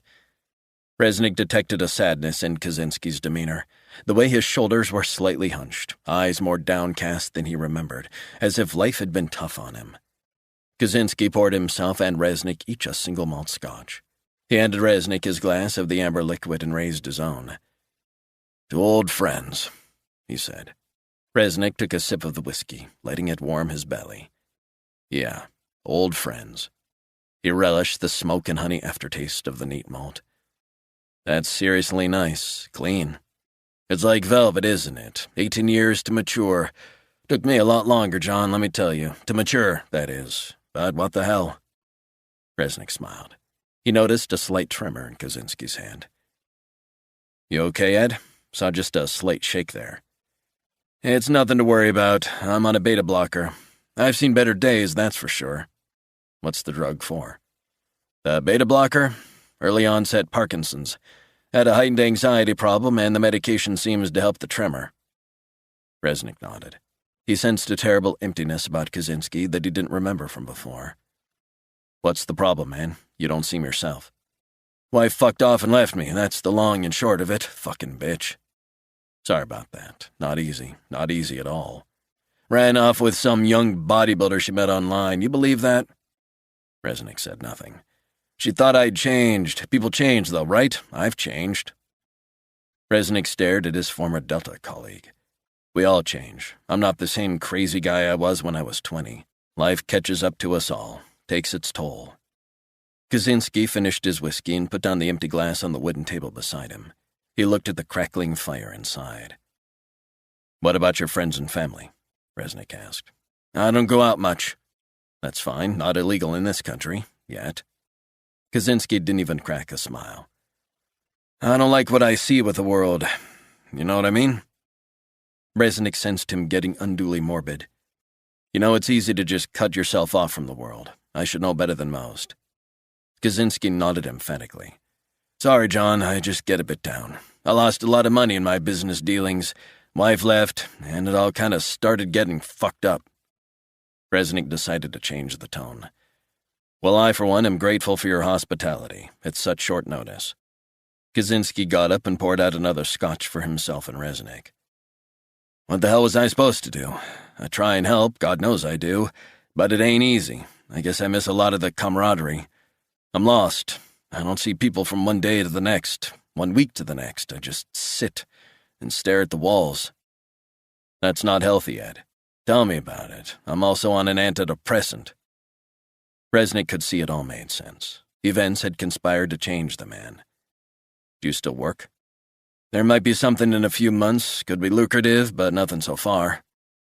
Want me to try and ask around? I know a few of the guys, mostly security consultants advising corporate clients, that kind of thing.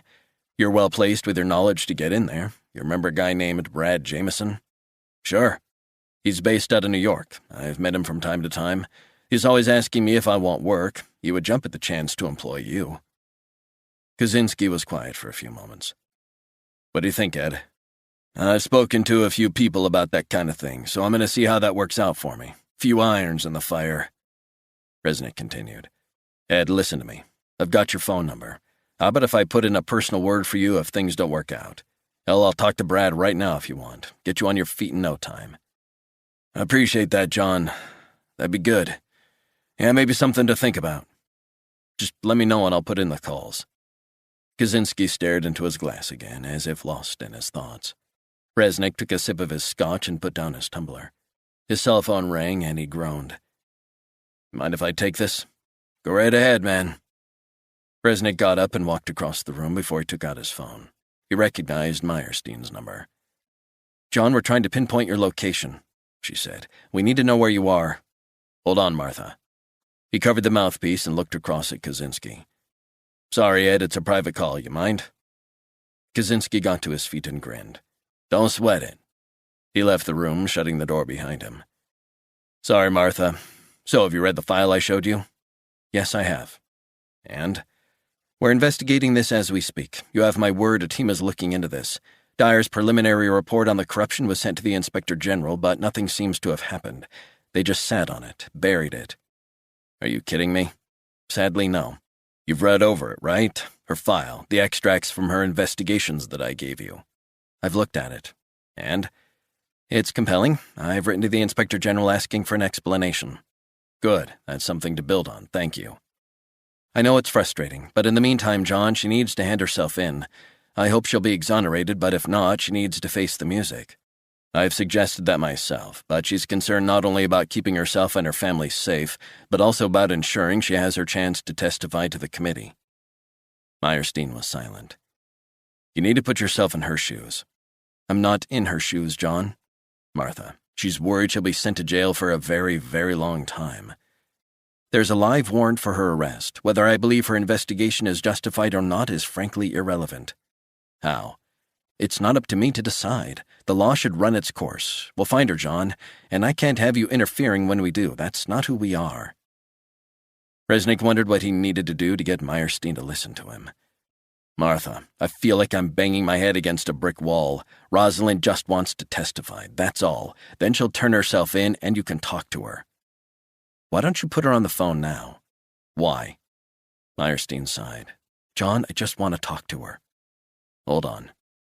Resnick headed out of the room and into the hall and called out Rosalind's name. She came downstairs from her room and followed him into the living room. "It's the FBI. Martha Meyerstein. She'd like to talk. She won't be able to track you, so you've got nothing to fear on that front." Rosalind bit her lower lip. "What do you think?" Resnick shrugged. "Your call." "Fine."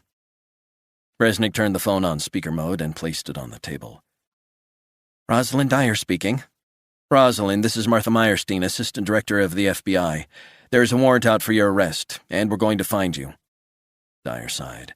"I didn't want to cause any trouble. You have to understand how this looks from our point of view, and from the point of view of the DCIS. You stole classified files, data. There are so many charges it's hard to even list them. It's treason, that's what they're saying." "Ma'am, you've got to believe me. You need to see the bigger picture." "Then you need to give yourself up right now." "And if I don't?" "Then God knows where that leaves us." 16. It was the dead of night as Max Charles looked out of the Gulf Stream, down onto the lights of D.C. He began to contemplate the meeting that lay ahead. A meeting with a man who was pulling the strings. It would be interesting. The man he was meeting was a multi-billionaire, according to Forbes. The guy had made his money in oil, Manhattan real estate, and the funding of tech startups. And the man was Charles's firm's most lucrative client, racking up tens of millions of dollars in fees in the last 18 months alone. Geostrategy Solutions provided geopolitical strategies for the man's Nigerian oil interests, greasing the wheels that needed to be greased, eliminating union and political threats to the economic interests of his client. But it wasn't just in sub-Saharan Africa that Charles's client operated. He was pulling strings in America, unseen. The client, John Fisk, was a close friend of presidents, chairman of the Joint Chiefs of Staff, Pentagon big shots, and a host of politicians. He funded numerous campaigns through a myriad of firms, some based in Bermuda, some in the Caymans, and many run by trusts, unaccountable and untraceable to even forensic accountants. It was a web of companies whose interests included oil drilling, mining in South Africa, and mineral extraction in the Ukraine. But their owners' influence was wielded through slush funds for American politicians and multi-million-dollar deals with private security companies like Charles's, which provided advisory services in various countries that included, if required, regime change. Fisk was also the brains behind the Commission, a shadowy organization that still existed in a different guise, drawing up plans to eliminate U.S. politicians who got in his way. The Gulf Stream descended as they approached Dulles. Charles disembarked and got into the back of a waiting SUV. Then he was whisked to a sprawling gated estate not far from McLean, Virginia. Charles was shown into the library where Fisk was already waiting. Fisk, despite the late hour, wore a gray suit, black shoes, and a pale blue shirt. "How was the flight?" Fisk asked, making small talk. "It was comfortable, thank you. Can't stand airports, waiting in line, people coughing, spluttering, spreading their fucking germs, their kids wheezing, TB in the air, being in such close proximity to people. Disgusting." Charles smiled. The man was a notorious germaphobe. He was also phobic about what he ate, railed about chlorinated chicken in America. "I gather you didn't bring me down here to discuss airport hygiene, important though that is." Fisk gave a rueful smile. "Do you know why I do what I do? You care about this country?" Fisk walked across the floor-to-ceiling windows and stared out over his floodlit estate of tennis courts and a 9-hole golf course. "Absolutely correct. I care passionately about how we're drifting away from the path that has brought us such exceptional success, progress, and preeminence in the world. I love this country. I've lived long. But I look around this land, Max, and all I see are people who don't understand what it takes to keep this country where it needs to be. We lead the world, but we only lead the world because we control the world. We decide the rules." Charles smiled. "Correct. You know better than anyone, Jean. America's military needs the freedom to protect this great nation without oversight. People don't need to know how they are protected. As long as they are protected and the nation's interests are protected, the Pentagon and the CIA should be allowed to operate as they see fit. What the hell is it to politicians anyway?" Fisk sat down in his seat and looked across at Charles. "How long have we known each other, Max?" "Can't be far off 35 years, maybe more." "It's nearly 40 years, and I've come to value your judgment, your insights on my companies, and your counsel on national security matters. I respect and admire how the CIA operates. Your work over many years within the agency continued the great work of men like Dulles." Charles nodded. "Max, help me out here. I don't understand what's happened with this DCIS woman." "Rosalind Dyer?"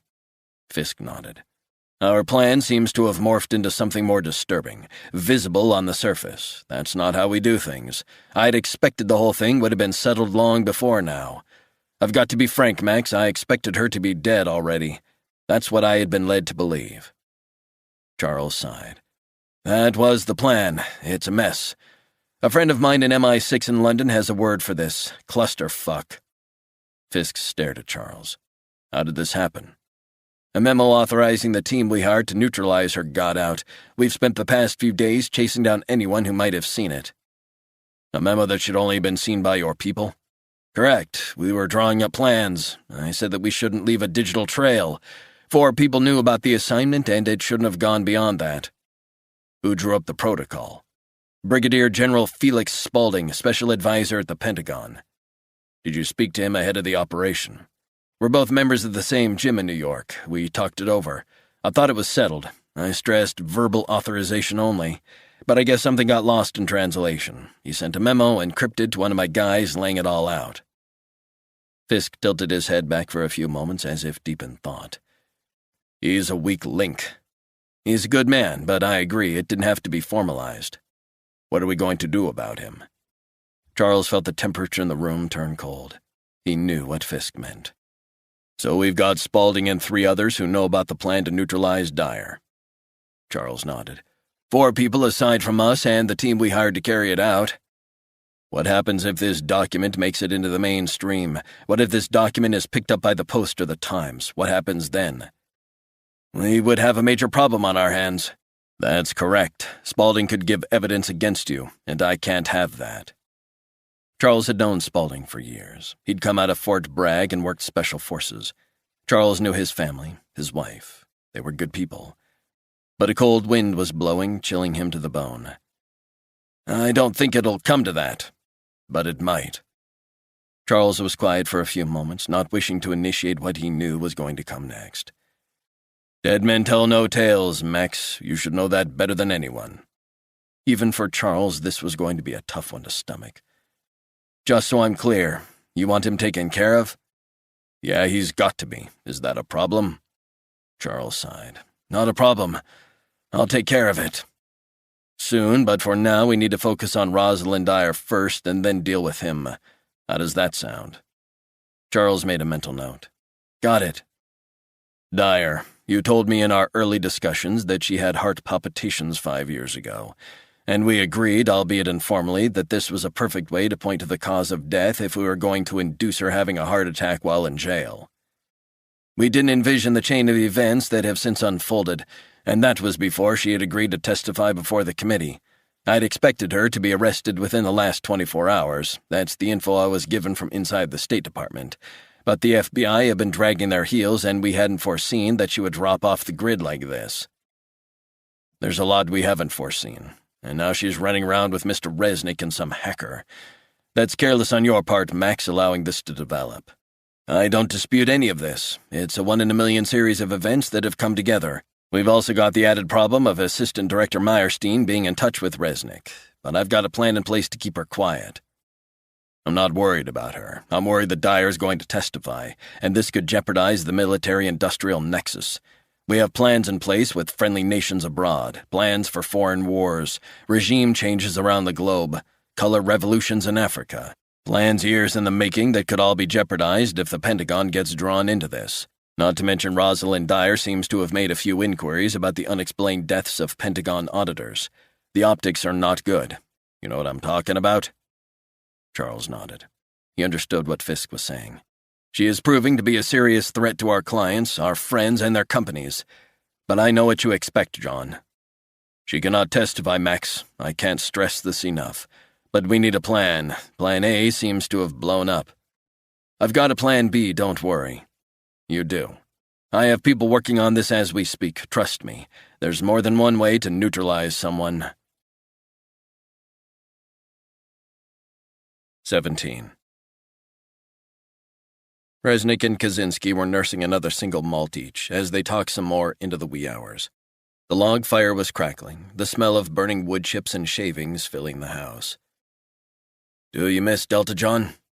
I think about it. But do you miss it? Not so much. I miss the people. I think about the guys I was with, the friendship. It's a brotherhood. Of course I'm gonna miss that. It was tight-knit, real tight. Yeah, I miss that, I guess. What about you? Kaczynski took a sip of his scotch and shook his head. Seems like a long time ago, that's for sure. That it was. I kinda went downhill when I left. I couldn't sleep. Flashbacks. I forgot who I was. I got meaner. Deniable operations making me wake up in the night. And went on for years. I've been there, I know. It takes its toll. No one else knows what it's like, not a goddamn soul. He scrunched up his face. You find it tough still? Kaczynski nodded. There's stuff we see and do that you don't want to ever think about, but we have to try and keep it somewhere deep in the mind, locked away. I can't do that. I've tried to. Sometimes I close my eyes and I see the eyes of an Afghan farmer, an old guy, skeletal, thin, pleading for his life before I killed him. Remember Kandahar? Hard to forget. I thought he was going for his gun. Then I remember the blood on the walls of the home. A family lived there. Resnick nodded. No one knows what it's like unless you're there. In 110 heat, blinded by thirst, anger, I went out of my mind for days, weeks, I don't know. Resnick said nothing. He knew those same feelings, the alienation, the loathing, the rage. Best friend Ron Farley, SEAL Team 6 for a few years. Then he began working for the agency in Baghdad. You know what he did when he got home? Resnick shook his head. He went to his neighborhood bar in Jackson. He drank himself crazy. Then he went home and killed his wife and dog before turning the gun on himself.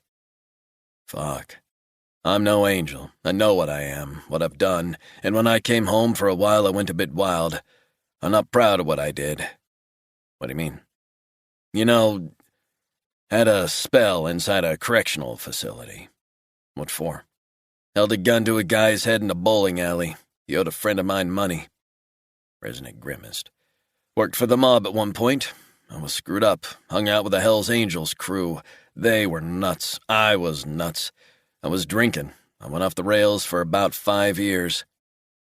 Looks like you're back on your feet now. Beautiful house. How'd you get all this? Kaczynski gave a rueful smile. No one to enjoy it with. You'll be okay. Resnick looked around the living room. High ceilings, big space. Massive basement, too. You should see the wine cellar. You wouldn't fucking believe it. You believe that? A kid from the shit end of Pensacola with a house like this?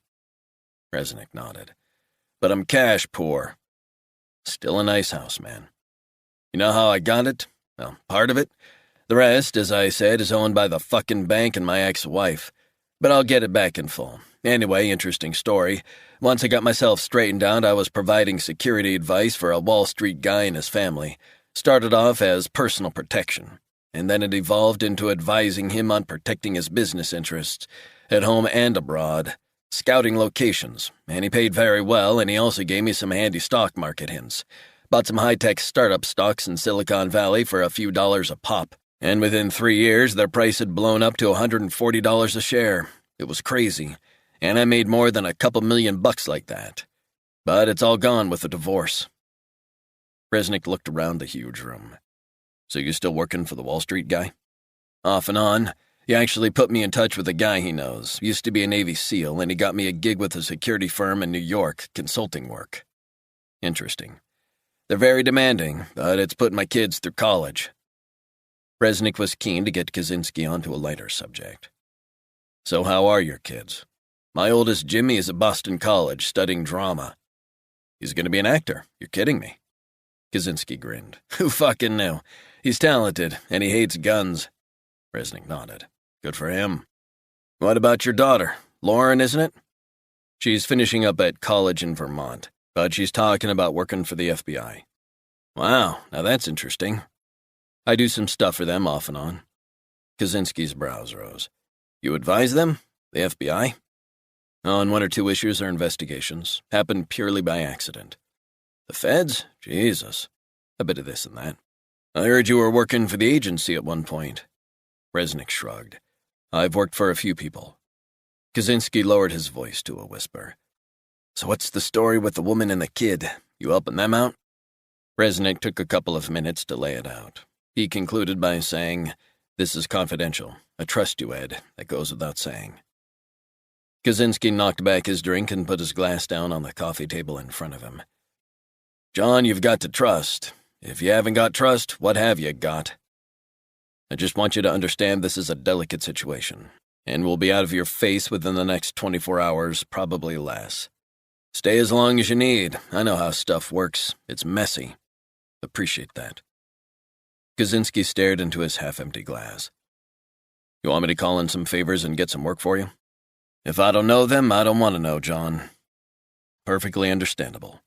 Resnick stifled a yawn. Need some shut-eye, he said. You mind if I crash out?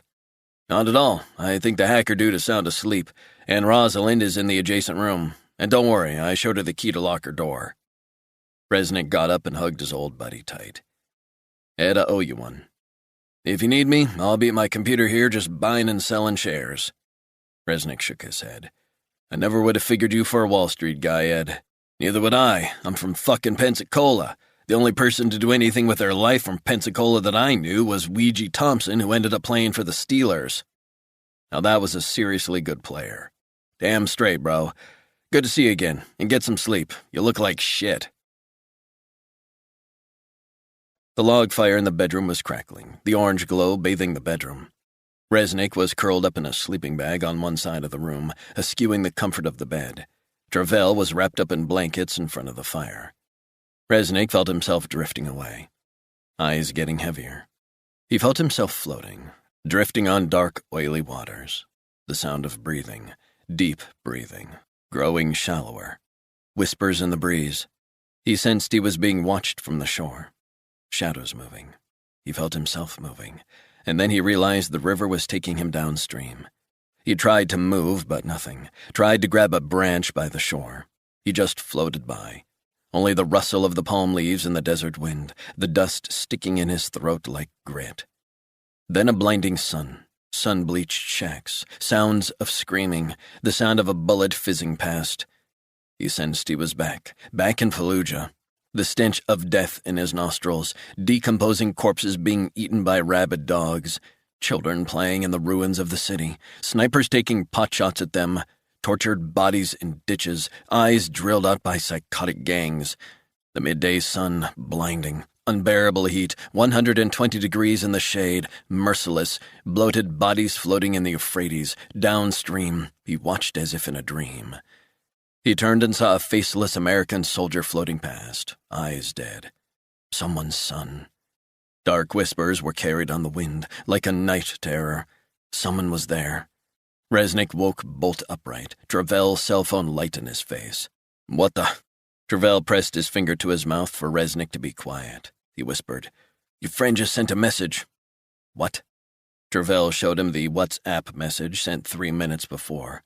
Resnick scanned the message. It read, You interested in the whereabouts of Rosalind Dyer? I can tell you where she is for $250K, no questions asked. It took a few moments for Resnick's head to clear away the whiskey fuzziness. The reply read, Money in your account, friend. Where is Target? The response read, My home address. Sound asleep. I've deactivated the alarms. Resnick rubbed the sleep out of his eyes as he gathered his thoughts. How the hell did you do that? A spyware I'm developing, downloaded remotely to his phone without him knowing, then anytime he messages or calls, I see it. In my business, it's important to know who you're dealing with. Now I know. The people he's communicating with are in Denmark, but they're clearly using a VPN to mask their true location. Resnick took a few moments to get his bearings. I can't believe that. Never in a million years. What are you going to do? Travell whispered. Resnick grabbed his gun and headed for the bedroom door. 18. Resnick crept downstairs and into the living room. He saw Kaczynski sitting at his desk with his back to the room, computer on. A strange blue glow from the monitor bathed the room in an ethereal glow. He walked up behind Kaczynski and pressed the 9mm Beretta to the back of Kaczynski's head. Not a fucking move. Kaczynski sat still. Man, what's going on? Don't play dumb with me. Who did you contact? What are you talking about? I'm emailing my ex-wife. Don't lie to me, Ed. I saw the message you sent. Kaczynski stared at the screen. You need to start talking or it's over. Right here and now, man. John, I have no idea what you're talking about. I let you into my house, and this is how you repay me? Cut the bullshit. The kid with me is a computer genius, and he just intercepted your message selling us out. You want me to show you? Kaczynski went quiet. Resnick pressed the gun tight into his scalp. You feel that cold metal on your skin? Well, do you? I don't fuck around. You know I don't make idle threats. Okay, I can explain. I'm on a short fuse. One wrong move, you die. I want to try and explain. Resnick took a couple of steps back, gun trained on his old Delta buddy. Explain you selling out one of your own? Seriously, is that how fucking desperate you are? Kaczynski slowly turned around in his chair, hands still on his head. That's exactly how desperate I am. John, please, man, I'm in deep. What do you mean? I owe my ex-wife hundreds of thousands. I haven't got a cent. I'm broke. I helped my son on a production he was working on with a friend. It went bust, and all my savings with it. Now my ex-wife is wondering why I haven't sent her part of the divorce settlement. The reason is I have nothing but this old house that now I have to sell to pay her the share I owe. I'll be living in a shack in the woods before long. Sad stories don't do it for me these days, Ed. I've had my fill of sad stories. You want to hear a sad story? You want to hear about how my wife's body was never found on 9/11, pulverized to dust? That's what happened to her. So spare me the fucking sad stories. I need the money. The firm I know, they have offices all over D.C., New York, L.A. They've been trying to get some work for me, but nothing's really working out. I thought this would be a way for me to get back on my feet. By selling me out, and the kid and Rosalind? You don't know how fucking desperate I am. I'm at the end of my rope. Kaczynski began to sob like a child. I want to kill myself. You have no idea. Who exactly did you message? Kaczynski bowed his head. We'll find out soon enough. John, please, look at me. Look at me. I'm a bum. That's what my father called me. That's what my ex-wife called me. I drink too much. I fooled around with other women when I was married. I'm a mess. I'm nothing. You understand that? That's all very interesting, but I asked you a question. I won't ask a second time. Who did you message? He works for Geostrategy Solutions in New York. The firm's name crashed through Resnick's head like a brick. He knew you and I had worked together. He said if I heard from you looking for help, to give them a call. Who are they sending? What's the guy's name? Kaczynski said nothing. Resnick stepped forward and pressed the gun tight to his former friend's forehead. You will tell me, Ed, so help me God. Kaczynski sighed. I have no idea, John. Swear to God. I'm sorry. I'm sorry I sold you out. Please don't hurt me, man. Resnick felt a cold anger clawing at his insides. A surge of adrenaline spiked his heart rate. He smashed his fist hard into the side of Kaczynski's neck, right into the carotid artery. His ex-Delta buddy slumped forward, unconscious. Resnick lifted him up and dragged him to a storage room. He locked him inside and put the key in his pocket. He switched off the computer, the lights, and plunged the house into darkness. His senses were switched on. He needed to get himself, Travell, and Rosalind as far away from the house as possible. He didn't know how long they had. Maybe an hour, maybe less. He headed upstairs. Travell's face was lit up with a white glow from his cell phone. Here's what's going to happen. Are you listening? Resnick said. What'd you do to him? You didn't kill him, did you? No, he's just incapacitated for a little while, but we need to move. Man, I'm scared, really batshit scared. Resnick called Travell to his feet. You can do this, do you hear me? Sure, I think so. Resnick went next door and knocked hard on Rosalind's door. Rosalind, we need to get out of here. A few moments later, the door unlocked and Rosalind peered out, bleary-eyed. What? People are on their way. I don't know who, but you and Travell need to get out of sight. What about you? Let me deal with this. A few minutes later, Resnick, Rosalind, and Travell had gathered up their gear and headed downstairs. They were standing in the hallway. Do you mind telling me what the hell happened? Rosalind demanded. Travell quickly explained to Rosalind how he had intercepted the message from Kaczynski. There are people coming to kill you, probably all of us. Rosalind looked surprisingly composed. So we need to move. Travell began to shake. Yeah, but where? What are we going to do? Where are we going to go? You and Rosalind are going down to the basement, Resnick said. Get out of sight while I try and come up with a plan. Travell shook his head. Sorry, man, I can't. What do you mean you can't? I'm claustrophobic. What? I can't go down there. I hate confined spaces, basements, no windows. I hate being locked in. Resnick grabbed him by the arm. Listen to me, you need to shape up and focus. This is not just about you.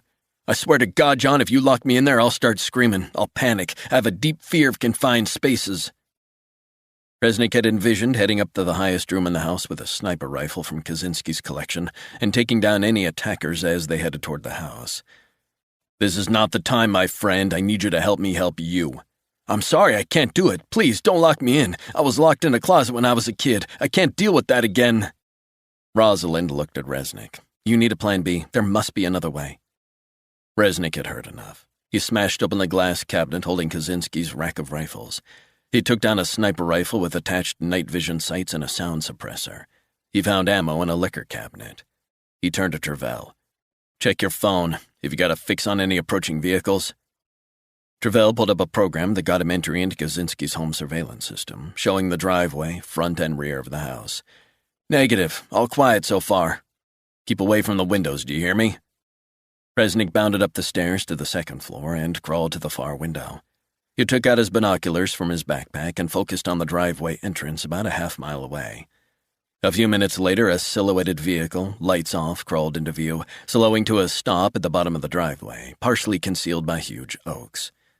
His mind was racing. He couldn't believe they were here already. Had they been nearby? Was it chance? No matter, they were here now. Think, goddammit. He wondered whether he should lay down some fire, disable the vehicle, then pick them off one by one. He checked the silhouetted vehicle again. It was parked opposite some huge trees. Maybe they were waiting for backup. That would make sense. One team to block access to the driveway while the other does the hit.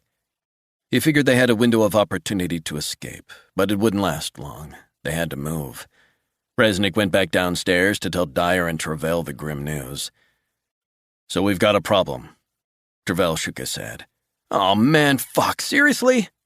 It might be nothing, but if they're waiting for a second team, and if either of the teams is the Miami team or similarly equipped, we'll have a fight on our hands. Dyer went to the downstairs window and peered through the blinds. They're still there. We've got to hope that they're working under the false assumption that we don't know they're coming. Travell nodded. We've got to use that head start, Resnick said. Let's get going. Hang on, Rosalind said. I'm not sure this is the best strategy. Why don't we call the cops? Too late for that. My view, best strategy in the circumstances is to move, and quickly. The three of them headed down into Kaczynski's basement and through a creaking door into a garage. Inside was a Toyota Hilux pickup. He spotted a key fob hanging from a rusty nail on the wall. Resnick grabbed it and climbed into the driver's seat. He saw it was keyless.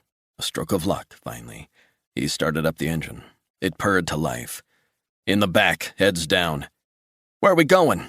Travell asked. Resnick edged the vehicle forward and the garage doors automatically opened. Travell said, I can't see a thing. Resnick's eyes gradually began to adjust to the darkness. He could make out a dirt road at the rear of the property that led to woods. The GPS showed a forest trail leading from the rear of the location due south. Dyer was crouched down in the back seat. I'm scared, John. Resnick didn't answer. He just drove the truck out of the garage and accelerated down the dirt road, heading for the opening in the trees. 19. It was the dead of night, and Meyerstein was sitting at her kitchen breakfast bar, unable to sleep. She sipped her cup of Earl Grey tea. Her cell phone rang, and she answered quickly. Assistant Director, sorry to call you at this time, but it's urgent. The voice belonged to Jenny Riley, an up-and-coming FBI analyst. Meyerstein was mentoring Riley, who worked in the 24/7 Strategic Information and Operations Center, based on the 5th floor of the Hoover Building. What have you got? Have we found Resnick? No, sorry. Meyerstein sighed. So why the call? Routine police patrol outside Gaithersburg, Maryland. 4 people on vacation from Central America. Only one could speak English, apparently, loaded to the teeth with weaponry. Is this connected to Resnick or Rosalind Dyer? We believe both. We think these guys were tracking down Dyer in particular. We believe Dyer and Resnick were hiding out in a house nearby with a friend of Resnick's from his Delta days. These 4 guys said they were hunters and liked shooting. They've come a long way to do some shooting. Police checked the SUV. Destination in the GPS was a house owned by Edward Kaczynski. Turns out he's a former Delta operator like Resnick. Meyerstein began mentally mapping out what had happened. So Resnick was there. 100%. How can you be so sure? Cops got into the house and Kaczynski was inside, alive. He was locked in a closet and says Resnick is with Rosalind Dyer and a black kid. That must be the hacker, Travell Williams. Correct, ma'am. Jenny, I want this out to every agent. Let all field offices know. The thing is, ma'am, they've dropped off the grid again. Not a trace of them, digital or otherwise. Get on it. We need to find Resnick and Dyer before it's too late. 20. The headlights of the Toyota pierced the darkness surrounding the bone-dried dirt road as they powered through the forest of trees, clouds of dust behind them. "Where the hell are we?" Travell asked. Resnick glanced at the GPS. 2 miles and we'll come to a proper road. Then what? Leave that to me. What does that even mean? It means we need to keep moving. Resnick drove on past some old wooden shacks. Hold on, he said as they plunged through a stream in the woods and back onto the dirt road. A minute later, the headlights picked out the asphalt. He felt himself relax. Okay, we're back in civilization. He was driving down a minor road in rural Maryland, not a car in sight. What now? Travell asked. Resnick looked again at the GPS, which had gone blank. He wondered if the wiring had gotten dislodged on the rutted dirt road. Shit, damn thing died on us. Travell, help me out. Travell took out his cell phone. Yeah, got it. We're 2 miles from Rockville. Straight ahead on this road, then what? My plan is to leave Kaczynski's truck and get another ride. Do you mean steal a ride? Dyer said. Got it, Resnick replied. What about a diner? Usually cars in and around diners. Cops will be out looking for us, Resnick said. Is there anywhere else that might be open 24/7 that has parking? In this part of the world, I don't think 24/7 is even a thing. Travell tapped furiously on his cell phone. God bless Google Maps. Harris Teeter, south of Rockville. Supermarket, straight ahead. Resnick drove on for a few hundred yards. He took a hard right turn and pulled into the near-empty parking lot right next to a minivan. The lights of the supermarket bathed parts of the parking lot, but it was deathly quiet, no sign of anyone. Let's get inside, get a cup of coffee, refuel. But ideally, we need to get away from here, find a place to hide out, just for 24 hours. Any ideas? Travell said, I don't know, maybe. What do you mean, maybe? I have a friend. She lives in Potomac. That's close, isn't it? Real close, Dyer said. She's cool, but I don't know if she'll do this. It's a big ask. You want to try? Resnick said. We need as much help as we can get, but she needs to be trustworthy. Do you trust her? Hell yes, I trust her, very much. Does she have a car? Resnick asked. Her parents have a car. I'm going to ask you again, Resnick said. Can we really trust her? I thought I could trust Kaczynski. I was wrong. I'm telling you we can absolutely trust her. She's cool, ridiculously cool. She smokes some weed, but if you're okay with that, she'll be fine with you. Send her an encrypted message. And say what? Tell her you need an urgent favor. 21. 30 minutes later, Rosalind spotted mud-splattered white Chevrolet Suburban driving into the parking lot. A young woman was driving, smoking a joint, waving through the window at them. She wondered if the girl should be behind the wheel, but decided to let it slide. Her main concern was getting out of sight. Interesting? Resnick turned to Travell. Is this her? Travell grinned. Oh, yeah, she's great. Is she stoned? Resnick said. Probably. The young woman rolled down her window. She was in her late 20s and had high cheekbones and long brown hair. She had a nose ring in her right nostril. Travell, what the hell's going on, man? Fifi, it's a long story. I know it's late and this is all pretty weird, and I know I'm expecting a big favor, but you mind if my friends get a lift too? Plenty room. Jump in, guys. Rosalind slid in the back seat beside Resnick. Travell sat up front. Fifi turned around and offered the joint to Dyer. You want some grass? I'm good, thanks. Fifi shrugged. Not a problem. She looked at Travell. Man, I haven't seen you since forever. Travell turned around and rolled his eyes. We left the NSA on the same day. Fifi's a lot of fun. Fifi laughed and drove off. A lot of fun. Were the NSA pissed or what? Mighty pissed, Travell said. Rosalind interrupted the love-in. I appreciate you helping us out. Don't sweat it, hon, she said. Fifi, we're looking for a place to disappear until tomorrow, Travell told her. Disappear? I love it. Are you guys fugitives from the government? Travell laughed. That's exactly what we are. Then I'm 100% your guy. Got any suggestions? Let me think. Oh, yeah, I've got a suggestion. So long as you guys haven't murdered anyone or aren't planning to kill anyone, I'm cool with it. Resnick said, Appreciate that. And no, we haven't murdered anyone. At least not yet. Fifi burst out laughing. You guys are crazy. I love it. Well, here's the thing. My parents are out of town. They have a cool place in Georgetown. I have the keys. Skiing in Europe or some such shit. Rosalind leaned forward. And they won't mind? Probably, but if you're just staying for a day or two, no problem. They won't be back for another week. You mind telling me what this is all about? Rosalind said, It's complicated, and we're going to need your discretion. Whatever. Fifi negotiated a few tight bends before she found a straight bit of road just outside town.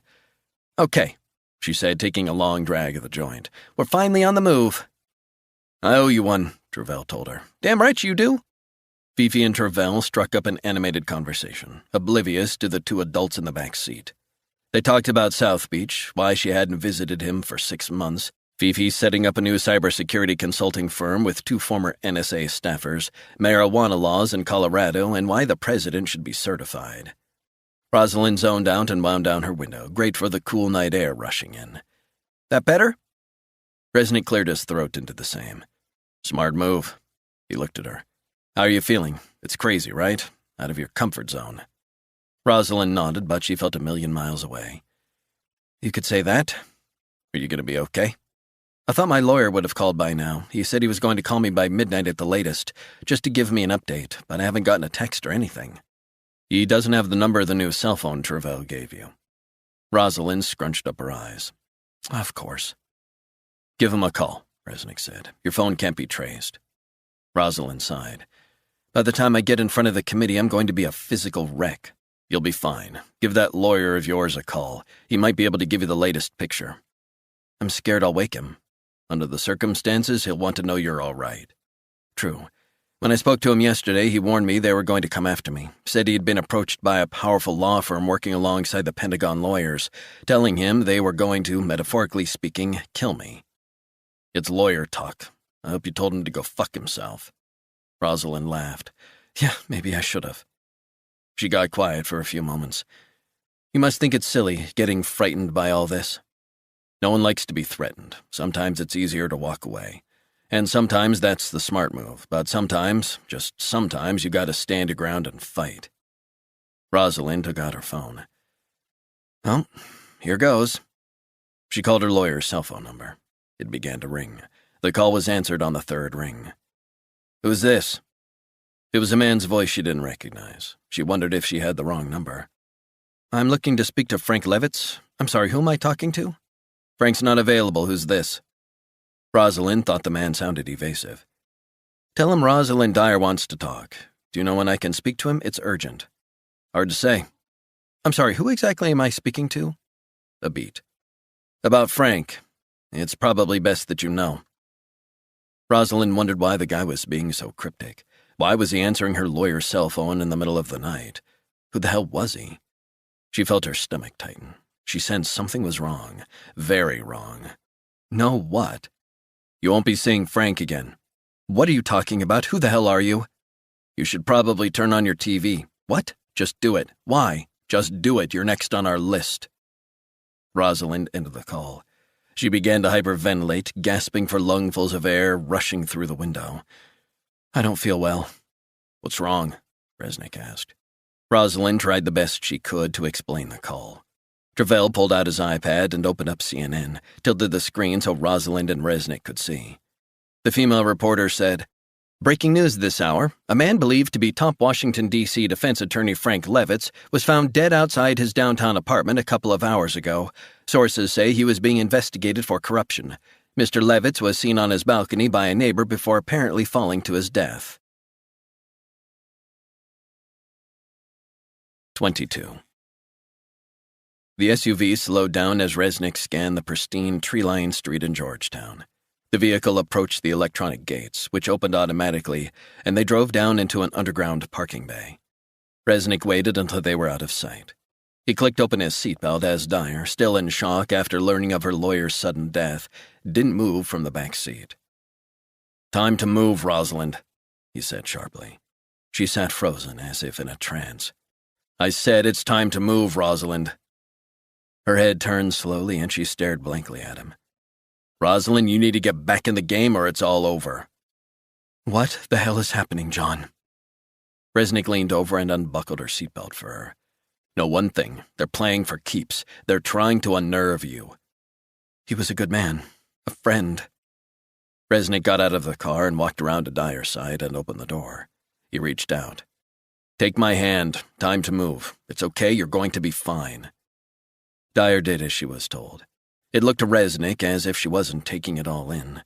Maybe she was shutting down, perhaps a coping mechanism to deal with the acute shock she had to be suffering. "Take my hand." Dyer gripped his hand tightly. Resnick waited until Travell and Fifi went inside. Then he escorted Dyer slowly into the house, knowing she was in a fragile state. He locked the doors behind them. Fifi led the way, and they followed her up some winding stairs and into a second-floor living room. Modern art on the whitewashed brick. Huge TV on one wall. "Keep the blinds drawn," Resnick ordered. "Get the fire lit. And can I have some blankets for Rosalind?" Fifi got the living room warm and cozy. "I'm so sorry. That's crazy." Dyer wrapped the blanket around herself. "He was the sweetest man." Fifi sat down beside Rosalind and wrapped an arm around her. "We're here for you. I want to help in any way I can. Frank was so smart. He promised me he would be with me every step of the way." Resnick sat down on the sofa opposite. He leaned forward. "It's tough, I know." Dyer nodded. "He would never kill himself, never. He was a family man, a great one. You'd have to be crazy to do that or even consider that. He wasn't crazy, not depressed either. I just don't buy it. Someone killed him, didn't they? The guy who picked up his phone, right?" Resnick nodded. "Your lawyer believed in you and what you were trying to do, right?" Dyer closed her eyes for a moment. "Yeah, very much. He was very pro-privacy, anti-state surveillance. He was an old hippie, but now he's gone. I just can't believe it. It's too much." Resnick stared into the fire as his mind began to consider the options for Rosalind. "I'm very sorry." "He thought I was brave doing what I was doing, but he was wrong. He was the one who was brave. He didn't have to take on my case." Resnick shook his head. "But he did. So, Rosalind, I know it's not easy to broach this subject, especially right now, but we need to reassess what you're going to do in light of everything that's happened." "What do you mean?" "I've seen enough. I know how this is going to play out, and it's not going to be good." "Don't you think I know that?" "I don't know if you do, so I want you to listen carefully to what I have to say." Dyer nodded. "Of course." "I strongly recommend, based on the terrible death of your lawyer, that both you and Travell allow yourselves to be taken into secure custody by the FBI until this is over. It is imperative for your safety." Dyer sat and stared into the fire as though she were contemplating her fate. "Did you hear what I said, Rosalind?" Resnick said. Dyer nodded. Travell sat down on the floor in front of the fire. "My main concern was to warn you, Rosalind, of this threat. I did tell John before that I would consider a safe house or whatever until this blows over." He turned and looked at Resnick. "I'm scared, man. I'm not afraid to admit that, but I think I'd need assurances from the FBI before I went into custody. I hope you understand that." Resnick nodded. "Leave that to me." He looked again at Dyer, a blanket wrapped around her. "Your call, Rosalind. I can pick up the phone and get you to safety in a matter of minutes. Sometimes the smart thing is to head for cover." Dyer shook her head. "Then it would all be in vain. They would win. My efforts, my lawyer's efforts, he paid for it with his life. He wanted me to back off, to take the settlement. But when I refused, he said he'd support me all the way." "What about your husband and your kids? What about the impact on them? Just say the word and I can get your family taken into protective custody." Dyer sighed. "John, there are no indications that they are at risk. What if the FBI uses my family as a bargaining chip?" "Rosalind, trust me. The people who are targeting you could get to you through your family. Have you ever considered that?" "It's making me sick thinking they could be in danger. There is no easy decision. But my mind is made up. I'm going to testify tomorrow, come what may." "No matter what," Resnick said. "No matter the consequences, what about your family?" "I love them, but I need to do this. I wouldn't be able to live with myself if I didn't see this through." "Well, I'm with you." Travell said. Fifi smiled at Rosalind, holding her hand. I really admire what you're doing. If I can help you in any other way, just let me know. Dyer said, You've been very kind, all of you. Resnick knew at that moment there was no turning back. For Rosalind, Travell, or for him. He admired Rosalind's courage, but he knew it was a high-risk strategy to testify, come what may. If that's your final word, Rosalind, I just want you to know this ain't over. Whoever wants you out of the way is still out there. Dyer nodded. Resnick stared at Travell. You understand the consequences of this? It means we're all under threat, and Fifi. Fifi shrugged. Hey, I ain't leaving. This isn't your fight, Fifi, so if you want to bail, you need to let us know now. We'll find some other digs. Like I said, I ain't leaving. I don't bail on friends. I've never bailed on anyone, apart from the NSA. Right, Travell? Travell sat quietly, not responding. I want to help, Fifi said. I'm in. Rosalind dabbed her eyes. Thank you. You're very kind, all of you. Resnick looked around at the faces of the three. Okay, so if you're not going to go to the feds and Fifi is still on board, we need a plan. I want to go on the offensive. We can't wait and react to events. Any suggestions? Fifi said, I know IT better than anyone other than Travell. Cybersecurity systems, hacking, cloud penetration analysis, whatever. Resnick's mind was racing ahead. He snapped his fingers as an idea began to form in his head. He looked at the two computer kids. So I want to know, how good are you guys? Is it all talk or can you walk the walk? What do you mean? Travell said.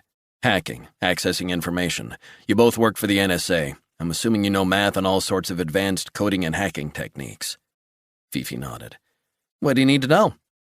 Resnick sighed. Honestly, the bad guys are still after us, but if we found out more about them, we might be better placed to protect ourselves. Maybe keep one step ahead of them, and it might help us to know what to do next. Fifi shrugged. Got it. What do you want? Let's take a few steps back. That call Rosalind made to her lawyer, who answered. Rosalind said, I don't know who that was. I want to pinpoint where that person was or is. Dyer closed her eyes as if the mention of her lawyer had dredged up the bad memories again. Who was that guy? Who knows? Possibly the guy who killed Rosalind's lawyer. Or maybe he knows who did. It's one of those two. So my question is, can we access that guy's location? Travell looked at Fifi. What do you think? Access via telecom companies? Fifi nodded. Resnick looked across at Dyer, who looked washed out, drained of life. Rosalind, get out your cell phone and tell me exactly what time you called that guy.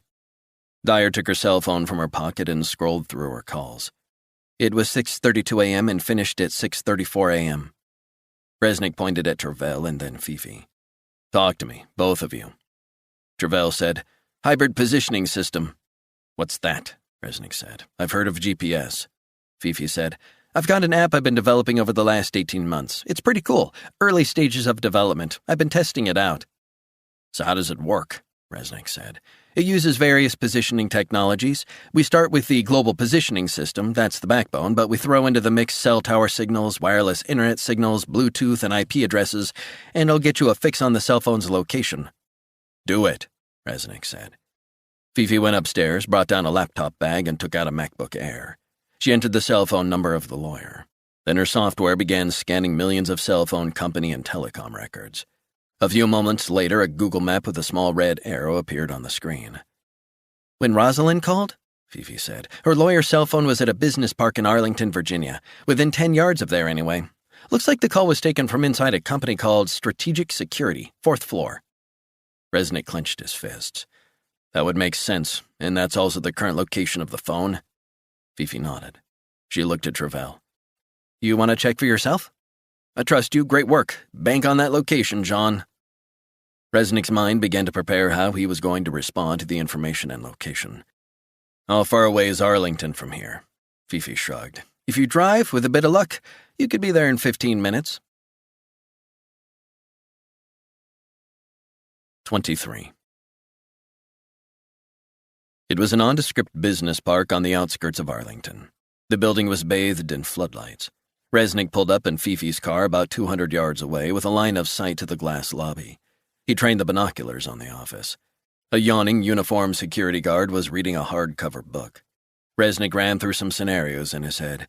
He wanted to get inside, but he knew they'd ask for ID, maybe even biometric identification. He wondered if Travell or Fifi might be able to gain access to their systems, allowing Resnick to get in. Then again, it might also tip off those inside that their security had been breached or was about to be breached. Could he risk it? Resnick pulled out his cell phone and called Travell. "Hey, Mr. R, you okay?" "I'm fine. Everything okay there?" "We're good. All secure." "What about Rosalind?" "Sleeping soundly, thank God." "Travell, I need a favor." "Shoot." "I'm at the address. I need to double-check. Is the cell phone Fifi pinpointed still at the same address? I need to be 100% sure." "Give me a second." The sound of tapping keys on a laptop. "Affirmative. Exact same spot." "Copy that. Now that we've got a fix on the ex-lawyer's cell phone, are there any other electronic devices in that office within range? It's important we have an idea what we're dealing with." Let's see." More tapping. "Got an iMac desktop, and that's it." "Can you activate the microphone on the desktop and the cell phone? I want to determine who's there." A few more taps. "Two male voices, both speaking a language I can't understand. Can't make out the accent." Travell sighed as he tapped more keys. "So, interesting." "What?" "Uber pickup coming in 13 minutes. "Under whose name?" "Carlos Sanchez. Don't know if that's a real name or what, but taxi for two, I see." Resnick's mind was racing ahead. "Interesting. Great work. Now where's the Uber taking them?" "It appears to be headed to 115 2nd Avenue Northeast, Washington, D.C., Capitol Hill." Resnick's brain was making connections fast. "Take note of that address, keep it encrypted." "You want anything else?" "Yeah, how many units in the building they're going to?" A few more taps. "I make 16 co-op apartments, high-end." "Very good work, man, thanks." "When you coming back?" "Just hang in there, maybe a couple of hours, hard to say." "Stay safe, John." "You too." Resnick ended the call. He entered the address Travell had given him into the GPS and headed straight there. The location was a 4-story Beaux Arts building across the street from the Supreme Court. He imagined the area would be favored by politicians, staffers, judges, and lawyers who worked on Capitol Hill. He saw a police car in the distance, cruising past.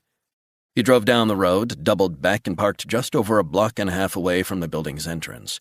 Good line of sight, but not too close. He didn't want to attract attention. Resnick switched off the engine, then cut the lights.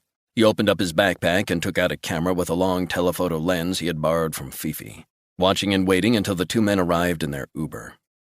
20 minutes later, 2 men wearing dark suits were dropped off outside the apartment building.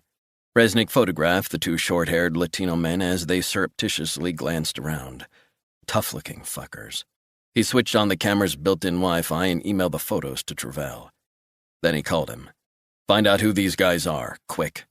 "Why?" "I think they've been hired to kill Rosalind." 24. The sun was edging above the horizon, bathing the low-rise apartment buildings in a burnt orange glow when the 2 men finally re-emerged. Resnick had popped 2 Dexedrine to keep him awake and was hyper-alert. He slunk down low. He wondered where they were headed. Had they received a tip-off about where Rosalind was? Was that it? Whose apartment did they just visit? Was that relevant to what they were doing? Was it a safe house for them? The more he thought about it, the more convinced he was that they were part of a kill team, sent to the city to neutralize Rosalind Dyer. He could tell by the way they carried themselves that these were no posers in sharp suits protecting VIPs. These were tough motherfuckers, make no mistake. They reminded Resnick of Brazilian military personnel that he had trained in Central America a decade earlier. The men drove off. Resnick messaged Travell to keep track of the men's movements, deactivate the alarms, and pinpoint which level the apartment was on. He also told Travell not to answer the door for anyone, not under any circumstances, and he told him to keep away from the windows. A short while later, Travell messaged to confirm the men had been in the top-floor apartment and all alarms to the building had been deactivated. Resnick was sorely tempted to follow them in. However, he was also curious about the apartment. He picked up his backpack, got out of the car, locked the doors, and crossed the street. Then he casually walked up to the entrance door and took out the tension wrench in his pocket. Resnick got to work on the deadbolt keyhole. It had been a little while. He was maybe a bit rusty. He turned the wrench using a bit of pressure, making sure the lock pin didn't fall back.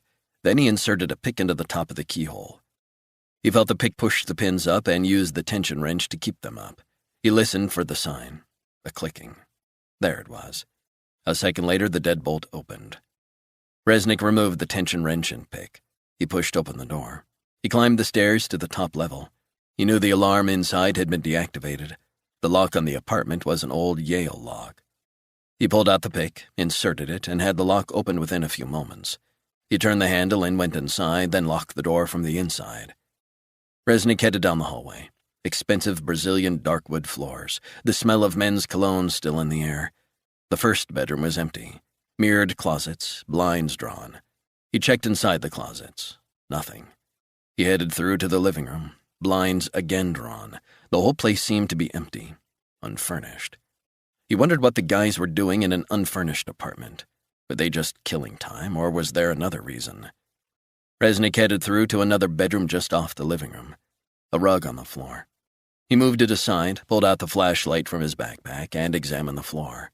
He saw telltale scrapes on the dark wood. He kneeled down and pulled off a Swiss Army knife attached to his belt. He used one of the blades to pry up a floorboard. He lifted it up and placed it carefully on the rug. He shone the flashlight down through the opening. Black metal glistened. He peered inside. The smell of grease. He could make out what looked like a sniper rifle. He leaned in closer. Tucked in beside the rifle were hundreds of rounds of ammo and a foldable tripod. What are those guys up to? Resnick took out his cell phone. He snapped a photo of the contents and sent it to Travell for safekeeping. He pulled out the rifle, ammo, and tripod. He stripped down the rifle and placed it inside his backpack alongside the ammo and tripod.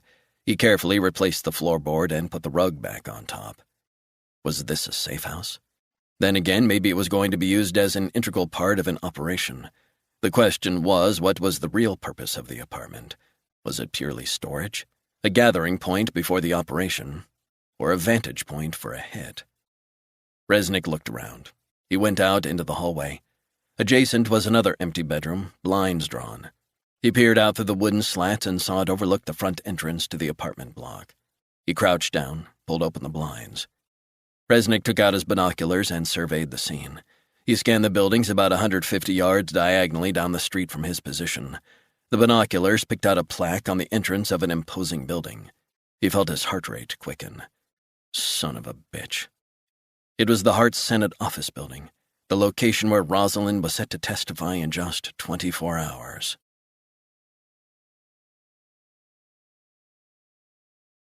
"25.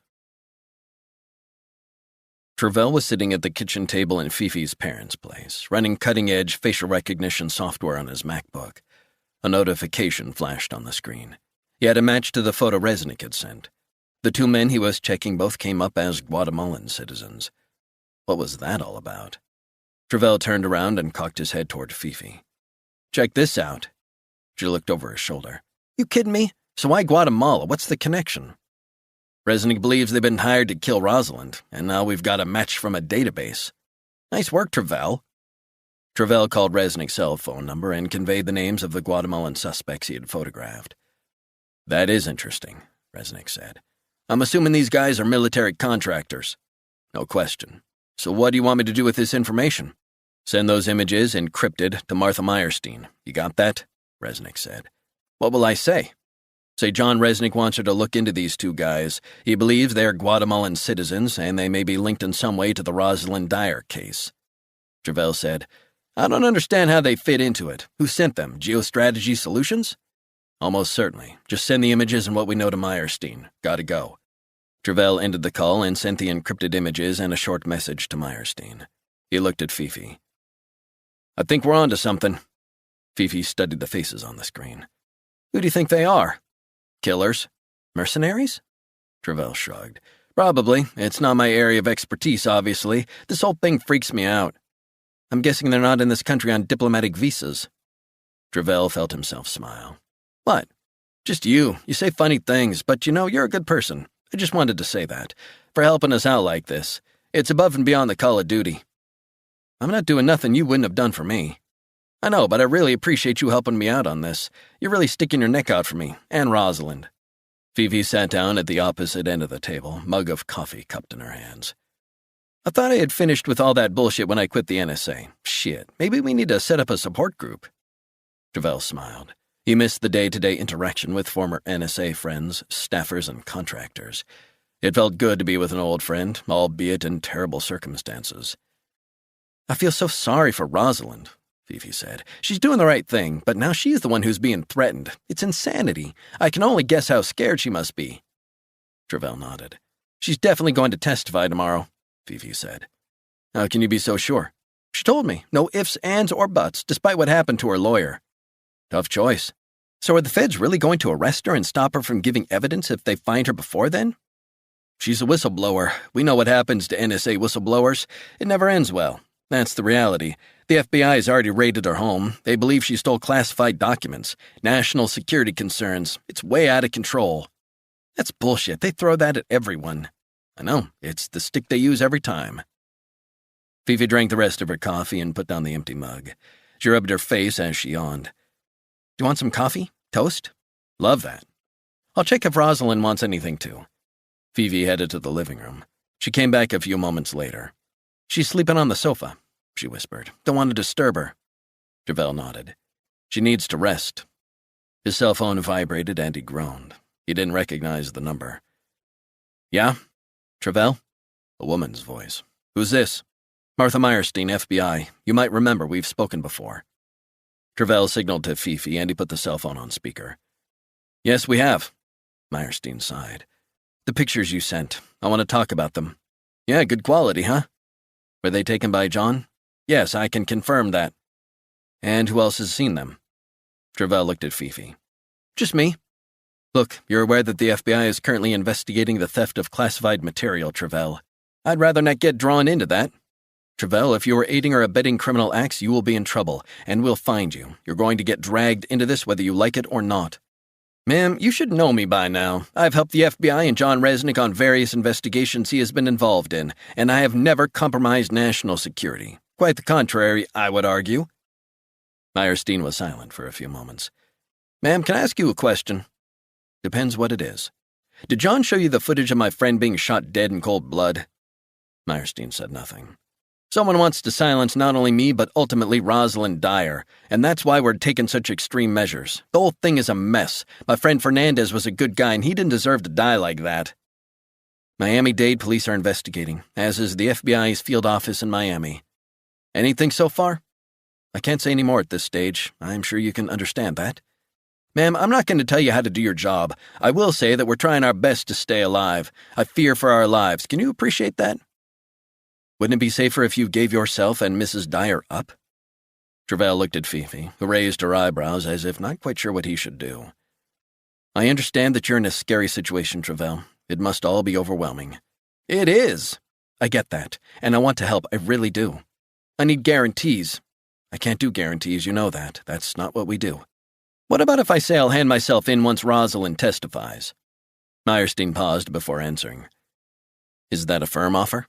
Here's the deal. I'll hand myself in after she testifies to the committee, but you guys need to forget about tracking us down and instead focus on finding the people who are trying to kill us.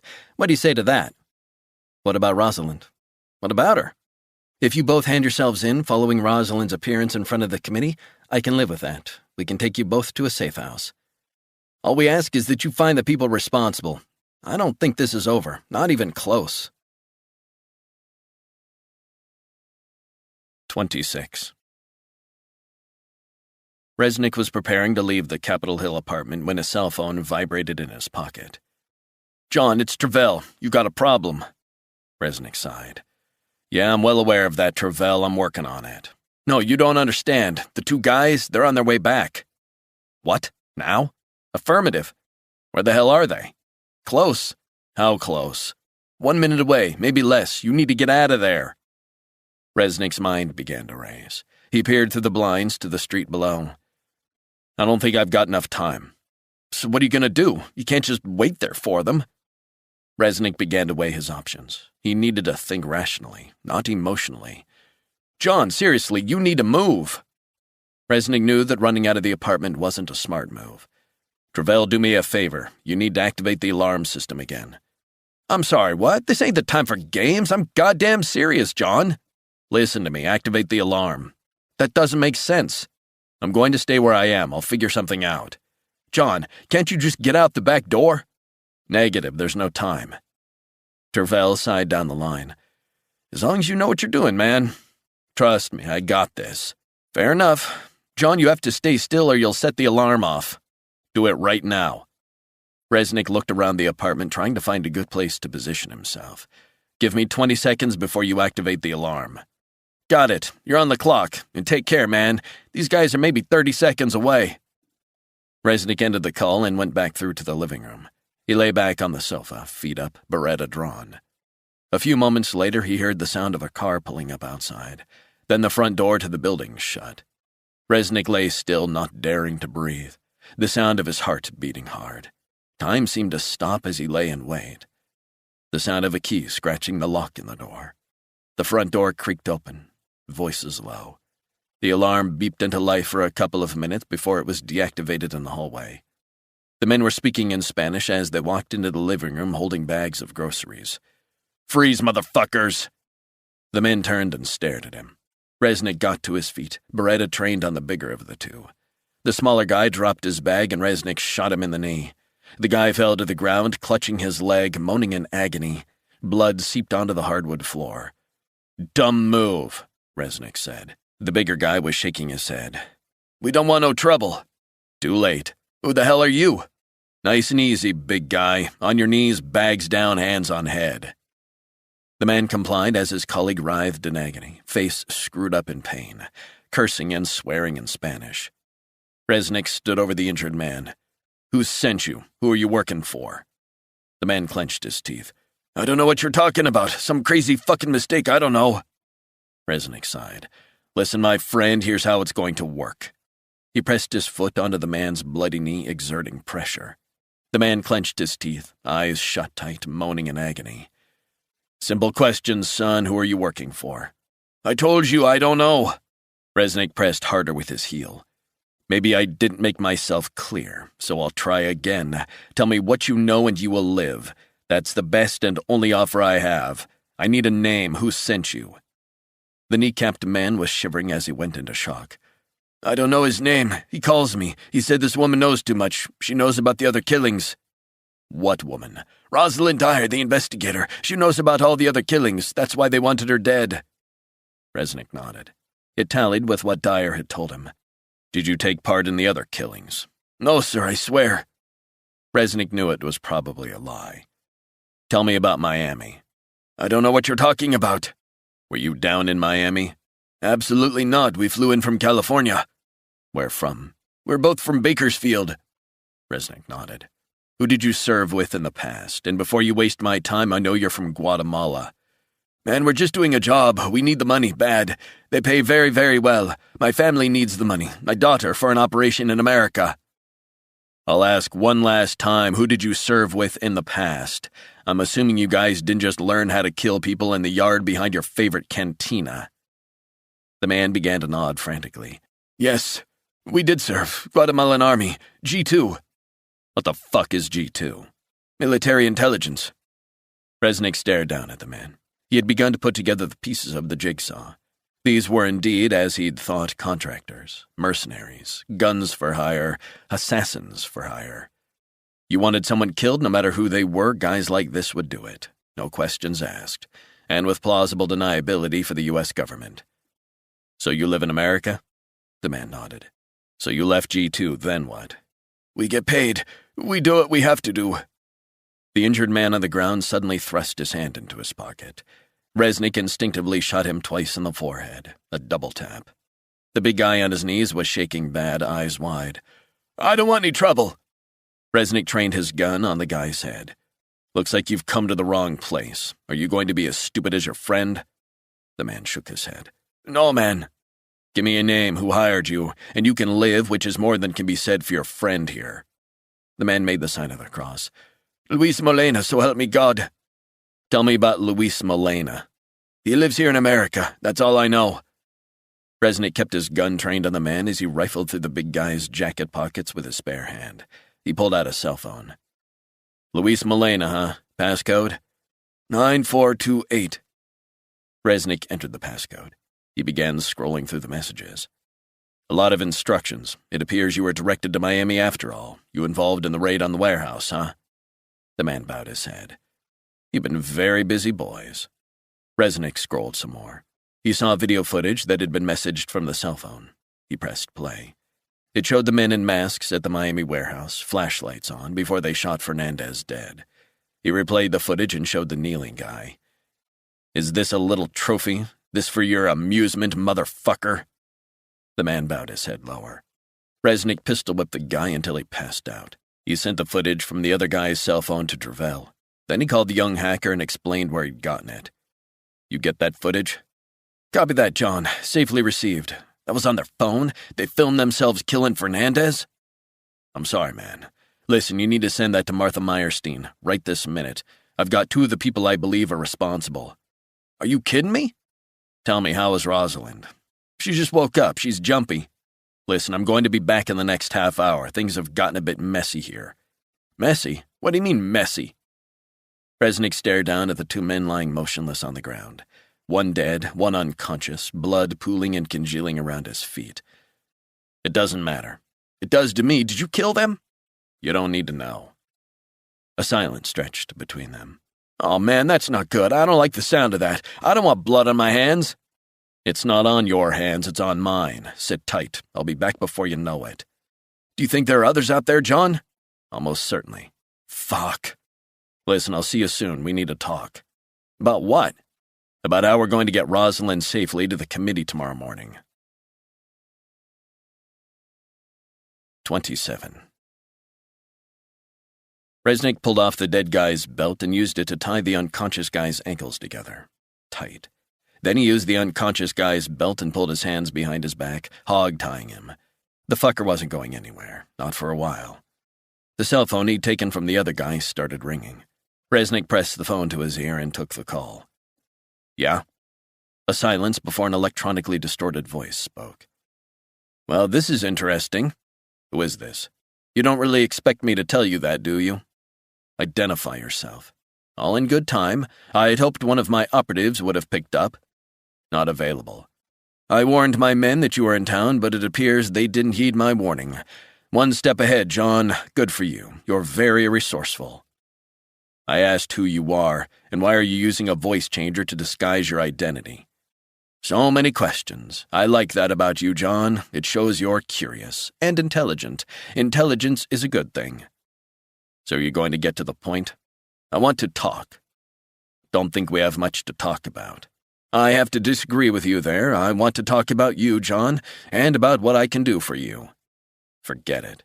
"And in return, what you can do for me. I'm a pragmatic man. There's a lot to be said for pragmatism in life. It pays to be accommodating, no matter who you're dealing with, no matter the hand you are dealt." Resnick sighed as he paced the room. "One of your guys is dead. The other is out of it. Like I said, not much to talk about." "A minor inconvenience. Listen, here's my point. I've made a few inquiries about you, John, and I think you're the sort of man I need." "Unbelievable." "I pay very, very well. You won't ever have to worry about money again." "Not interested." "I admire your pride. Really, I do. We're from the same sort of background. Blue-collar, working-class Americans. A dying breed. I know a lot about you and about your father." "You don't know anything about me, and you sure as hell don't know about my father." "Afraid you're wrong there. I've even got your father's file in front of me. A tough guy, apparently, just like you, but you don't want to end up like your father." Resnick felt a seething rage inside him ready to explode. He knew the guy was fucking with him, but talk about his father was off limits for anyone. He loved his father. When he looked at him, looked into his eyes, he saw the type of man he really was. Integrity, honor, a fierce sense of independence, and pride. The man who had returned from Vietnam and built a family home by Penobscot Bay. But also the tough guy who went to work the day after his wife's funeral. A working man, a man who had fought all his life, who had instilled in Resnick a strong work ethic. What it means to be a man. His father was one of a kind. "I want to help you, John, and I want you to help me." "Not a chance." "Don't make the mistake your father made. He died a virtual pauper, an alcoholic. There is no honor in poverty." Resnick felt as if a knife had been plunged into his chest. He felt the ripples of rage burning deep in his soul. But he knew he shouldn't respond. He should just get the hell out of there. But something within him felt compelled to defend his father's name. He knew the guy was trying to get under his skin. He got that, but he would not put up with any shit talk about his father, and certainly not from someone who didn't know him. "Don't be like your father, John. You want me to take the bait, right? Our backgrounds are the same. My father ended up just like yours, broke, blind, drunk 7 days a week. My father, if you really knew him, was a true American. He did drink, too much. Yeah, we didn't have much money, but that was never my motivating factor in life. Maybe for you, never for me. That's why you and I are different. That's how you'll end up, John, but I can change that. You're resourceful, you're smart. Hand over that woman and I'll make you a very, very, very rich man." The unconscious man was slowly coming to. Resnick walked over and kicked the guy hard in the head, knocking him out cold again. "There's a clear choice for you, John. A ton of money in exchange for Rosalind Dyer. Just give her up." "You said there's a clear choice. What's the other choice?" "Either hand her over, or you'll die along with her. To me, it's a slam dunk, John. Take the goddamn money. That's your best choice." Resnick shook his head. "I'll take my chances. No deal." A deep sigh came down the line. "Bad choice, John. Real bad choice. That your final word?" "Final word." "Very well. We'll find her, and we'll find you. We'll choose the time and place." The line went dead. 28. Max Charles put his cell phone back in his pocket and began pacing the presidential suite at the Four Seasons in D.C., his firm's confidant, Malcolm Black, taking notes on a sofa. "The ungrateful dumb fuck. Having Resnick involved in all this really complicates things," Black said. "He's the real deal. Yeah, no kidding. What I wouldn't give to have him on our team." "And he turned you down flat?" "Not interested." "I don't like it, Max. Some bad optics." Charles shot him a look. "What don't you like?" "Resnick's been turning us inside out from the moment the hacker kid approached him, and now he's taking our operatives out of the game." Charles kicked over the trash can full of shredded paper and candy wrappers. "Motherfucker!" "We'll get them out of there, don't worry. Extraction team en route?" "They'll be there in 15 minutes. Charles felt his blood pressure rising again. "Resnick will be long gone. He's running circles around us. Soon the feds will be swarming the place, or the cops. What is so fucking difficult?" "The good thing is they weren't the team for the hit. We've got the Miami A team in town now," Black said. "The location has been compromised. How are they going to take this woman out? It'll take too long to get another apartment, and the hearing is tomorrow. The weapon and ammo will be gone too, I guarantee it. Team A is drawing up a plan. We're going to make sure that we take her down. I think this situation might actually offer us a better chance of getting to her now, a new opportunity." Charles rubbed his face with his hands. "Maybe. What about the B team? Ideally, we get them out of there, and our extraction guys will have the apartment cleaned within the hour, but the feds might be able to piece this together."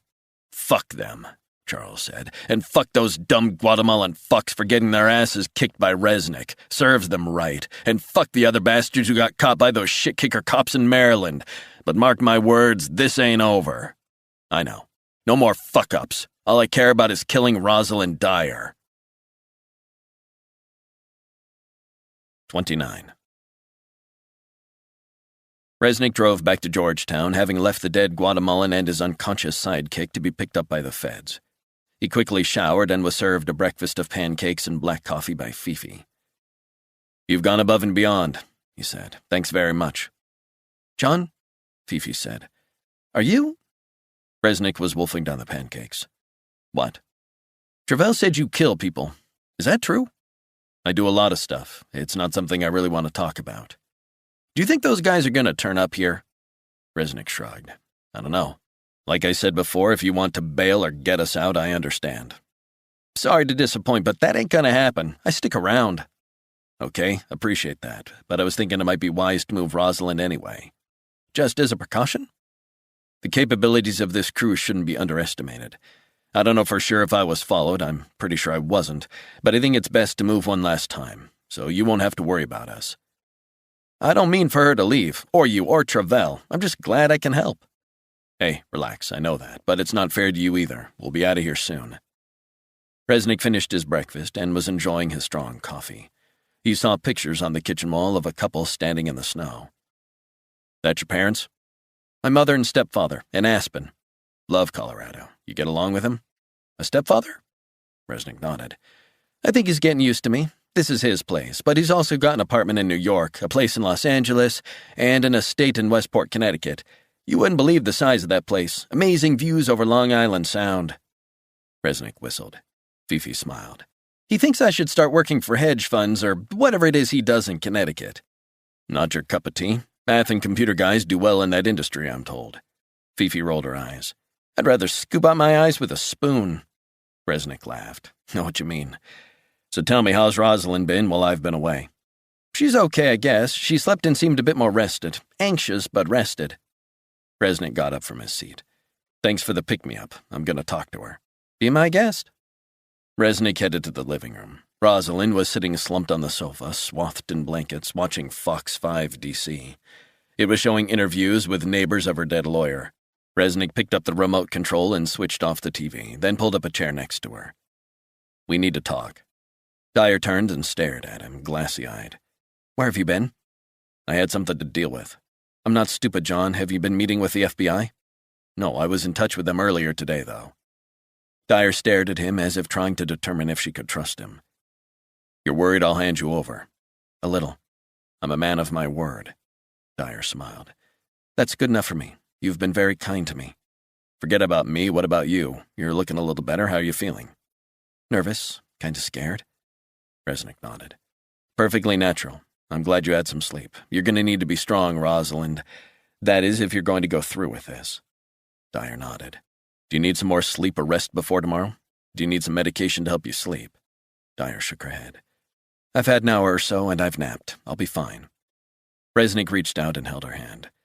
The guys I just ran into mentioned other killings, so it looks like they're aware of this parallel investigation of yours. Dyer looked dumbstruck. I don't understand how they could. These are very dangerous people we're dealing with. I need to know exactly what you know. Dyer closed her eyes and sighed. I wanted to wait until the committee. Resnick smiled at her. You can do that too. I'm tired of it all. I'm scared of everything. Tell me what you know. Get me a laptop. Why? Just do it. Resnick went to the kitchen and got the laptop from Fifi. He placed it on the coffee table. Dyer reached into her pocket and took out a USB flash drive. She leaned over and inserted it into the side of the laptop. A few moments later, it loaded up. The display showed photos of 7 men, biographies underneath each. What's this? Just over 3 weeks ago, I made a connection. You see, I've been looking through all the documents from accountants, auditors, and partners in accounting firms who have investigated kickbacks and missing money from Pentagon contracts. Some of it was due to secret accounts, some to outdated accounting systems set up in the 1950s. But there are also structural inefficiencies, corruption, and downright bad practices. The Department of Defense has an annual budget of $700 billion. Its real annual budget is in excess of $900 billion, and that's not including secret black budgets run by the CIA, the drone programs. Do you know a team of 1,200 auditors costing $400 million had to admit defeat a couple of years back, unable to sign off the accounts? That's outrageous, Resnick said. There are hundreds of Pentagon accounting silos, Dyer said. Money vanishes into budget black holes. No one knows where it begins, where it ends. It's a national disgrace. I understand that, but who are these 7 guys? Dyer's next words were barely a whisper. They're all dead. These 7 men are all dead. Resnick stared at her. Yeah, but who are they? Accountants, financial experts. A couple worked for the government, including the Pentagon and the DCIS. 3 were auditors who investigated the accounts closely over the last 2 years, and 2 were partners from different accounting firms in D.C. who were assigned to the case. The last one was Andrew Boyd. I attended his funeral 2 weeks ago. Resnick nodded, allowing Dyer the space to tell him what she knew. All 7 of them died in different situations over the last 3 years. A major audit started about then. Then they started dying off. 1 in a car crash, 1 from a fentanyl overdose, 1 from a home invasion. Andrew Boyd drowned. 1, a former colleague of mine, is missing. 1 fell from his balcony on vacation in Hawaii, and 1 shot himself in the head in the woods near his vacation home in South Carolina. All made to look like accidents, right? Exactly. There was a stop-start feeling to my investigation, having to chase down this firm, that expert, interviewed that witness, and then there were innumerable delays and dead ends. Have you told anyone at the DCIS? My husband, my lawyer. Why didn't you speak to the Inspector General? Dyer gave a wry smile. I've lost count of the number of whistleblowers who have been ruined when they go through official channels. It should work in theory, but it's only playing into the cheater's hands. I've been conducting this whole thing under the radar. The colleague of mine who went missing, I've spoken to his wife. We're friends. And she's heartbroken. Her husband just vanished. Hasn't been seen in over a year. Resnick leaned back on the seat. That's a lot to take in. That's why they really want me dead. Maybe they eventually would have killed me like they did the others, but that's why I took the documents that I did, to prevent them from sweeping all this wrongdoing under the rug again until another auditor uncovers it and they kill him or her too. I was almost certain, and knowing what those men said to you now, I am certain, that they knew I was looking into these deaths, and my testimony in the closed session tomorrow gives me the perfect platform from which to expose them. Resnick looked again at the faces on the laptop. I feel like I know each one of them. I need to tell their stories, Dyer said. I admire that. I hear exactly what you're saying, but here's the thing. Especially after everything you've just told me, I do think both you and Travell would be infinitely safer in the FBI's hands. I'm going to take my chances, John. Is that your final word on it? Dyer nodded. My mind is made up. Well, if you're sure, then I will do my best to help make sure you testify tomorrow. I don't want you to get into trouble with the feds over this. Resnick smiled. I think it's probably too late for that. They're already on my case. Travell walked into the living room. He saw the faces on the laptop, and Resnick explained the situation. Shit, you for real? Dyer nodded. What is it, Travell? Resnick asked. Sorry to interrupt, but I forgot to tell you I spoke to Meyerstein earlier. You did? Resnick said. I told her I would hand myself into them, but only after Rosalind has testified. I want the feds to catch these crazies, and I don't want to bail on anyone, not now. Resnick held up his hand so he wouldn't be interrupted. I need to make a call. He got up from his seat. Dyer said, Don't sell me out, John. Don't worry. Resnick headed through to the kitchen where Fifi had on her headphones as she tidied up. He shut the door. He sat down at the kitchen table and called Meyerstein, relaying what had happened at the apartment about an hour earlier. There was only silence. Did you hear what I said? 2 bodies. 1 dead, 1 tied up. Guatemalans. Ex-military intelligence. Is this some sort of joke, John? Resnick pressed the phone tight to his ear. Listen to me. I haven't got time to get into a philosophical argument. I'm giving you a heads up. John, this is outrageous. Did you get the new Miami footage? I said, did you get the new Miami footage? Meyerstein sighed. Yes, I did. It's being analyzed. Those guys filmed themselves killing that poor kid. But to kill one of them? I didn't start this. These guys are the hunters. Rosalind, Dyer, and Travell are the hunted. And now me too. Listen, do you want to know where these guys are? Meyerstein snapped. Of course I do. Get this. There was a sniper rifle and ammo in an upstairs bedroom, line of sight to the Hart Senate office building. I took it from there. It's now in my possession. I'm going to send over some footage. What? Resnick gave her the address. You'll find them there. You need to get over there now. I didn't want to call the cops. I understand. These guys were going to be part of a team or were linked to a team that's in D.C. here and now, tasked with neutralizing Rosalind Dyer. This is a serious operation they have going down. I got lucky, but that luck can change. These are dangerous people, Martha. He heard Meyerstein shouting the address to her colleagues. I've got a team on the way right now. We'll secure the area. A long silence. John, I'm sorry this is happening. So am I. But it's important you know, Rosalind needs to get to a secure location, and quick. She will, but only after she's testified. That's the deal. John, I'm begging you, bring Rosalind in. Otherwise, this is not going to end well. No can do. There's a plan to kill Rosalind Dyer. The 2 guys I just handed you won't know what other teams are in town. They're lower down the food chain. Now that the apartment is compromised, they're going to try to get her some other way. Figure it out, Martha. We're running out of time.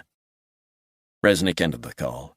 He sat and pondered his options as he sent Meyerstein the footage from his cell phone. The clip, taken in the apartment near the Hart Senate office building, showed the 2 hitmen, 1 dead and 1 unconscious.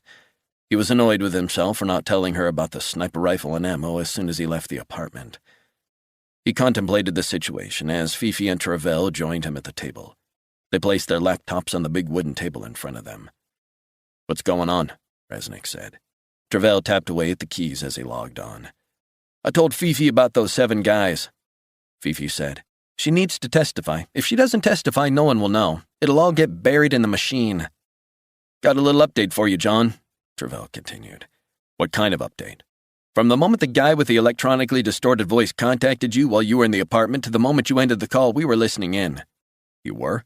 We've been working on identifying his voice. You can do that. Reverse engineering. Fifi has some software she developed. Why didn't you tell me? You didn't ask. We've managed to strip away the electronic distortion. Anyway, what we found is pretty interesting. You got something? Fifi nodded. Oh, yeah. So you can identify him, Resnick said. Seriously? Travell said, once we stripped away the distortion, which incidentally is 10-year-old technology, we ran his real voice through several databases, and we definitely believe we know who it is. You guys are seriously the most way-out-of-left-field people I know. Travell rolled his eyes. John, you kill people. Now that's left field. Point taken. The voice, let's focus on that for a moment. You want to prove it beyond a reasonable doubt, you'll need audio forensics experts to look over this clip. But I think we have a pretty good idea who it is. Who? Travell smiled across the table at Resnick. He turned his laptop to show a grainy image of a white guy in shades. Photo was taken 4 years ago on Sanibel Island, Florida. This is the guy. Who is it? Max Charles, former senior CIA way back in the 1970s, involved with the Contras, Central American death squads, and the militaries in those countries. Regime change specialist, false flag operations, assassinations, works on various CIA front operations, including aid agencies in the Third World. Resnick stared at the image. Max Charles, the name seems familiar. Fifi said, let me refresh your memory. He currently runs a shadowy consulting firm in Manhattan, Geostrategy Solutions, specialists in private security, geopolitical advisors, offices right in the middle of Manhattan on Lexington. Know what else? Resnick shrugged. Max Charles advises the State Department and the Pentagon and has close contacts with MI6 and Mossad. What do you think? This our guy? Now all we need is a link to Guatemala, and don't mention any of this to Rosalind, Resnick said. The pair of hackers nodded. She might freak out. It's important we keep her in the right frame of mind. Besides, there's a lot of moving parts on this. We've got Max Charles, his Guatemalan goons in town, and we've got Rosalind, who is poised to testify here in D.C. tomorrow morning.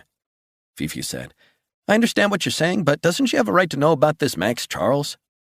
Resnick leaned back in his seat, arms folded. Fine. You want to tell her? See what she does. You think she'll freak out? Fifi, she's super smart. She already knows she's at risk, and she's rejected any offers to hand herself in and let the FBI take her to safety. Fifi said, I guess. What do you want us to do with this information? We can't just sit on it? Get the audio of my conversation with Max Charles, stripped of the electronic distortion, and send it to Meyerstein. But also send the original conversation which disguises the voice. Right now? Right now. Tell her what you know, that you think this is Max Charles, and let the feds deal with it. 30. Meyerstein was watching the real-time footage on the big screens in the FBI's fifth-floor Strategic Information and Operations Center. A SWAT team was moving from room to room at the D.C. apartment where Resnick claimed he had left the Guatemalans. It was stripped bare. Each and every cupboard and closet. Nothing. No one was there. No injured. No dead. And no blood. Not a trace. Meyerstein felt empty inside. She also felt like a fool. She had instigated the raid on the information Resnick had provided, and there was nothing there. She slammed her hand hard down on the conference room table, sending papers flying. God damn it, what the hell? Give me answers, people! What the hell happened? A senior analyst, Barry McNulty, said, They sent in cleaners. Very professional. All my team agree. Meyerstein turned and looked across at McNulty, who was sitting at the conference table, laptop in front of him. So quickly? Appears so. Why the hell did it take so long to get there? The SWAT team entered 55 minutes after Resnick called. Did they really take that long? Breakdown in the chain of command. We're still trying to figure it out. From what I can tell, the SWAT team was diverted when the hostage rescue team called for immediate backup. A Somali guy on a terrorism watch list started shooting off his gun 8 blocks away, so the call was made to go there. That was all handled, though, right? In hindsight, absolutely. I'll deal with that later. For now, tell me about the audio that was sent to us by Travell Williams. Max Charles, right? McNulty tapped a few keys on his laptop. Audio forensics have confirmed that he's the one talking. Absolutely no voice morphing. It's him. Meyerstein's mind flashed up images from her past. The name Max Charles made her blood run cold. That's the same guy I told you about. He was involved in that Russian crew that abducted me, if you remember. He was pulling the strings for that Russian mobster who lived in New York. He had links to the Ukraine and to Russian oligarchs. After that, he dropped off the grid. No one seemed to know where, just disappeared. Son of a bitch. Do you remember? How can I forget, ma'am? What do our records show? Unconfirmed sightings in Belize, Sudan, and Guatemala, interestingly. Usually flying in and out on a private jet registered to a shell company in the Bahamas owned by an American company that doesn't file returns. Great. Well, he's back. I need to know, is he using an alias? Has he been in America without us knowing it? For how long? It boggles the mind. I'll check it out. And this is definitely the voice of Max Charles? He's known as Max Charles, ma'am, but he was born Thomas McAleese in the Paulus Hook area of Jersey City 78 years ago. That's his real name? McAleese, that's right. What else do you have on his background? He won a scholarship to Yale, very bright, and along the way he changed his name to Max Charles, probably because he wanted to fit in more with the Ivy League crowds at Yale at the time. Meyerstein sat down in her seat. The CIA got tipped off by a professor about his test scores and psychological profile. He was recruited by the agency. As a young man, he was mentored by Dulles, no less, Alan Dulles. I know the type. Both Dulles and McAleese, or Max Charles as he was then already known, shared the same Cold War ideology, virulently anti-socialist, communist, leftist, and saw ban the bomb, campaign for nuclear disarmament, and anti-war movements as Moscow-led fronts. Meyerstein scribbled down the details on a writing pad in front of her. So where is he now? New York? A fresh-faced, 20-something IT guy with glasses put up his hand. Ma'am, you might not like this. What do you mean I might not like this? Like what? Max Charles is here. In D.C.? No, ma'am, Max Charles is in this building as we speak. He's up on the 7th floor with Director O'Donoghue. Meyerstein's head was swimming as she took the elevator to the 7th floor. She brushed past the desk of the director's long-serving assistant who looked up from her desk. Hi, Martha, you got an appointment? Not today. She walked past the desk. He's in a meeting. Too bad. Meyerstein knocked twice on the door and strode into the office. O'Donoghue was sitting on the sofa and looked surprised to see her. Standing beside the windows, hands behind his back, was a tall, elderly man wearing a gray suit. The man turned around and gave a thin smile. Max Charles, nice to meet you. Meyerstein shut the door behind her and stared at Charles for longer than she intended. I'd like to speak to the director alone. Martha, pull up a chair, O'Donoghue said. Sir, if it's all right with you, this needs to be private. O'Donoghue pointed to the chair. Please, Martha. What's the problem? Meyerstein reluctantly pulled up the chair and sat down adjacent to O'Donoghue. She looked at Charles, who was still standing beside the window, hands behind his back in an imperious manner. Your name has come up in an investigation I'm currently running, she said. Max Charles, you said? O'Donoghue stared at her. Meyerstein fixed her gaze on the man standing beside the window. Your name is Max Charles? The man stared at her long and hard. Meyerstein looked at O'Donoghue, who was now frowning. Sir, I'm sorry to drop this on you. I wanted to talk about this in private, but it appears Mr. Charles has beaten me to it. What are you talking about? Charles said. I'll tell you what I'm talking about. We've analyzed a voice recording that appears to be a match for your voice. You spoke with John Resnick, who occasionally consults with us this morning. You're behind the attempt on Rosalind Dyer's life. What have you got to say for yourself, and what the hell are you doing here? This is outrageous. Charles looked at O'Donoghue and smiled. What is this, Bill? O'Donoghue said nothing. Charles looked again at Meyerstein. Maybe I should explain. I speak to a lot of people. What is this in connection with, this conversation I supposedly had? Your name came up previously in connection with my kidnapping several years back as well, you may remember. My name? I'm sorry, I think you've made a terrible mistake. Meyerstein shook her head. Russian mob, that jog your memory? Charles gave her a patronizing smile. I think you're very much mistaken, although you might be getting mixed up with my other work, as I do have a lot of back-channel connections with Russians living in America, for the purposes of opening dialogue between us and Moscow. My services are used by the Pentagon. I assume you wouldn't mind answering some questions regarding that investigation. Not at all. Glad to help. I'm due to visit my attorney later today, so I'll mention that we spoke. The FBI will be in touch, but we are also investigating serious allegations concerning the testimony tomorrow morning of Rosalind Dyer. Are you involved with people who are attempting to dissuade her from speaking before the Senate Armed Services Committee?" Charles spread his palms and smiled. "Assistant Director, I think we're at cross purposes. I believe I know something about what you're getting at." "You want to tell me?" Charles sat down on a sofa opposite O'Donoghue. "Bill, I'm sorry this probably sounds a bit crazy, but I'll try and explain what's happened." O'Donoghue sat stony-faced. Charles looked across at Meyerstein. "Rosalind Dyer. That's why I'm here. I'm representing the interests of the United States. I work for the American government." "In what capacity?" "As you can imagine, a lot of my work is classified. My company consults for organizations as diverse as the Pentagon, NSA, CIA, and several oil majors. But you probably know that already." "Indeed I do." "Geopolitical risks and such, and I liaise with intelligence agencies across the world, including our own." Meyerstein shifted in her seat. "You aren't working for the CIA?" "No, I'm not. You might be interested to know that I still have the highest security clearance, though, and it's required because I consult with various governments and businesses around the world." "Who are you representing in regard to Rosalind Dyer?" Meyerstein asked. "I need a name." "I'm working for the President's National Security Advisor, Brad Furskin." Meyerstein's blood ran cold. She felt as if she'd been hit by a 10-ton truck. "And they're pulling the strings on this little operation you're running?" "Don't be so dramatic, Martha." "Don't patronize me. I'm wondering if Brad Furskin, who I know very well, will be interested in what we found out about your operation. I've got to be honest, it's rather alarming." "What are you talking about?" "I'm talking about the leaked document intercepted by hackers that talks about neutralizing Rosalind Dyer." Charles smiled.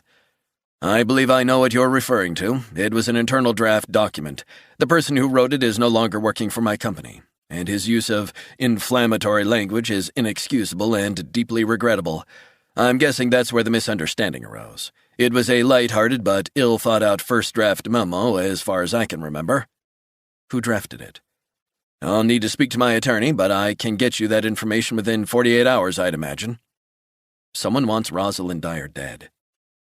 Charles looked at O'Donoghue, who had remained quiet throughout the exchange. "I was just discussing the matter of Rosalind Dyer with Bill. We go way back." O'Donoghue nodded.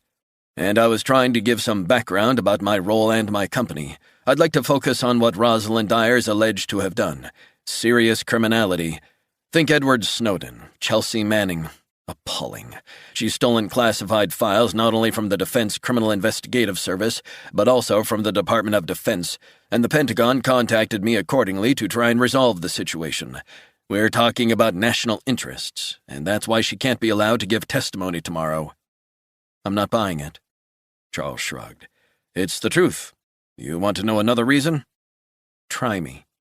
"Rosalind Dyer, if she takes the stand tomorrow, not only will embarrass the government, the United States, and the CIA, but will almost certainly expose herself to the cruel light of day. She will be ridiculed." "What are you getting at, Max?" O'Donoghue asked.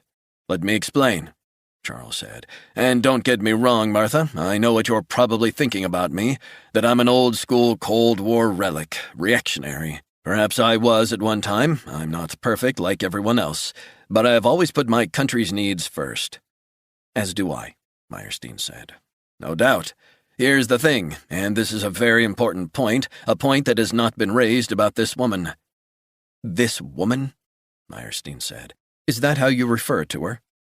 O'Donoghue shifted uncomfortably in his seat. Charles cleared his throat. "I have it on good authority from a source with impeccable credentials that Rosalind Dyer's an unhinged woman. She is very unstable." Meyerstein shook her head. "Bullshit. I think you're lying. In fact, she's a highly intelligent woman, wouldn't you agree?"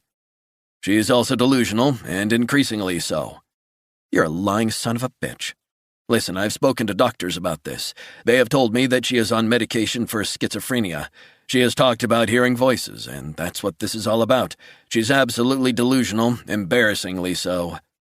"I don't believe it. This is a pretty low-down tactic. It's disgusting, and I don't buy it. Trying to pretend she's crazy, oldest trick in the book."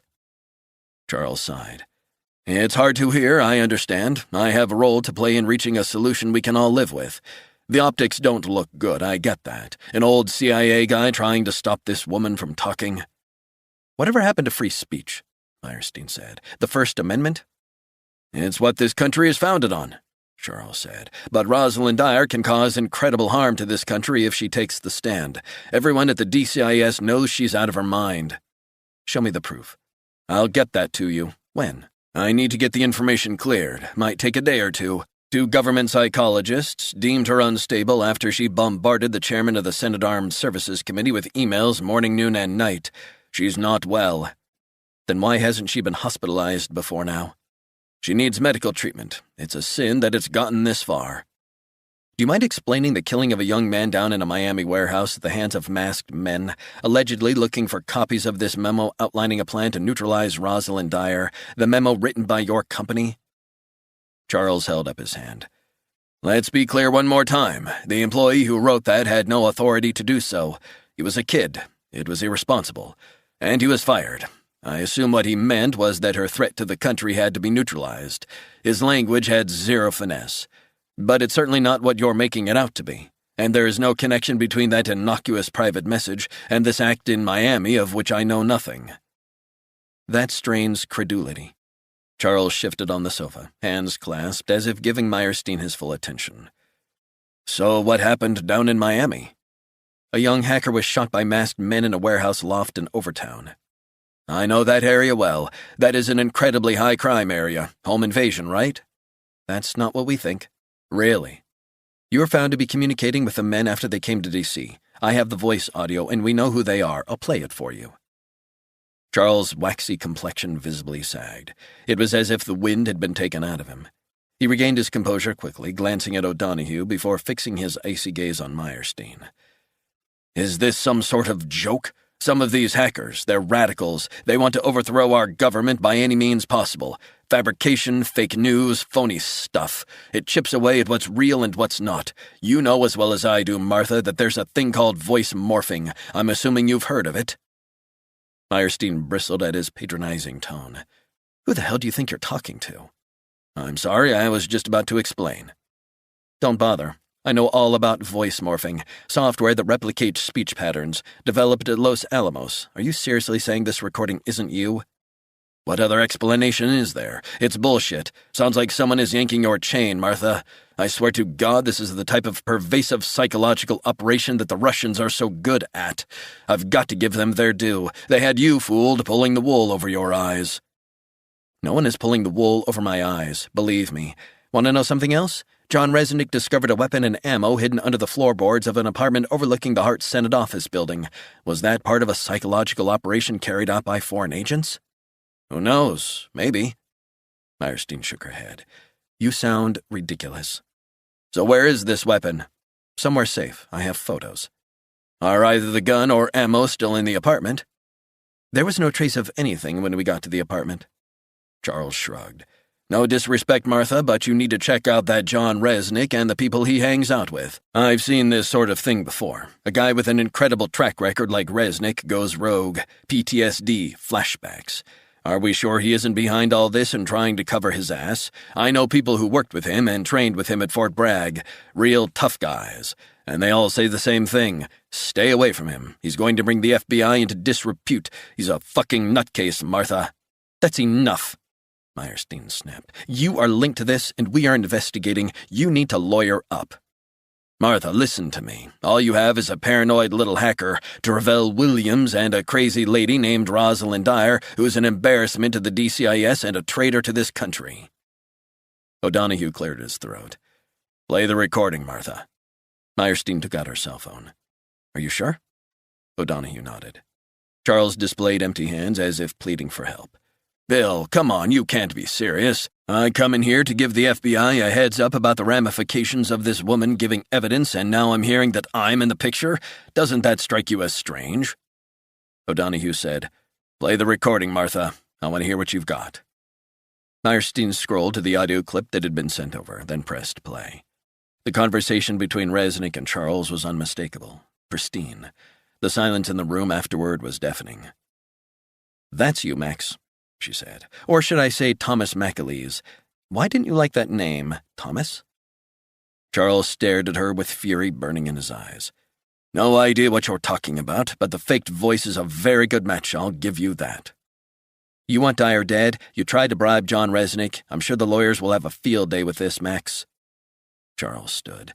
I've tried to be nice and reasonable, and all I get back in return are lies, fakery. I will be reporting back directly to the President's National Security Advisor. He's waiting as we speak on an update, and he'll be wondering why the FBI aren't looking for Rosalind Dyer. Now I hear that Resnick is hiding this traitor, working alongside this crazy hacker and his friends.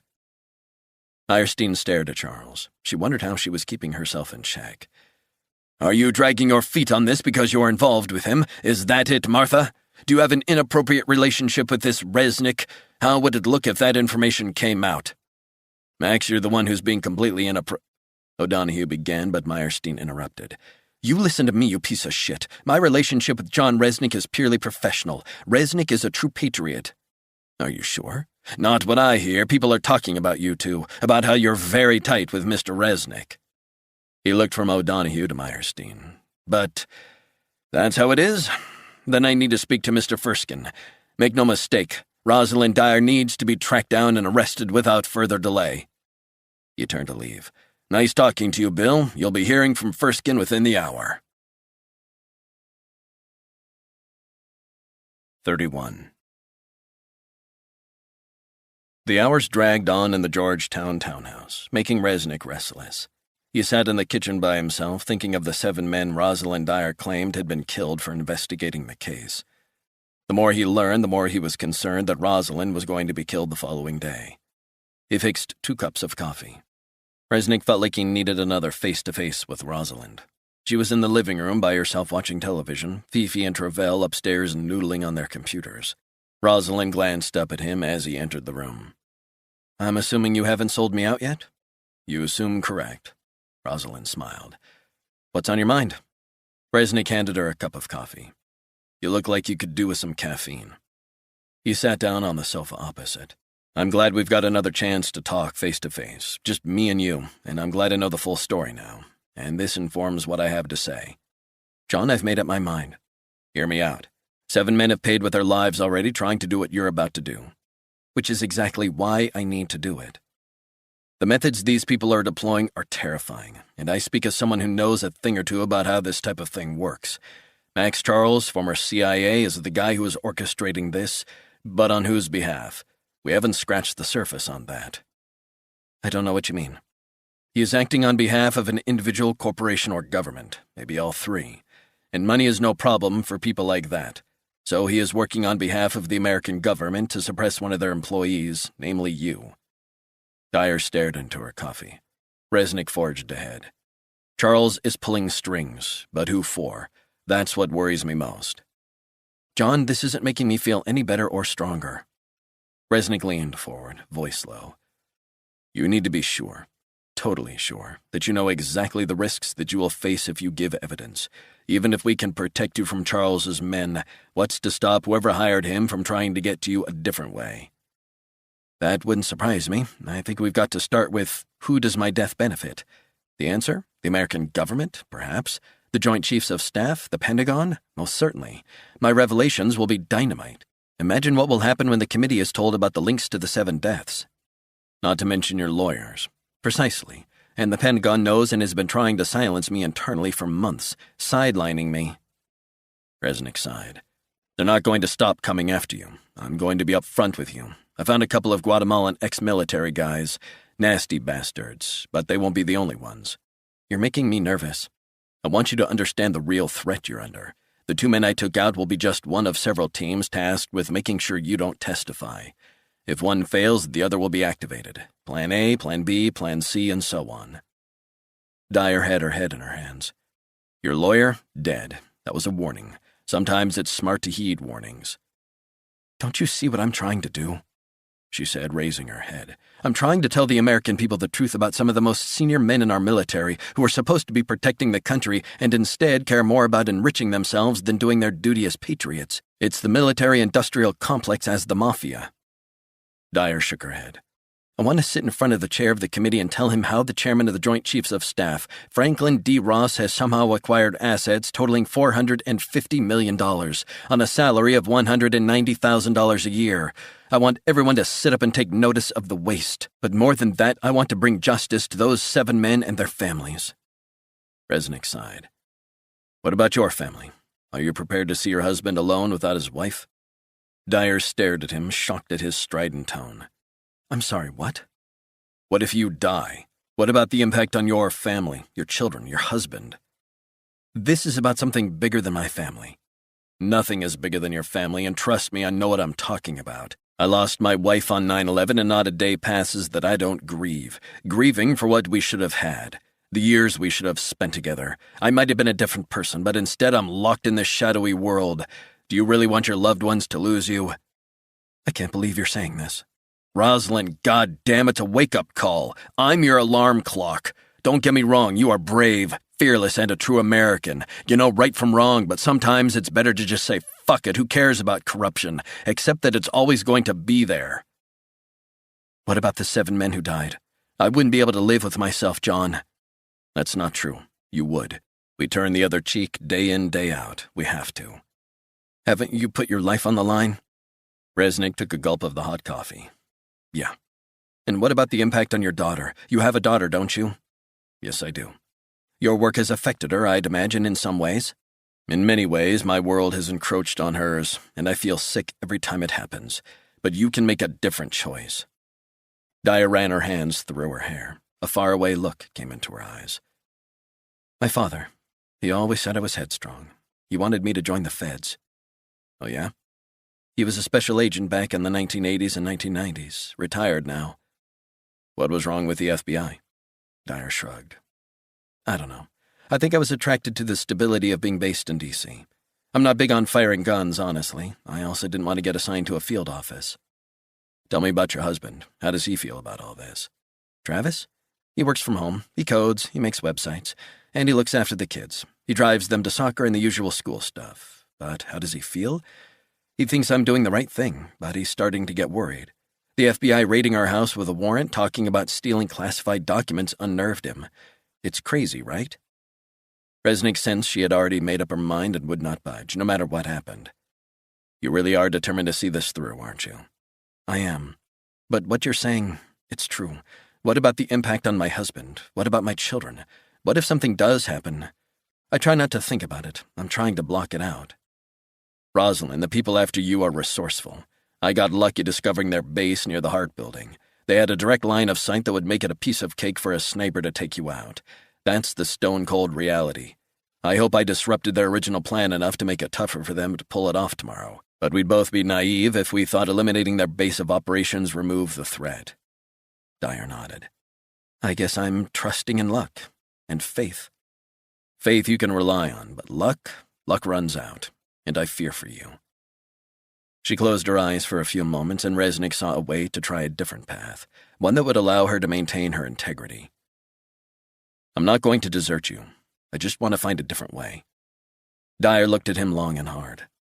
Okay. Currently, I either testify tomorrow or I cut and run. But you've got a different plan? Maybe. Just hear me out. You said you want to sit in front of the chairman and tell him your story. Tell you what you know, the corruption, the billions of missing dollars, and the 7 dead accountants and auditors, right? Dyer nodded. Then why don't we take the documents and hand them over in person? Dyer looked bemused. That's what I was going to do tomorrow. No, I mean turn up to the chair of the committee's house, his private home. His home? You can't do that. Besides, we don't know where he lives. Resnick grinned. Yeah, but guess what? I bet our hacker friends next door do. 32. 3 minutes later, Resnick, thanks to Travell and Fifi, had found the home address of the chair of the Senate Armed Services Committee. He lived in a gated mansion on the outskirts of McLean. That could be problematic, Resnick said. I mean, getting to him, it can be done, but it's problematic getting access in such a tight time frame. Fifi was tapping away at the keyboard. Let me just check something for a minute. Hang on. Oh, that's interesting. What is it? Travell said. He isn't there. Resnick shrugged. Okay, so where is he? Not surprisingly, the senator is here in D.C., and he is at the Hay Adams. Very nice, 5-star deluxe. Resnick said, "We need to be more precise. Is he having a drink at the hotel? Does he have a room at the Hay Adams? Perhaps he has a place here in D.C. Travell was nodding, chewing gum, tapping away at his keyboard. "So let's see if that's the case. What do you know, he does have a place here in D.C., apparently right here in Georgetown. 32nd Street Northwest, 2-bedroom townhouse. That would make sense during the week." "Around the corner, virtually," Fifi said. Resnick nodded. "Okay, now that is good to know."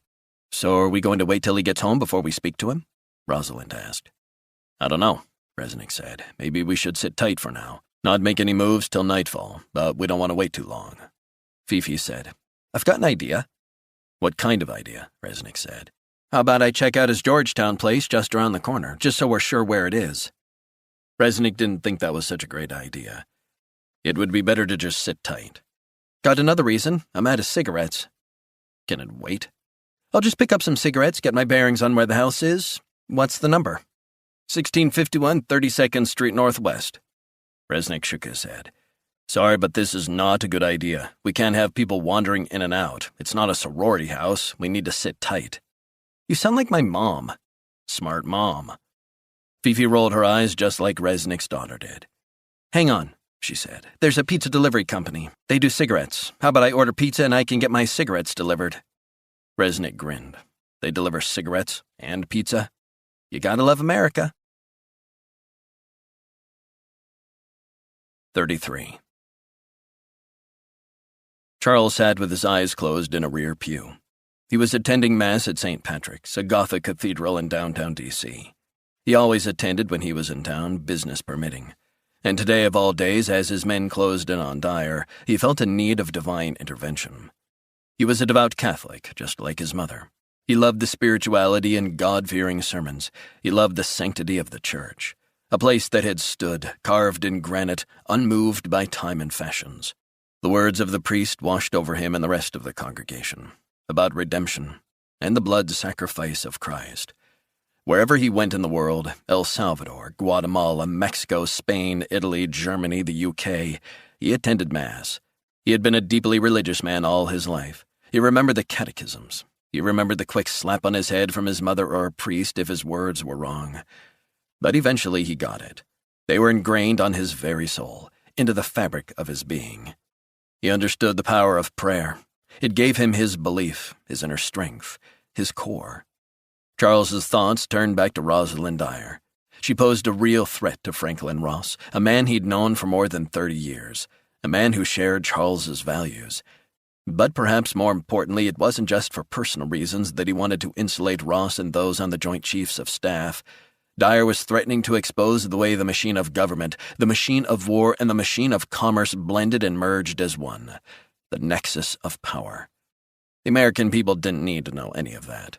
Dyer was threatening to expose a thread woven into the very fabric of American foreign and domestic policy, the sway of money, how people were bought and sold. Americans had an idea that Washington and their elected representatives had been compromised decades earlier by corporate interests. And it was true. But what they didn't know and shouldn't know was how their senior military officers, who were supposed to serve the country, had been groomed for years by corporate donors and foreign governments. Middle Eastern money. Saudis throwing hundreds of millions around left, right, and center. Lobbyists holding sway over the military-industrial complex. It was real. It was pervasive. And no one needed to know the true extent. There was too much at stake. Charles saw Dyer the same way he saw traitors like Edward Snowden, Daniel Ellsberg, and Chelsea Manning, divulging national secrets. People like Snowden, now hiding in Moscow, protected by the Russian security services 24/7, were all criminals. All had been trusted to work within the intelligence community, to have access to sensitive information, and they'd chosen to leak to the American public secrets they thought were important to expose, rather than consider the serious consequences of their actions. They were all misguided idealists. Fuck it, he hated them all. The Mass finished, the smell of incense heavy in the air, the words of redemption echoing around the old stone walls. Slowly, Charles opened his eyes. He felt invigorated, cleansed. He filed out of the church along with all the other worshippers. Shards of harsh sunlight pierced through the trees, and he put on his sunglasses, walked over to his car, and was ushered inside by his chauffeur. The car pulled away, and Charles turned his cell phone back on. It rang almost immediately. "Is it okay to talk?" It was Steve Lopez, his director of operations. "Been trying to contact you. What's on your mind?" "We're working on a new plan. We've got the team now in place in D.C., and we can see how we're going to do this." "Have you found the target?" A beat. "We've narrowed it down. How long till you pinpoint where she is?" "We've managed to find a Gmail account the target's husband uses, and from there we got into his phone, also their daughters. They've both sent messages, so it's just a matter of waiting for the target to reply, and then we can narrow down her location using cell tower triangulation, among other things." "I'm heartened by that, very heartened. So we're closing in?" "We will know where she is within the hour. Hang on." Charles waited impatiently as he was driven back to his suite at the Four Seasons. "Interesting," Lopez said. "She's 100% in the Georgetown area of D.C. Charles felt his old heart begin to beat a bit faster. He was tempted to join the team when they went to neutralize the target. He loved the thrill of the hunt, the waiting, and the kill. "How long till we find the exact location?" "Not long. Find her. Time's running out." 34. Resnick was looking at a street map of downtown Washington, D.C. on Travell's MacBook.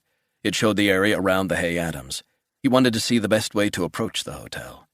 His cell phone rang. "John, it's Martha." Resnick moved across to the other side of the kitchen and leaned against the counter. "Hey, how are you?" "Worried.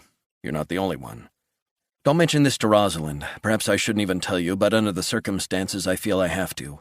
Besides, I trust you." "What is it?"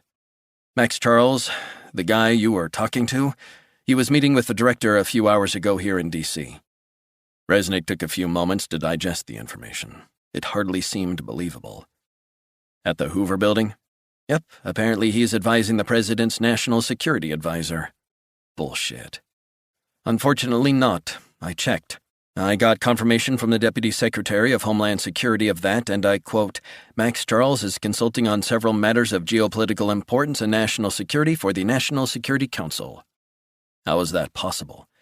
He knows people of influence in the corridors of power, has for years, and he's popped up in Washington all of a sudden. It's going to go down. He's in town to make sure this hit happens." "I know." "Martha, that is not good. Does this mean the office of the president has contracted Max Charles's firm to silence Rosalind Dyer? At the very least, a national security advisor must know the sort of work this man does." Meyerstein said nothing. Resnick began to pace the kitchen. If Max Charles is that far on the inside, neither Travell nor Rosalind is safe, and there's no way the FBI can guarantee they will be. "I give you my word they will be safe, but I can't protect them without knowing where they are, without getting them to a safe house, right now, tonight. Rosalind is determined to testify tomorrow." Meyerstein sighed. "Is that her final decision?" "Yes, it is. Look, I've got to go. I'll talk to you soon." Resnick ended the call. "Hey, John," Travell said. "You're wanted upstairs." "What is it?" Travell hesitated for a moment. "Fifi messaged me. She wants you upstairs to take a look for yourself." Resnick found Fifi upstairs in a back room, the blinds drawn, an iMac showing multi-screen images from the townhouse's security cameras. "Check this out." "What?" "Have a look at what the security cameras are showing from the front." Resnick pulled up a seat beside the monitor. Pin-sharp color footage captured the view from the front door. He scanned down the street and saw a Lincoln SUV with tinted windows.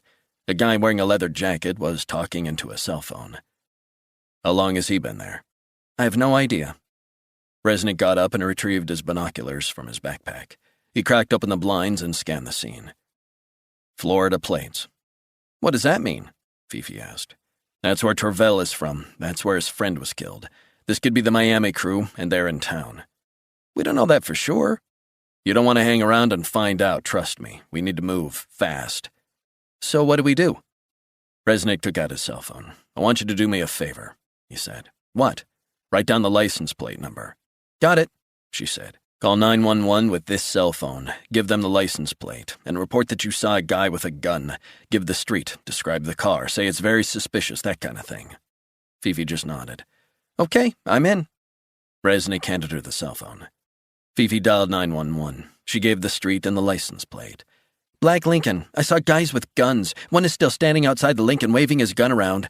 I'm scared. He's a very dangerous-looking guy. Please send the police. She ended the call and looked at Resnick.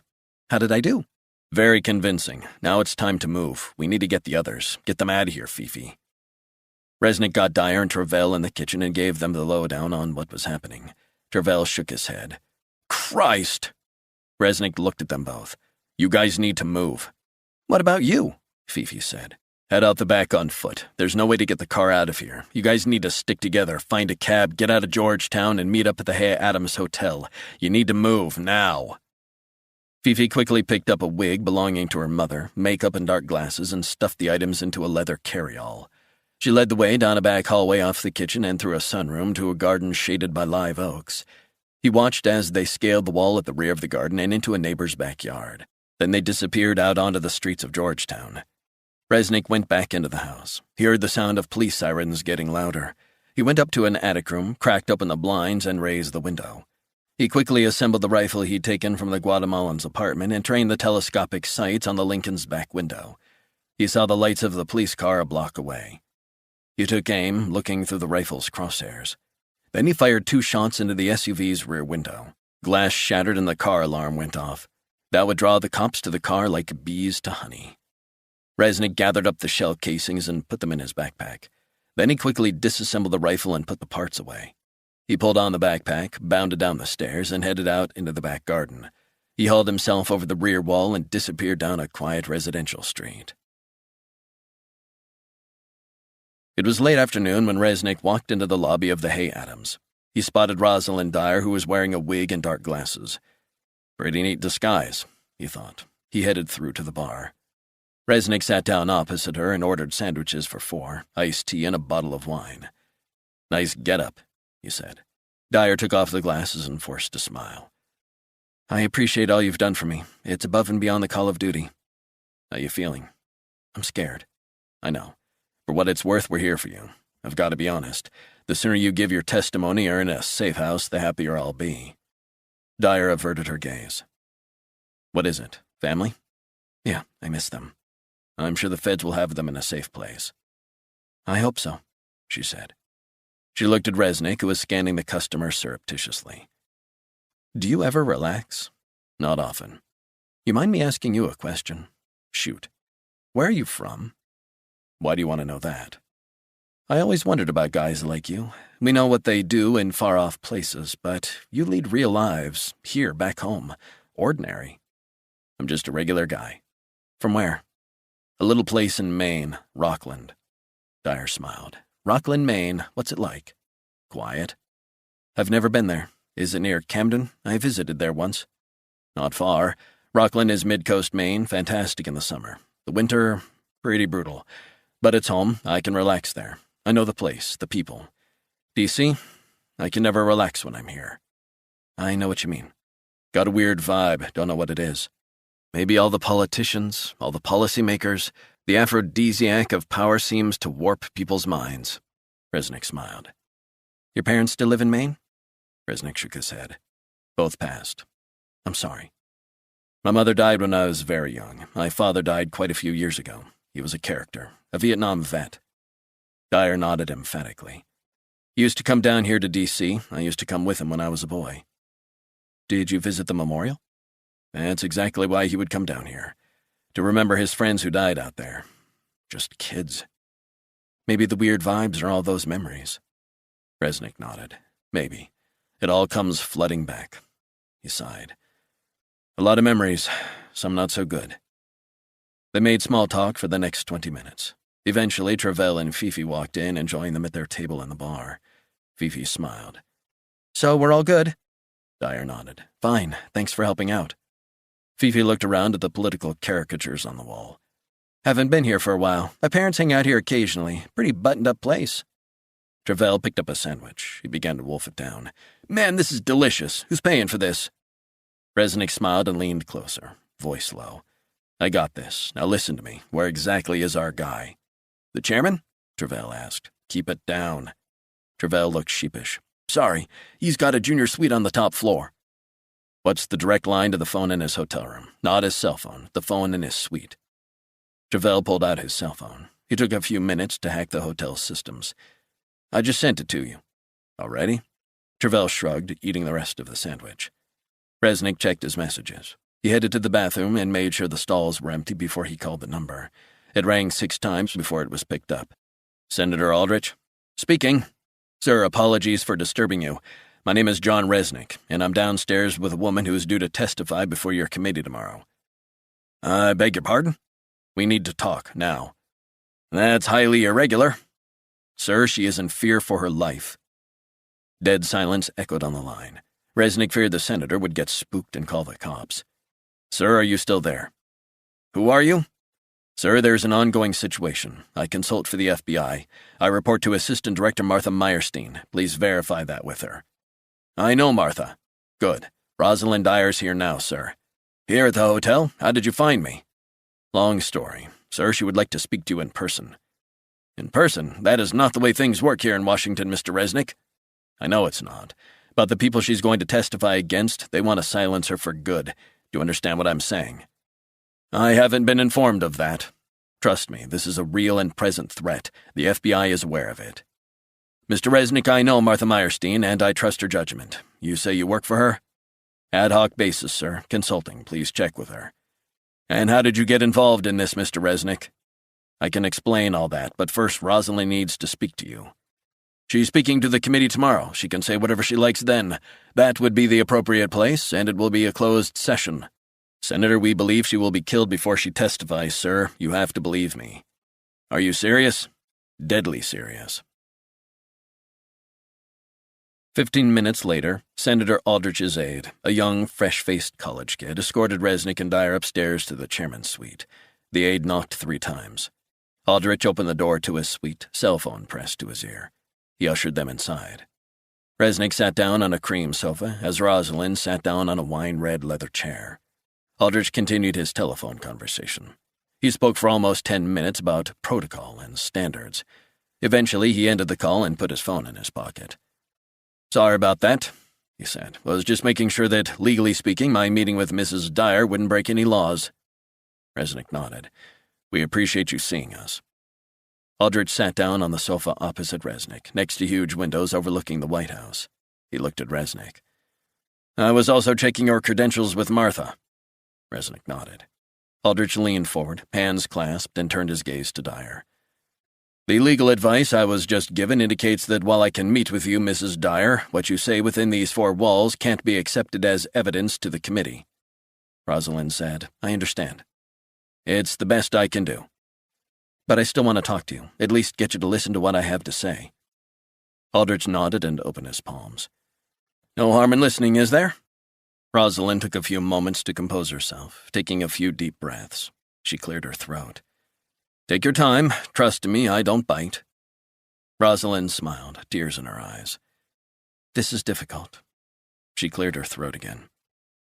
Sir, the last 48 hours have been very frightening. How so? I've feared for my life, and my lawyer who was supposed to be representing me tomorrow morning has fallen to his death. Aldrich stared at her. I saw something on Fox. I'm so sorry. That was your lawyer? Yes, it was. I've been receiving anonymous silent calls for a while, and my lawyer had been approached by lawyers for the Pentagon who threatened to tell lies about me to the media and to get my pension revoked if I testify. Then he falls to his death shortly before I'm supposed to appear. Aldrich looked thoughtful. That doesn't mean those things are linked. True, but I believe they are. Is it possible he was under extreme stress and took his own life? It happens.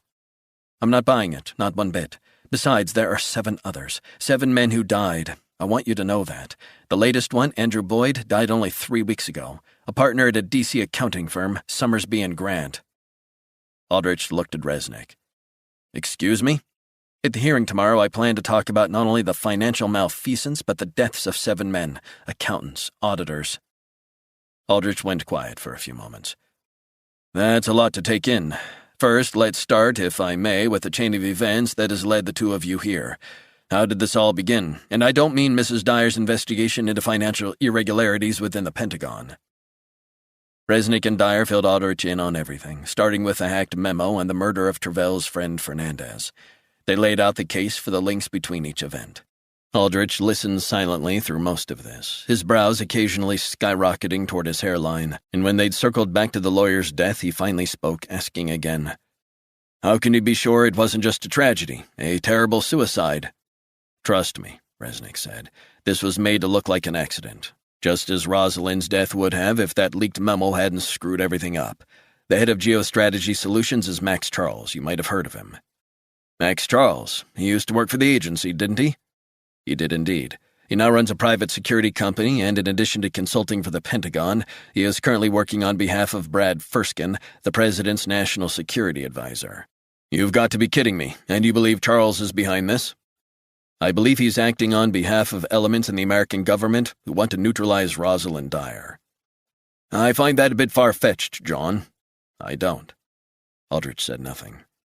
"Sir, Rosalind Dyer's life is at stake. You can believe it or not, but I've seen it firsthand. The feds want her taken to a secure location. They're likely going to arrest her on the pretense that she's stolen classified documents, and she will allow them to do so, but only after she has told you what she knows."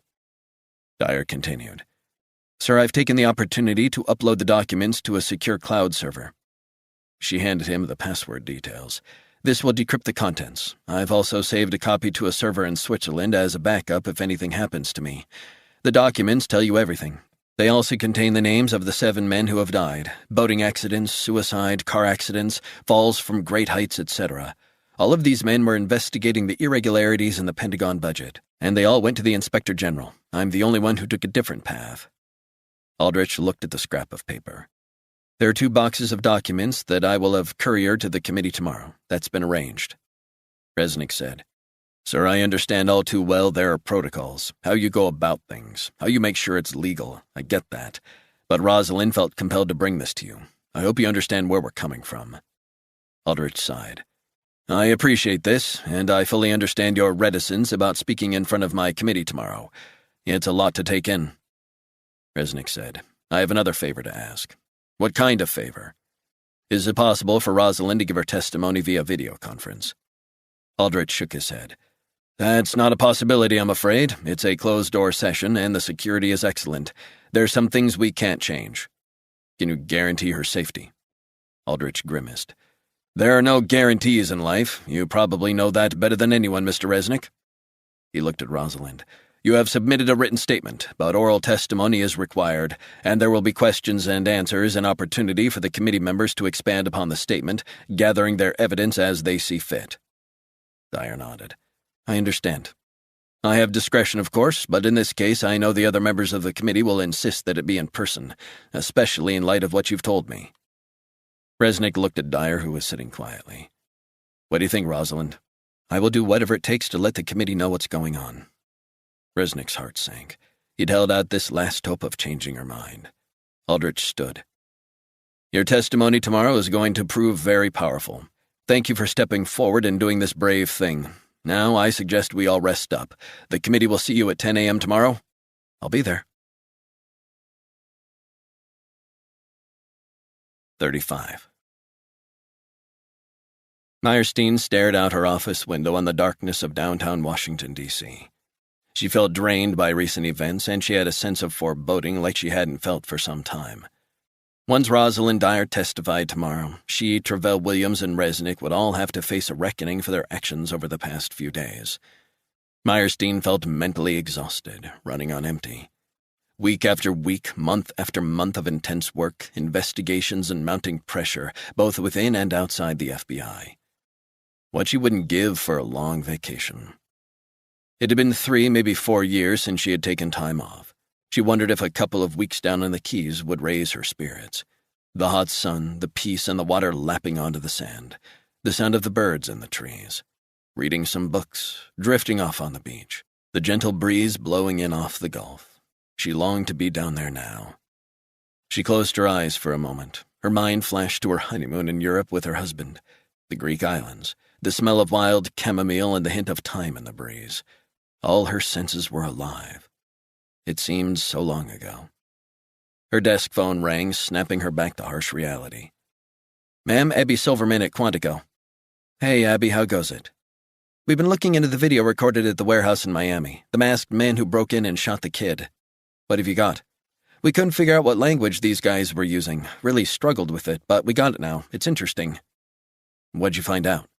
The guys in Miami, they were speaking a Mayan language, Quiche, spoken primarily in Guatemala in the Western Highlands. About 1 million people in Guatemala speak this language, about 7% of the population. Second most widely spoken language after Spanish. Mayan. Interesting. Very interesting indeed. There are thousands, maybe tens of thousands, who speak a Mayan language in the U.S. alone. So these guys might originally, quite conceivably, have come from Guatemala, but because of the death squads and killings, they wound up in America? There's a large concentration in California. Appreciate the heads up. Meyerstein ended the call and sat down at her computer. She pulled up the FBI's files on Max Charles. A lot of it was redacted. But she knew about the connections between the CIA and its assets in Central America. She knew there were many former death squad members from Central American armies who were on the CIA payroll, past and present. She also knew the joint DEA and FBI investigations into Florida drug cartels sometimes uncovered former military officers from Central and South America who turned to importing cocaine from Colombia via Guatemala and into America. She saw the link right away. Meyerstein speed-read the file, then came back to what had caught her eye. An Associated Press photo of Max Charles with senior military officers in Guatemala City, 1981. He had been station chief of the CIA there in 1974. Charles knew the country well. He knew the Mayan people, the native people of Guatemala who had suffered at the hands of the military, spoke their own languages. But who were those Guatemalans that Resnick had taken down? Were they former army officers from a Mayan area of Guatemala? She headed immediately to let the director know. He was working late as usual. O'Donoghue leaned back in his chair as he listened to what she had to say. What do you want to do, Martha? Ideally, we need to speak to Max Charles. We need to get a warrant to search his company records, his calls. That's what we should do. Max Charles is seriously connected, you know that. You heard the same things I did when he was here. National Security Council consultant. Can you imagine how that would look? I don't give a damn how it looks. We have enough to start with, and I believe he is bending the will of the National Security Council on this issue. For him, it's not about the law or national security. It's about protecting senior military officers who are alleged to be accepting kickbacks. O'Donoghue said nothing. Without fear or favor, we need to show resolve on this. No one is above the law, and Max Charles has operated with impunity, protected by God knows who for years, probably decades. He's a law unto himself. I need to think about it. What's there to think about? Martha, this is a time for caution. Sir, I believe undue caution could be construed by some as failure to take action. O'Donoghue nodded. That's fair. We have enough to question him, more than enough. O'Donoghue was quiet for what seemed like an eternity before he finally spoke. I agree. Let's find him, and bring him in. Thank you. Meyerstein's cell phone buzzed. She thanked O'Donoghue and saw the caller ID was Frank Perino, who was leading the team to track down Resnick and Rosalind Dyer. Frank, talk to me. We know where Resnick and Rosalind Dyer and their hacker pal are. Where? Hey, Adams. Meyerstein took a few moments to figure out what she should do. First things first, let's make that hotel secure. Talk to the manager, and I want agents outside her room until she appears, but I also want serious security in and around the hotel. What about Resnick? You want to haul him in? I'll deal with him later. Just keep Dyer safe. But also, Frank, I just talked to Bill. We have the go-ahead to get Max Charles. You got it. Anything else? That's all for now. Meyerstein ended the call.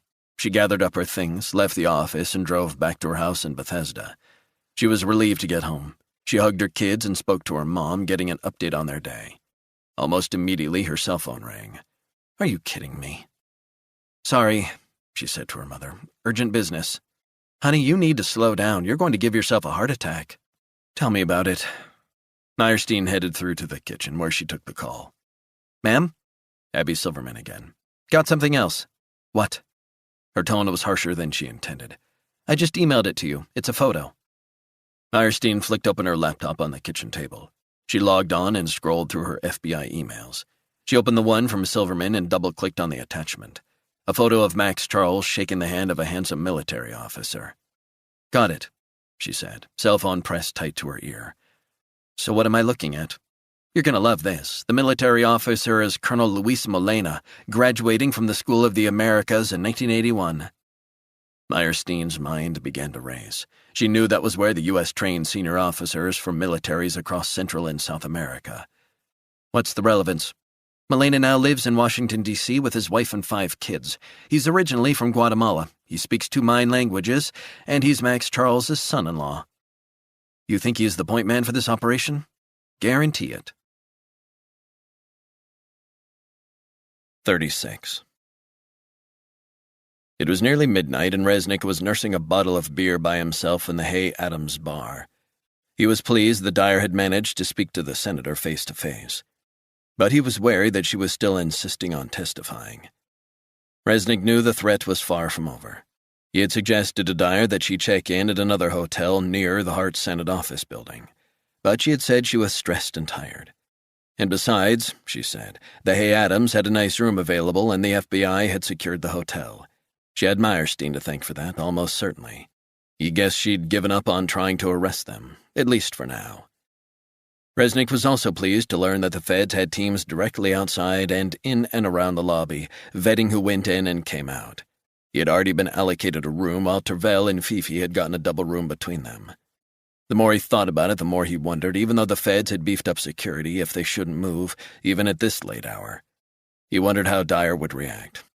But in the circumstances, with feds protecting her room and the hotel until she reached the Hart Senate office building, it was maybe best to stay where they were. Resnick had agreed to wake Dyer at 7 and they would get a cab at 8. His mind was still racing and he wasn't tired.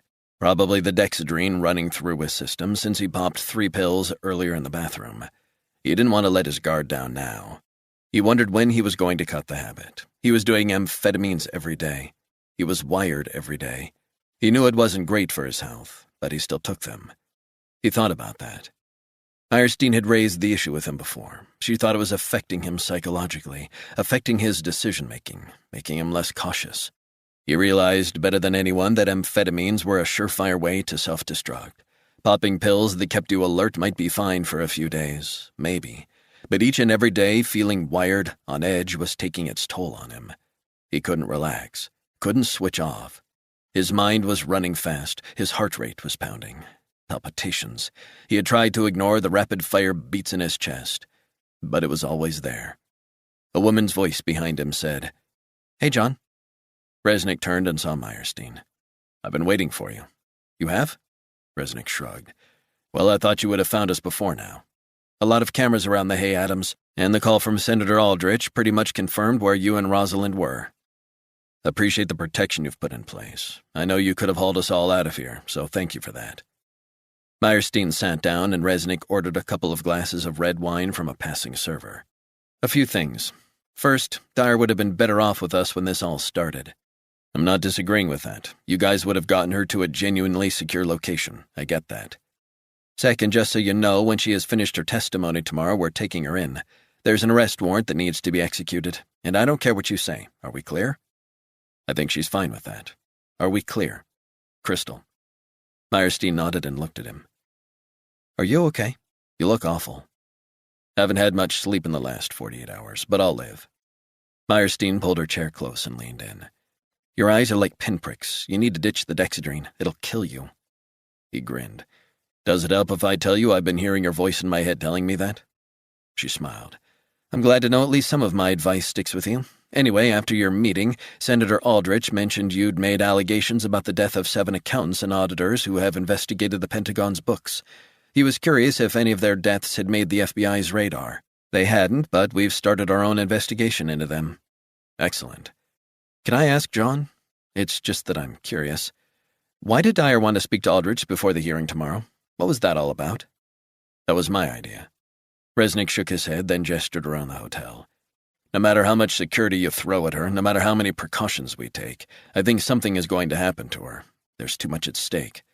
So I suggested she tell the chairman what she knows face to face, and also give him details of where she sent all the files." "So she wouldn't have to give evidence tomorrow?" Resnick nodded. "I'd hoped that would be the outcome. Unfortunately, the chairman said she needed to be there so the other senators could question her, cross-examine her evidence. I wish they didn't need to do that. The sooner she's out of sight, the better." The server returned with 2 glasses of red. Meyerstein waited until the server was out of earshot. "I thought you would like to know. We've got a connection, a firm connection, to Max Charles. You do? Quantico has been looking at the forensic side of things. The clip in Miami from the warehouse? Resnick nodded. The language the guys used? It's a Mayan language. Guatemalan? Got it. And Charles was based there.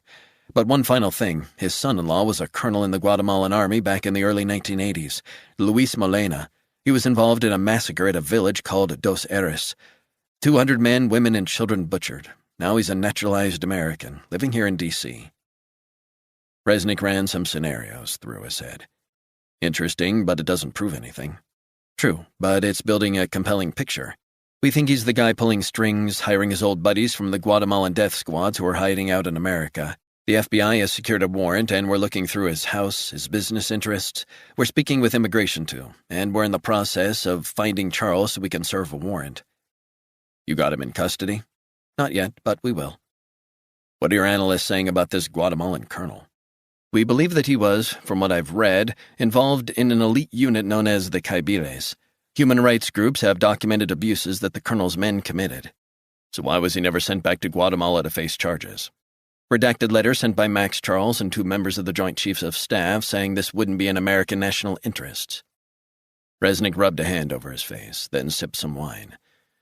We have no idea how many of these guys are out there gunning for Rosalind. We have plainclothes FBI throughout the hotel. We have 2 agents from the field office outside her door. It's as close to lockdown as we can get. At least it's something. And by the end of tomorrow, she can join her family. She will also need to answer for the hundreds of classified documents she has allegedly stolen.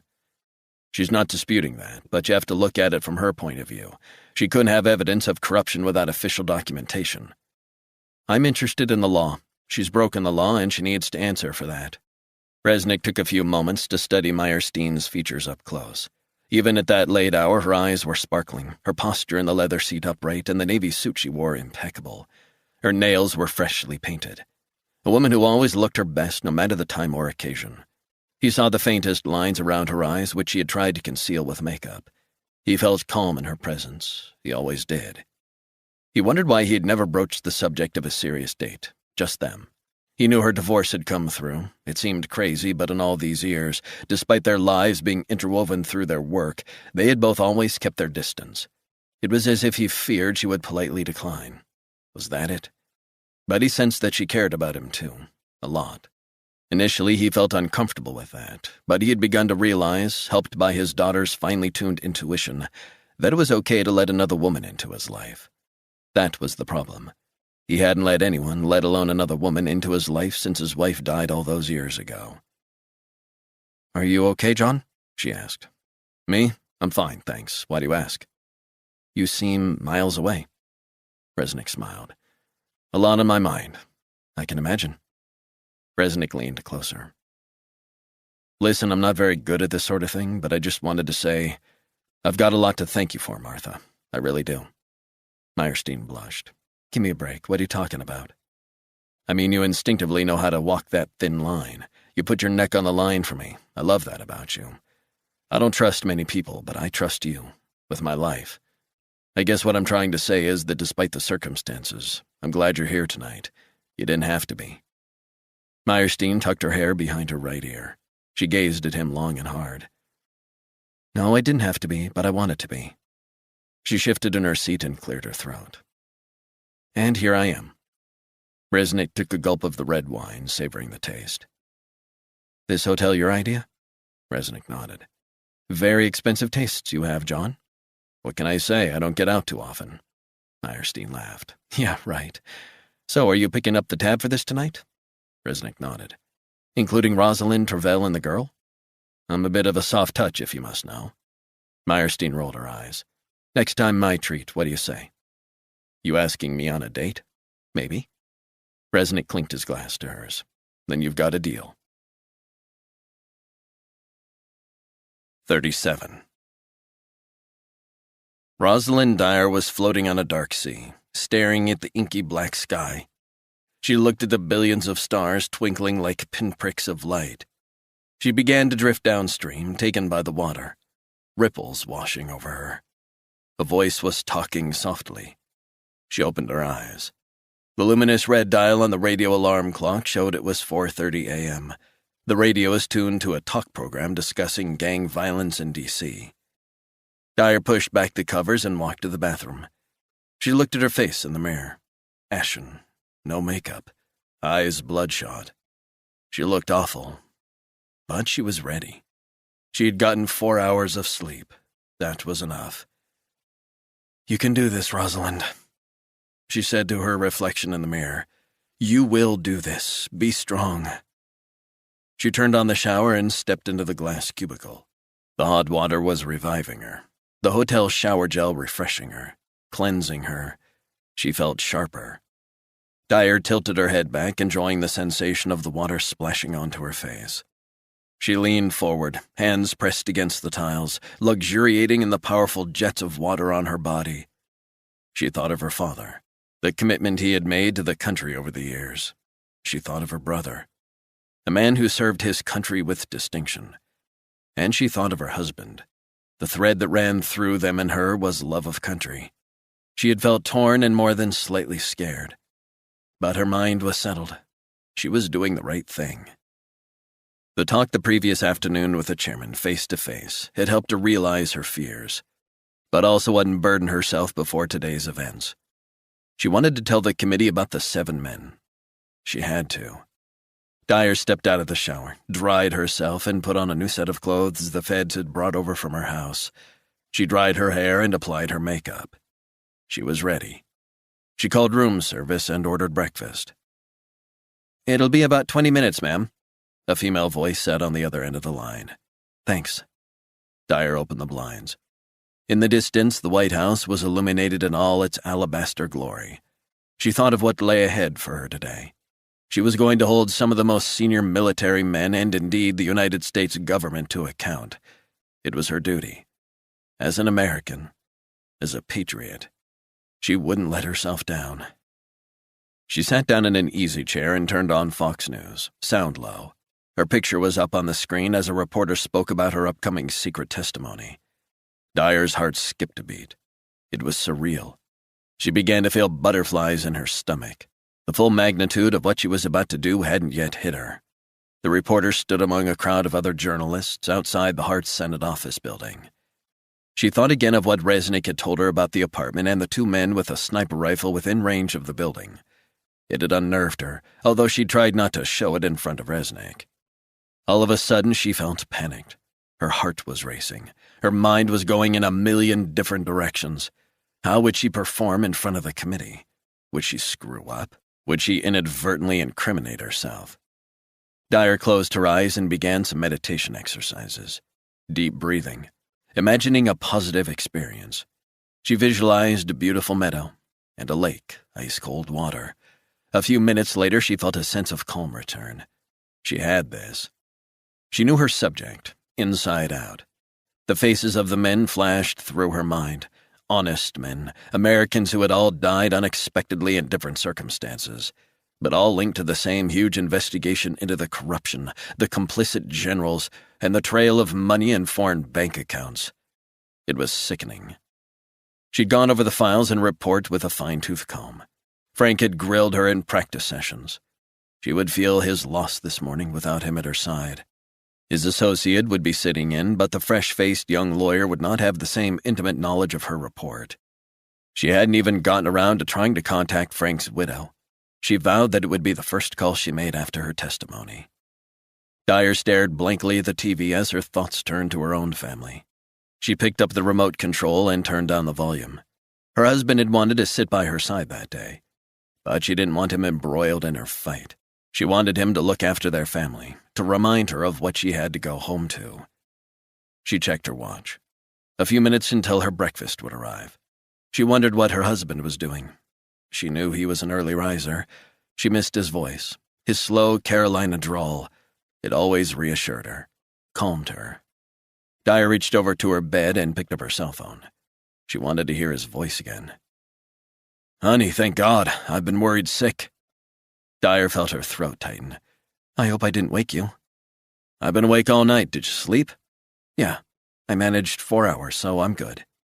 "That's a relief. Excellent. Rosalind, I was going to call you, but you beat me to it. I just wanted you to know that you're incredibly brave, and I'm going to be thinking of you every step of the way. I'm sorry about everything that's happened. The feds coming into our house and taking away all my stuff. It must have been very unsettling for you and the kids.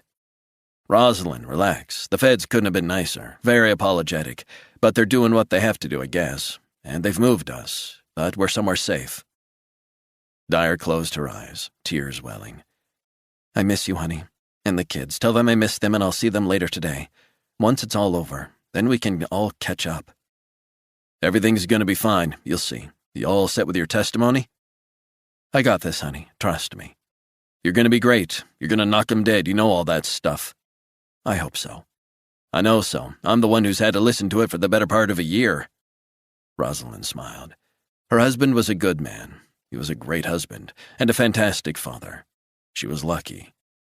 When this is all over, we're going to take a long, long vacation. Where do you have in mind?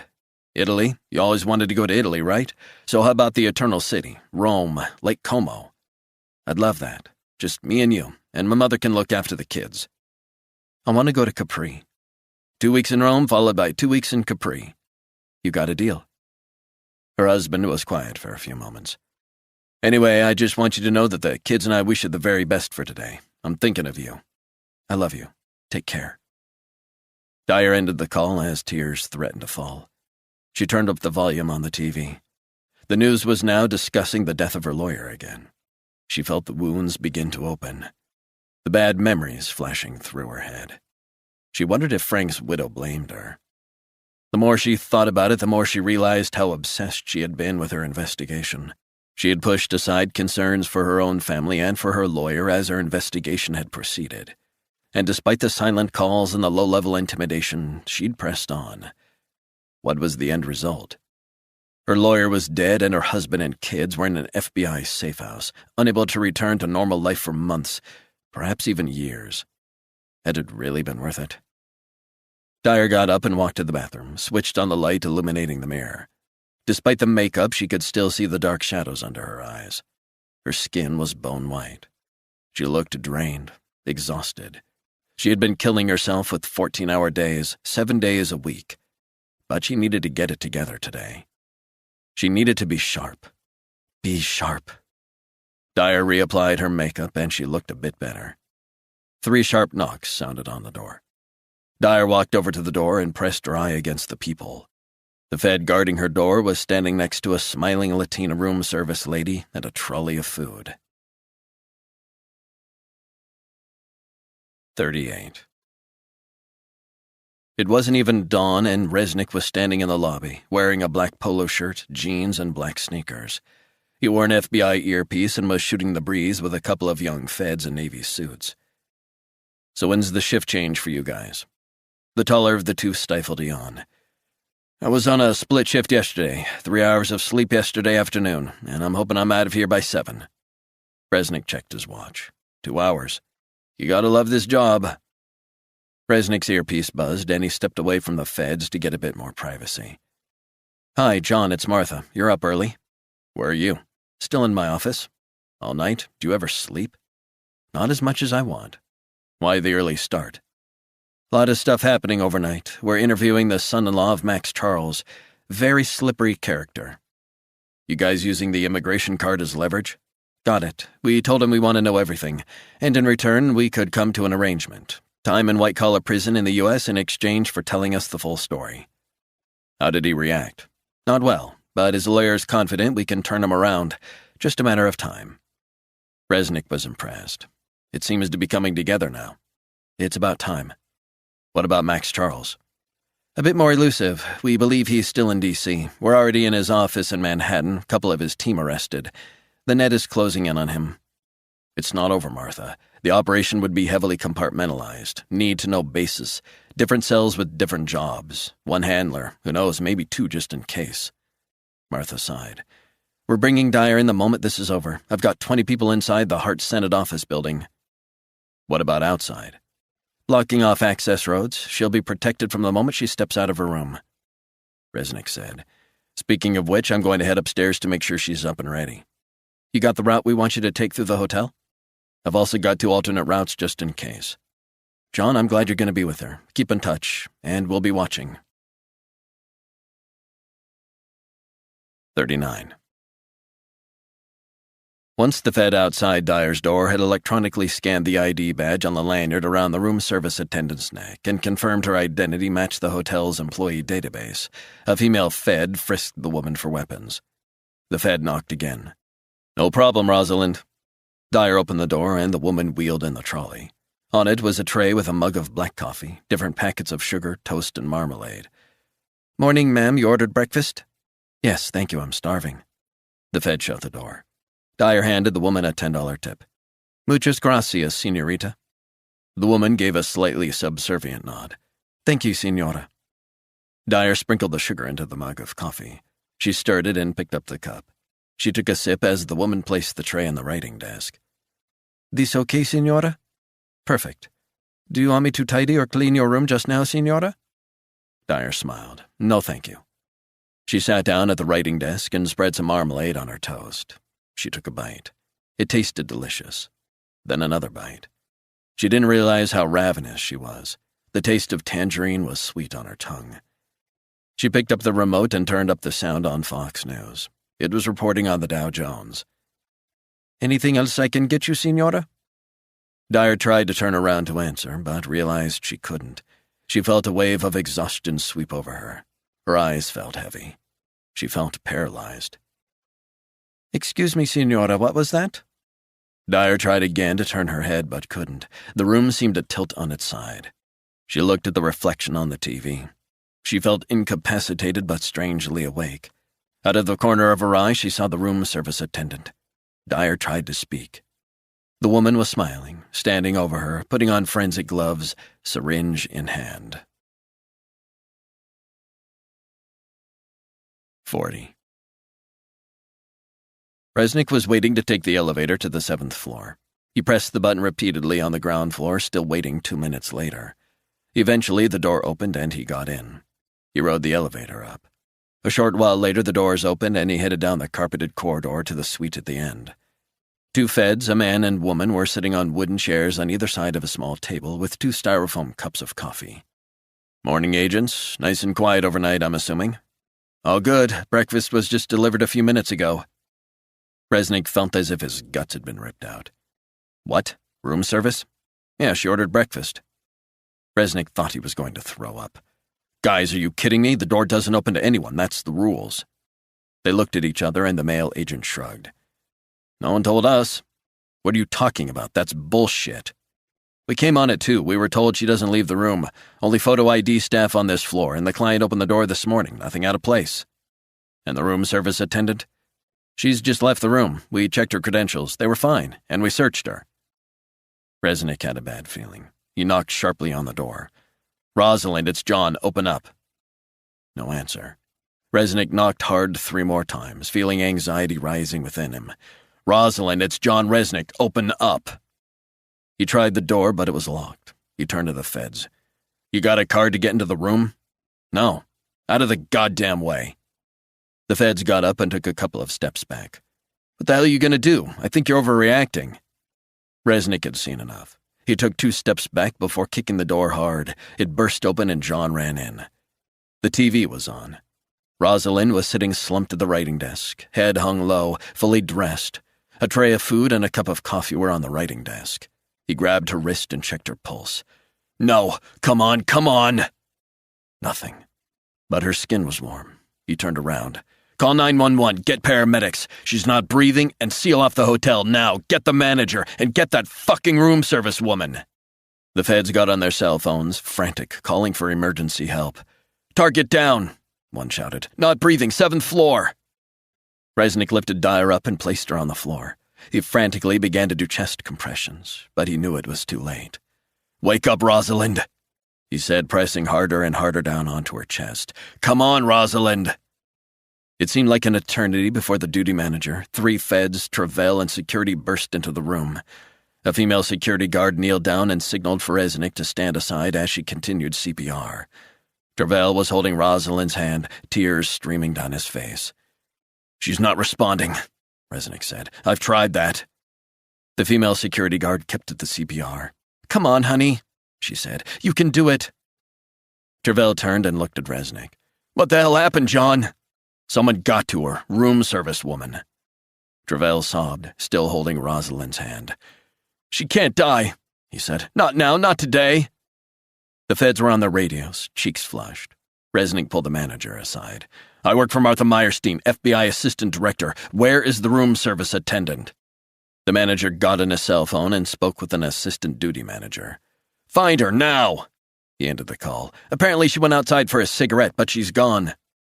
Resnick stepped out of the room and tore down the corridor. He was headed down in the elevator when his earpiece buzzed. "John, what the hell is going on there?" Meyerstein said.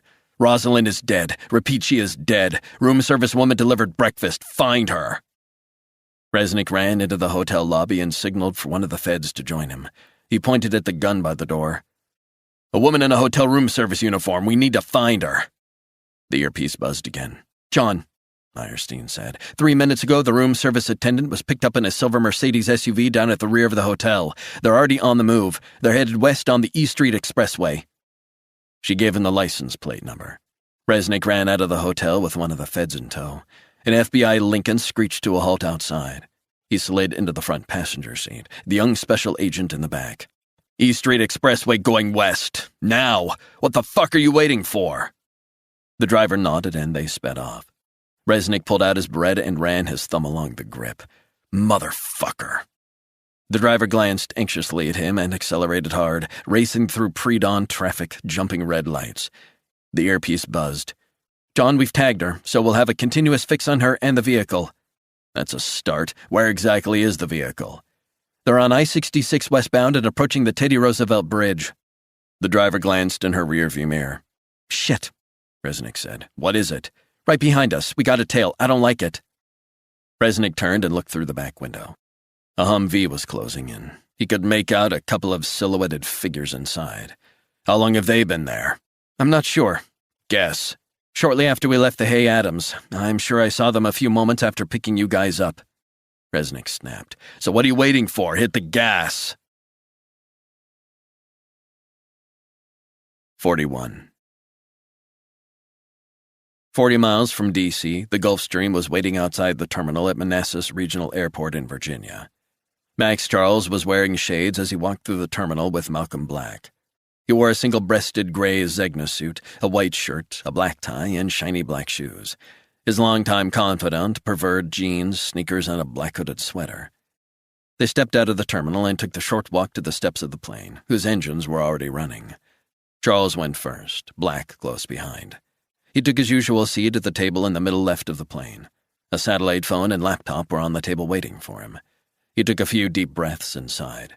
He felt elated, relieved, euphoric even. The job had been done. The job his company had been paid $23 million to carry out on delivery, and with a $10 million personal bonus for Charles. Black served up a club soda with ice as they waited for the final passengers to join them. His confidant sat down diagonally across the table from Charles and smiled. "I think we're good." The engines were revving as the pilot went through the pre-flight checks. Charles sipped his drink. He didn't like tempting fate. He looked across at Black, who was sending messages from his cell phone. "I hope so, too. Are we 100% sure Rosalind Dyer is dead?" Black nodded. "Jamie's been scanning police radio and all 911 traffic in D.C., and we have 3 confirmations from cops and 911 controllers. Dyer was dead on arrival. Heart attack. Stress. That's what they'll say." Charles grinned. "Triple bonus for you as promised. Buy that new wife of yours whatever she desires." Black rolled his eyes. "I'd be broke if I did that. Tell me about the girl who carried out the wet work." "As cold as they come. Very plausible. Appears warm and friendly. Second cousin of one of the Miami crew. Also the pilot's sister. But she'll kill you as soon as she looks at you." "Sure it wasn't your ex-wife?" Charles joked. The aide laughed. "Actually, now that you mention it." He looked at his watch. "We really need to get moving." "I know. We're cutting it tight." Charles's satellite phone rang, interrupting the conversation. "Yes?" "Sir, we have a problem." Charles shook his head. "I don't want to hear about problems. I want to hear that the target is dead." "Affirmative, target is dead. DOA. Repeat, target is neutralized." "Wonderful, so what's the fucking problem?" "We've got a tail." What? How is that possible? Fuck knows, but they're after us. I think they've locked onto us. You want to know who? Of course. Resnick. Christ, give me a break. Okay, you need to go to Plan B. Copy that, sir. Plan B, understood. Stay safe and get the hell out of there. Charles ended the call, feeling a burning sensation in his stomach. He popped a couple of Zantac to calm his ulcer. Never a fucking break. What's going on? They've got a tail. It was supposed to be a simple drive to the airport, nice and smooth. The aide nodded. Let's not get ahead of ourselves. Relax, we got that covered. We better have. John fucking Resnick is on this. He couldn't stop us neutralizing Dyer. Very true. So what is Plan B? Plan B? They dump the car and move to the new vehicle. It's all in place, just in case, like always. Charles pointed at his aide. What do I always say? Check, double check, and then check again. Charles picked up his cell phone and called the driver of the waiting backup vehicle. You expecting a pickup soon? Already en route, I got this. Get a move on. I want her out of sight and out of the country, and on this plane in 15 minutes. You're on the clock. 1 minute late and we're out of here. 42. Resnick turned around as the Humvee accelerated hard and nudged their rear bumper. He checked the side view mirror. The bastard was closing in, and fast. He turned to the Fed in the back. Get your head down, pal. The Fed slid lower down in his seat, head out of sight. The driver said, Are these guys part of the same crew we're after? Guaranteed, Resnick said. They're trying to stop us getting to the car with a girl in it. They're making sure the target vehicle is unhindered. The driver peered ahead. I think I lost them. God damn it. Resnick knew he had to get their tail off them, and quick. He wound down his window and a bullet whizzed past. He thumbed off the safety. Meyerstein! He shouted into his lapel microphone. We've got someone on our tail, and it seems like we've lost the vehicle with a girl in it. Where the hell are they? Copy that, John. The girl you're following is about a mile up ahead. GPS will have the precise details. Fuck. We've got some serious heat on our tail. Trying to take you out? No doubt about it. I want them off our tail. I want authorization. Do what you have to do. Priority is to catch the woman. We've got everyone and their dog working on this. A shot was fired, shattering the rear glass. What was that? Meyerstein said. Rear window shot out. What the hell do you think? The Fed in the back seat was gritting his teeth.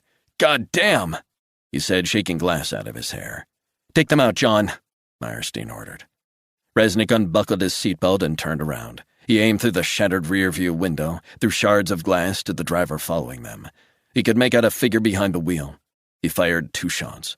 The Humvee's windshield exploded. The driver slumped forward, bullet in the head. Then the truck careered off the highway and into a concrete divider in the middle of the road, bursting into flames. Bingo!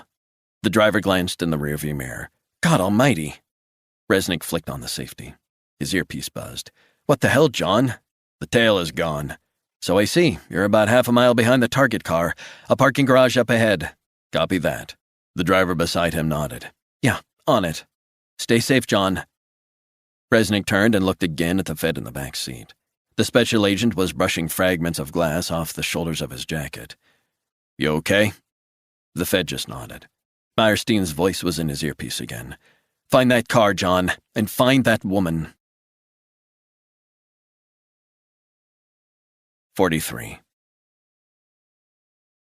The drone footage on the big screens on the 5th floor of the Hoover building showed the blazing Humvee being hosed down by firefighters.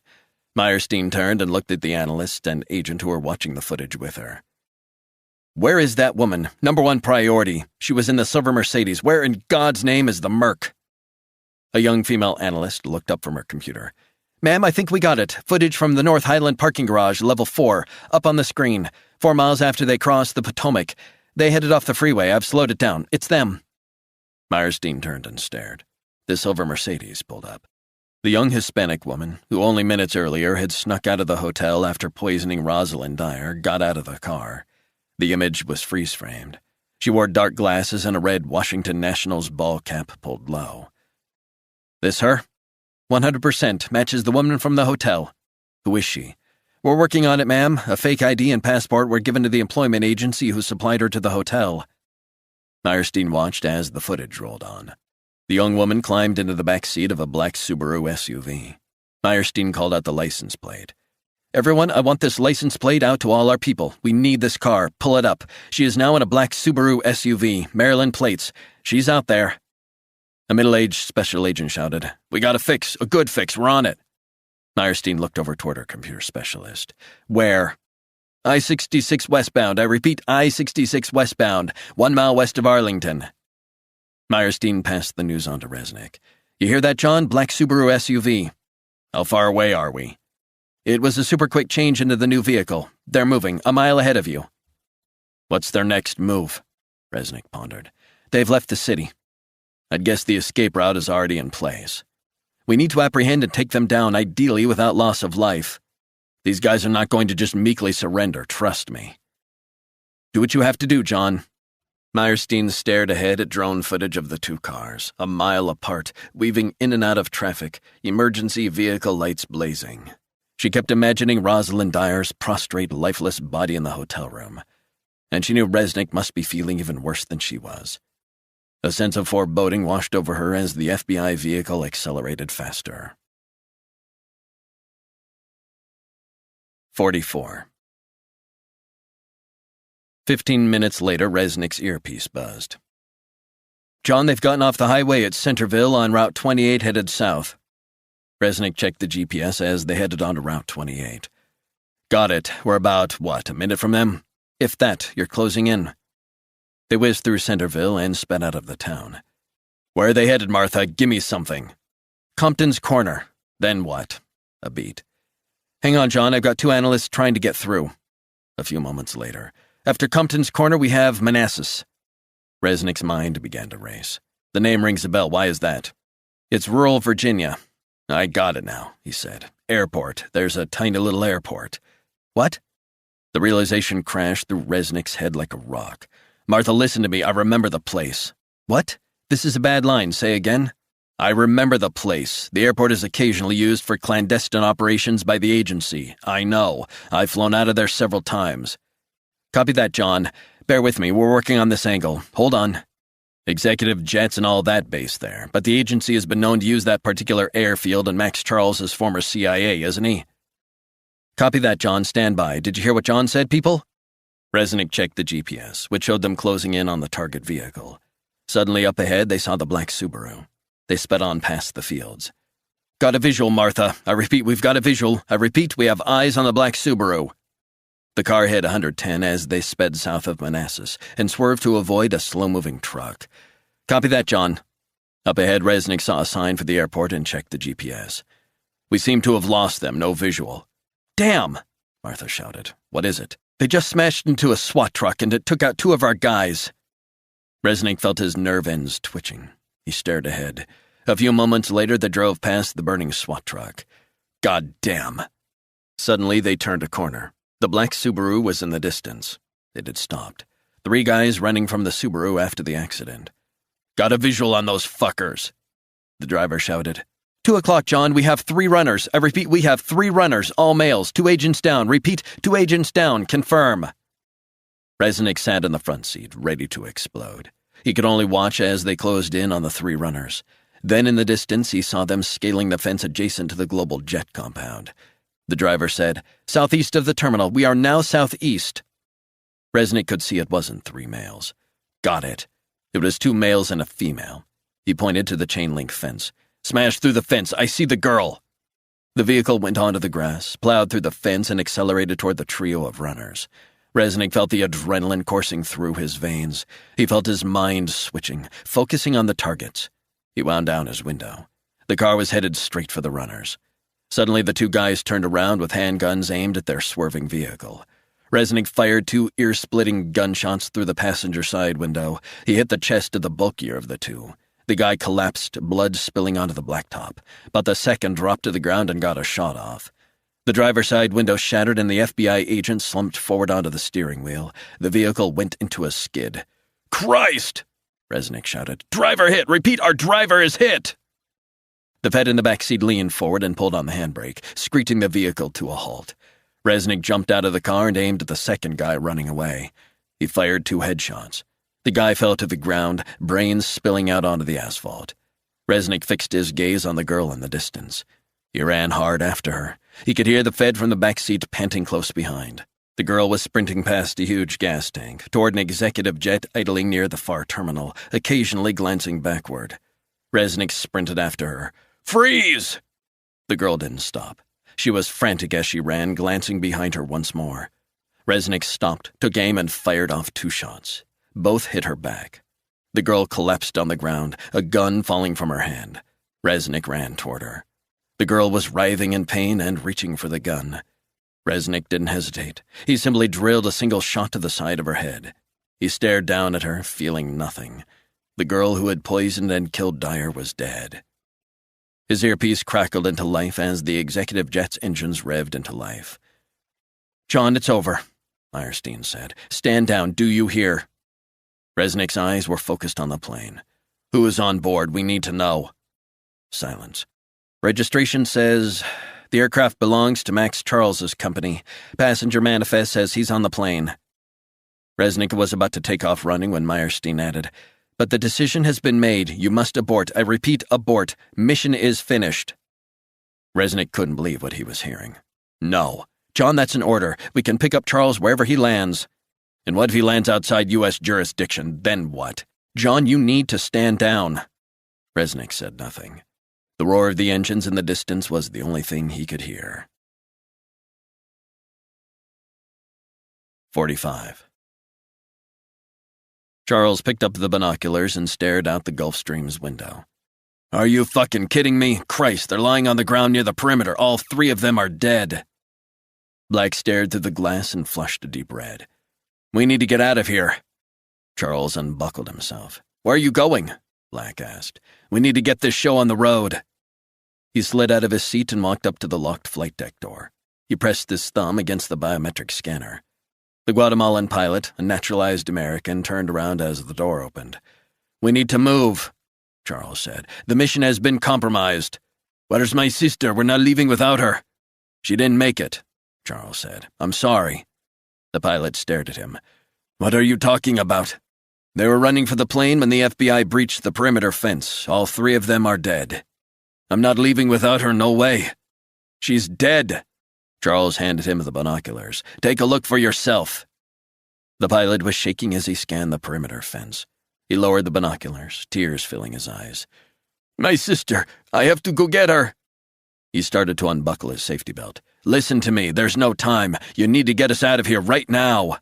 "I cannot leave without the body of my sister. I couldn't live with myself." "She's gone. Get us the fuck out of here." "I can't. They haven't given us clearance yet." Charles pulled out his gun, aimed it at the pilot. "Fuck them. We take off now." The pilot shook his head, tears streaming down his face. "I cannot. I will not." "Wrong choice, son." Charles pulled the trigger. Blood and brain matter exploded onto his fresh clothes. The sound nearly deafened him in the enclosed space. The acrid smell of gun smoke filled the cabin. He hauled the dead pilot from his seat. "You stupid motherfucker." He dragged him through the cockpit to the back of the plane, a trail of blood on the carpet. Black stared at Charles. "You killed him? He wasn't going to move without his sister. Strap this fucker into a rear seat, then get yourself strapped in." "What? That's an order!" Charles shouted. "Yes, sir. I'm going to fly us out of the country." "Do you have clearance?" "Let me worry about that." Charles went back into the cockpit, locked the door, and slumped down in the pilot's seat. He wiped down the mess with some paper towels, then put on the headset. He'd been flight certified by the CIA and the Federal Aviation Administration. He punched in the dials he knew so well. Then he edged the Gulfstream into position for takeoff at the far end of the runway. 46. Resnick had officially gone rogue. Batshit rogue. And he didn't give a damn. He raced along a perimeter path that ran parallel to the fence surrounding the airport. He had a good line of sight on the Gulfstream on the runway in the distance. He got into position. Then he unzipped his backpack. He quickly assembled the sniper rifle with its laser sights, locked and loaded. He thumbed off the safety. Resnick lay down in the low grass and peered through the crosshairs. He focused. He had the flight deck in his sights. "Martha, the plane seems ready to take off. It's getting into position. I've got a shot, a clean shot." "Copy that, John. The plane does not have takeoff clearance." I copy that, but that doesn't seem to have fazed them. I'm telling you, they're ignoring that. They're in position on the runway. I guess they're doing final checks, then they're ready to disappear. The Gulfstream moved slowly forward. It is moving forward down the north runway. Resnick stared through the crosshairs. He saw the face of Max Charles in the pilot seat. He relayed the information. That's impossible. Negative, it's happening. He is at the controls. He is running the show. John, there is no clearance. I want to take a shot. It's moving. Do you hear me? John, I hear you. Yes, I can see it. I want the shot. Resnick trained the crosshairs on the plane. Silence. The Gulfstream was gathering speed on the runway. Martha, I have a clean shot. Repeat, clean shot. Innocent people's lives have been lost. This fucker could crash the plane into a building. He might land at another airport and kill whoever is in his path. We need to stop him. Do what you have to do. Do you copy? Copy that. Resnick took careful aim as the Gulfstream picked up speed down the runway. He focused on the flight deck windshield. Okay, you bastard. He held his breath, squeezed the trigger. He fired 5 shots in quick succession, exploding the Gulfstream's windshield. The plane was still accelerating, gathering speed. Resnick aimed for the right engine. He fired multiple shots, each ripping through the metal. He then fired at the plane's passenger windows. He needed to decompress the plane, and quick. The Gulfstream continued accelerating fast, getting farther and farther away. Resnick locked onto the plane's right wing through the crosshairs. He guessed he had only one more chance before the plane would be out of range. He fired 3 hard shots. A ball of flames erupted out of the Gulfstream's fuel tanks. The plane veered off the runway, engulfed in a fireball. The blazing jet, still gathering speed, plowed through a perimeter fence, exploding again with a thunderous bang. The ground shook. Flames licked the sky as an inferno spread through the adjacent woods. 47. The sky turned burnt orange as the acrid smell of jet fuel and choking black smoke filled the rural Virginia air. 2 fire engines, sirens blaring and lights blazing, rushed to the scene. Resnick quickly took the rifle apart. He placed the components carefully in his backpack and slung it over his shoulder.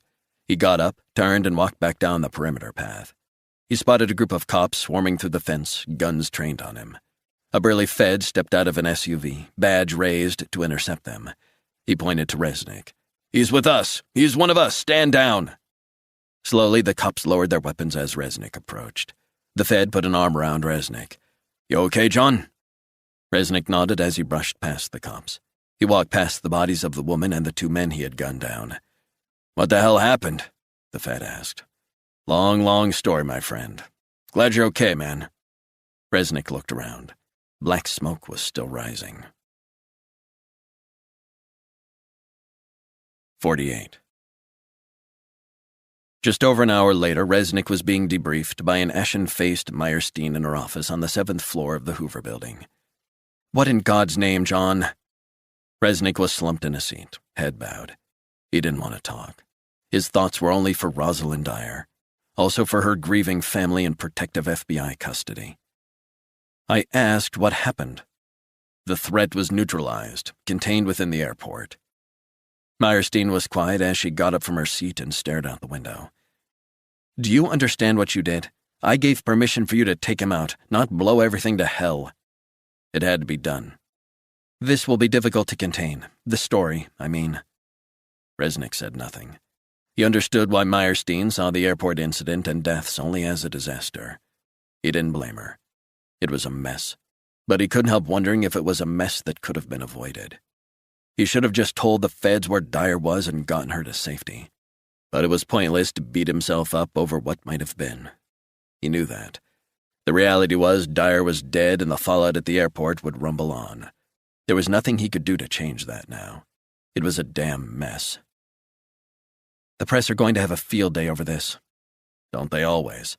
They will have questions, but so do I. A lot of questions about how we took down Max Charles and at what price. Resnick stayed silent. What have you got to say for yourself, John? I think there are a lot of questions, sure, about how Max Charles could be allowed to act on behalf of the Pentagon. The only reason this went on for so long was because he was working on the inside but accountable to no one. He was doing their dirty work. And what about the deaths of the 7 men? What about that? Meyerstein shook her head. You know who we're forgetting in all this? Rosalind Dyer, her bravery, who's talking about how this operation to silence her was carried out, and how she was killed while under FBI protection. Meyerstein shook her head. John, that's enough. Martha, this was a fuck-up, an FBI fuck-up. No one should have been allowed in her room. No one. That's the reality. Now is not the time or place. Isn't it? John, please. They were determined to take her out. We had ample warning, and still this happened. Meyerstein turned and stared at him. I have to take responsibility for this. I told you to do whatever it took. I will shoulder the responsibility. I just imagined you had a clean shot. Resnick sighed. It didn't work out like that, but what choice did I have? To let Max Charles and his goons fly off to Guatemala, never be seen again, maybe land at another American airport, then what? You would have killed anyone who got in their way. You did your best as always, John. We fell short. The teams that Charles assembled, is the threat over? We believe the threat is over for now, but in light of what happened, Travell will need to find a new base. Resnick knew that made sense. I want to call in one last favor. Meyerstein stared at him, unblinking. I don't want any charges brought against Travell or Fifi. That's not my call to make, John. Make it your call, Martha. They risked their lives for Rosalind so she could tell her story. I can't do that, John, you know that. I'm asking you to make sure that those two individuals do not face charges or any trial. That would be a travesty. Meyerstein sighed and nodded. It's not going to be easy. Nothing ever is. For me, that's all I'm asking. The very last favor I'm calling in, I promise. I'll see what I can do. A knock at Meyerstein's door snapped them out of the tense discussion. Meyerstein's assistant popped her head around the door. Ma'am, check out C-SPAN. The chairman of the SASC is about to make a special announcement. It's live. Meyerstein nodded. Thanks, Sharon. Sharon closed the door behind her. Meyerstein picked up the remote control from her desk and switched on the large screen TV on the wall. She channel surfed until she got to C-SPAN's live broadcast. Tom Aldrich, chairman of the Senate Armed Services Committee, was adjusting the microphone in front of him. Photographers crowded around. Ladies and gentlemen, we learned earlier this morning that Rosalind Dyer, who was supposed to give evidence during a closed session before the committee, tragically died before she could appear before us. The police and the FBI have begun an investigation into her death. I've had several requests from other members of the committee to postpone this hearing out of respect for the memory of Rosalind Dyer. But after much deliberation and soul-searching this morning, I have decided that we will not postpone. We will adjourn, but only for 2 hours.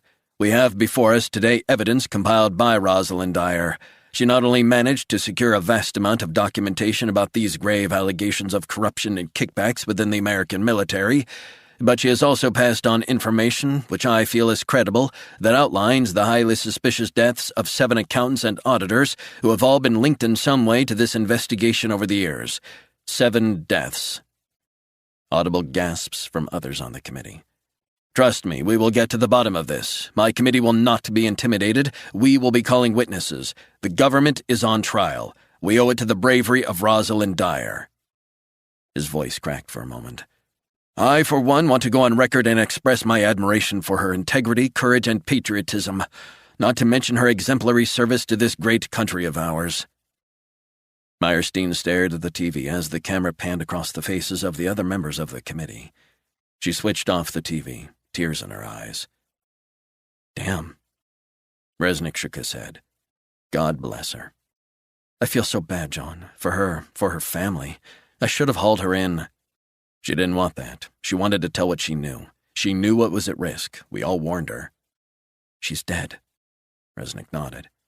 Yes, she is. God rest her soul. Meyerstein closed her eyes, tears spilling down her cheeks. When she opened them, she said, I think your instincts were right on this, John. I was wrong, or rather we, the FBI, were wrong. We came up short. I'm starting to wonder if our response was bureaucratic. We didn't seem to connect the dots. I'm starting to doubt what the hell we were doing. Missing the big picture, going after the wrong people. The point is you didn't. Resnick sat quietly. You know the small consolation I take from this whole terrible episode?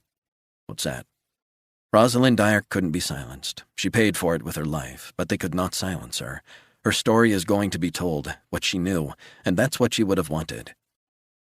The late morning sun was streaming through the blinds. Resnick squinted against the glare of the sun. She made the ultimate sacrifice. Amen to that. Epilogue. 3 months later, Resnick was sitting on his desk, drinking a beer, watching the burnt autumn sun set over Penobscot Bay, when his cell phone rang. He checked the caller ID, but didn't recognize the number. "Yeah? I'm looking to speak to Mr. Resnick." The man's voice was calm. "Mr. John Resnick."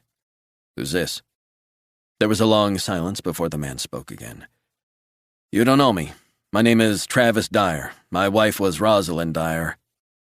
Resnick sat up and put down his beer. "Travis, hi. I hope you don't mind my calling." "Not at all. I was actually thinking about you and your family just yesterday when I was out doing some fishing." Travis sighed. "John, I hope you don't mind me calling you that." Resnick smiled. "Not at all.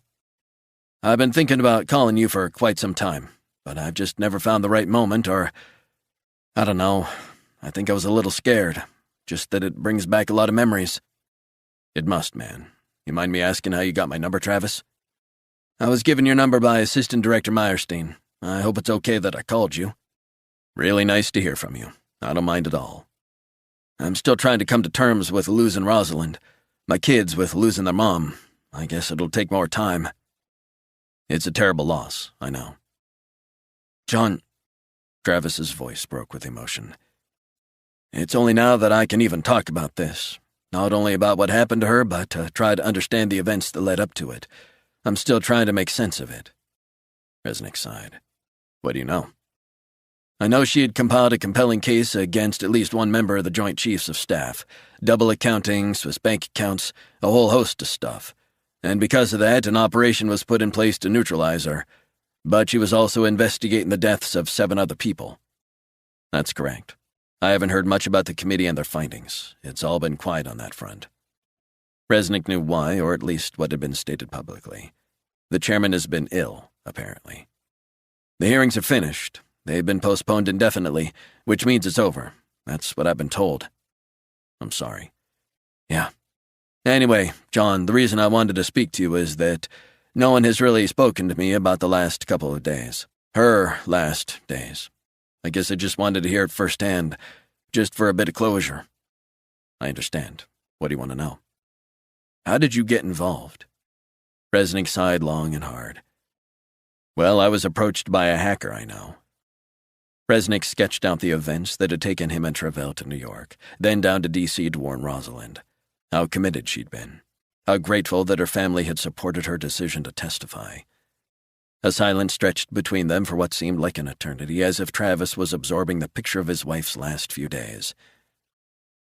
"I want to thank you for doing your best to protect her. I wish I could have done more. There's something else. I've been told by various people that you were the one who killed Max Charles." Resnick sighed. "I'd rather not go into that. That's all I need to know. John, I know what you did, and my children know. Not only protecting Rosalind, putting your own life on the line, but also ensuring her investigation had a chance to see the light of day. I hope another committee renews the hearings. I do too. We owe it to Rosalind's memory. My family owes you a lot." Resnick felt his throat tighten. Travis broke down and began to cry. "I'm glad you killed him, the son of a bitch. Maybe I shouldn't say that. It doesn't sound like the Christian thing to say. Rosalind was a great believer, and I hope it's true that she's at peace in heaven." "I hope so too." Travis sniffed. "Sometimes I don't want to go on without her. It's like I'm in a tunnel and there's no light." "I know that feeling, but we do go on. It's the human spirit within us. I think that was something Rosalind understood better than most." "You're right about that.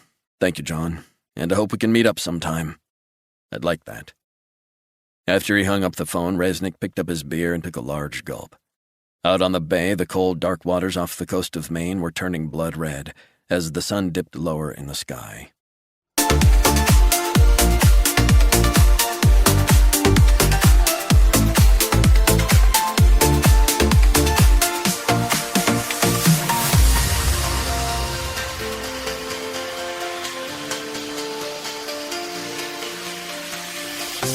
A string of lights in the ocean's embrace. If the glow is lost in the boundless space, in the depths of despair, a shivering grace in the realm of dreams, a celestial chain.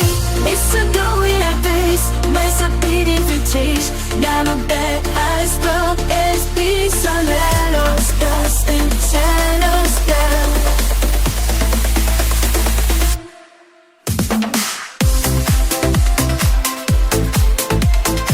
Black smoke was still rising. 48. Just over an hour later, Resnick was being debriefed by an ashen-faced Meyerstein in her office on the 7th floor of the Hoover Building. "What in God's name, John?" Resnick was slumped in a seat, head bowed. He didn't want to talk. His thoughts were only for Rosalind Dyer, also for her grieving family in protective FBI custody. I asked what happened. The threat was neutralized, contained within the airport. Meyerstein was quiet as she got up from her seat and stared out the window.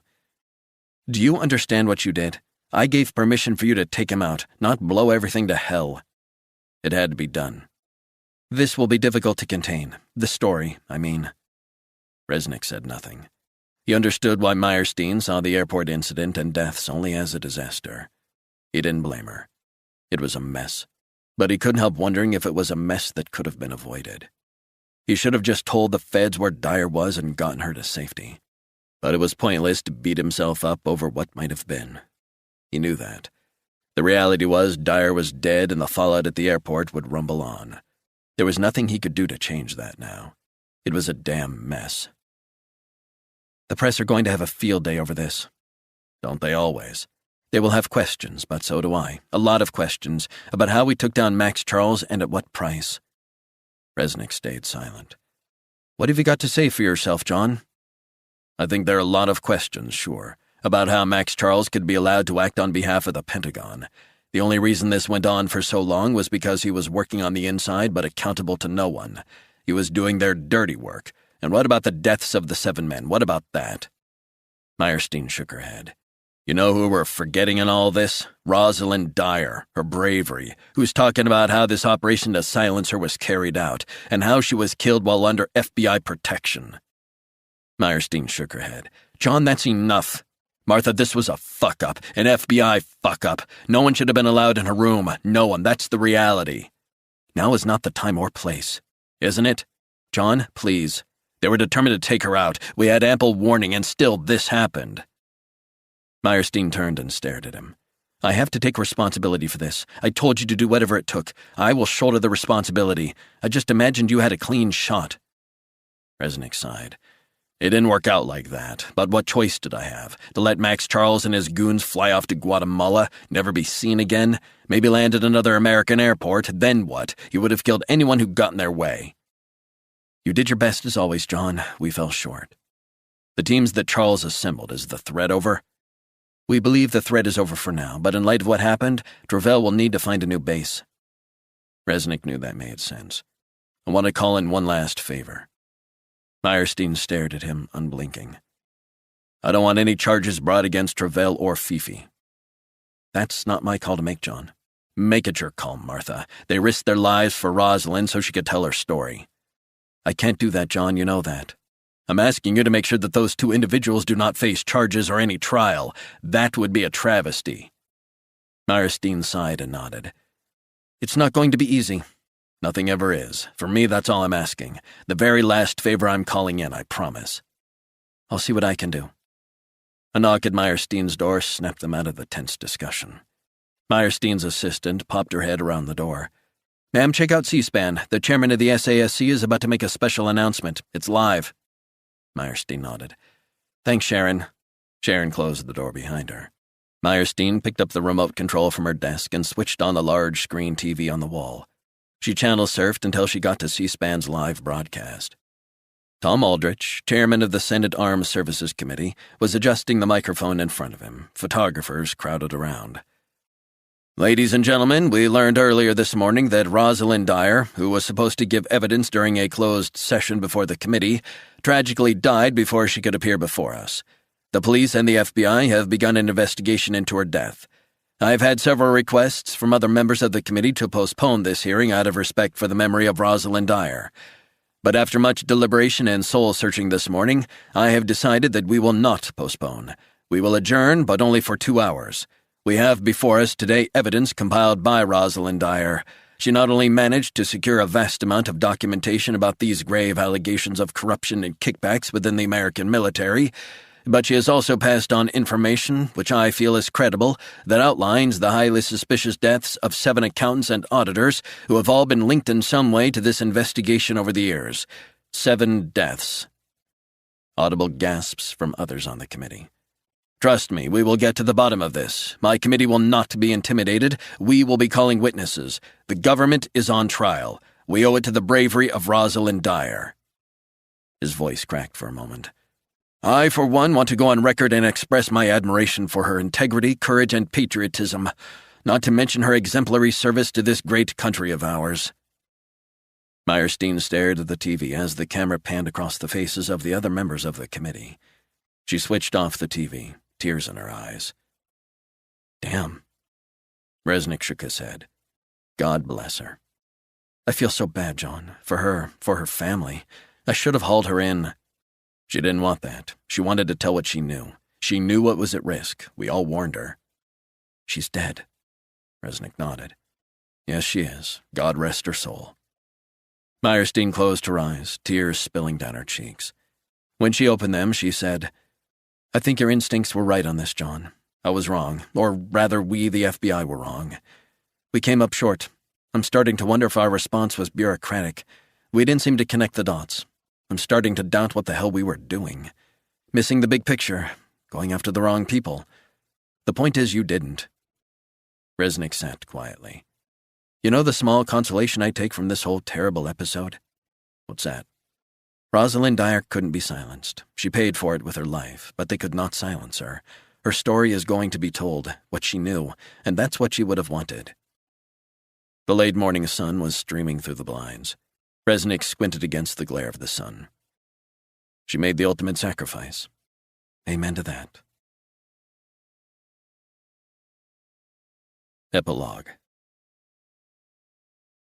3 months later, Resnick was sitting on his desk, drinking a beer, watching the burnt autumn sun set over Penobscot Bay, when his cell phone rang. He checked the caller ID, but didn't recognize the number. Yeah? I'm looking to speak to Mr. Resnick? The man's voice was calm.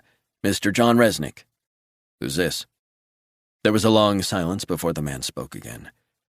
You don't know me. My name is Travis Dyer. My wife was Rosalind Dyer. Resnick sat up and put down his beer. Travis, hi. I hope you don't mind my calling. Not at all. I was actually thinking about you and your family just yesterday when I was out doing some fishing. Travis sighed. John, I hope you don't mind me calling you that. Resnick smiled. Not at all. I've been thinking about calling you for quite some time, but I've just never found the right moment, or, I don't know, I think I was a little scared, just that it brings back a lot of memories. It must, man. You mind me asking how you got my number, Travis? I was given your number by Assistant Director Meyerstein. I hope it's okay that I called you. Really nice to hear from you. I don't mind at all. I'm still trying to come to terms with losing Rosalind. My kids with losing their mom. I guess it'll take more time. It's a terrible loss, I know. John, Travis's voice broke with emotion. It's only now that I can even talk about this. Not only about what happened to her, but to try to understand the events that led up to it. I'm still trying to make sense of it. Resnick sighed. What do you know? I know she had compiled a compelling case against at least one member of the Joint Chiefs of Staff. Double accounting, Swiss bank accounts, a whole host of stuff. And because of that, an operation was put in place to neutralize her. But she was also investigating the deaths of 7 other people. That's correct. I haven't heard much about the committee and their findings. It's all been quiet on that front. Resnick knew why, or at least what had been stated publicly. The chairman has been ill, apparently. The hearings are finished. They've been postponed indefinitely, which means it's over. That's what I've been told. I'm sorry. Yeah. Anyway, John, the reason I wanted to speak to you is that no one has really spoken to me about the last couple of days. Her last days. I guess I just wanted to hear it firsthand, just for a bit of closure. I understand. What do you want to know? How did you get involved? Resnick sighed long and hard. Well, I was approached by a hacker I know. Resnick sketched out the events that had taken him and Travell to New York, then down to D.C. to warn Rosalind. How committed she'd been.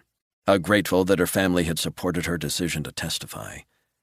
A silence stretched between them for what seemed like an eternity, as if Travis was absorbing the picture of his wife's last few days. I want to thank you for doing your best to protect her. I wish I could have done more. There's something else.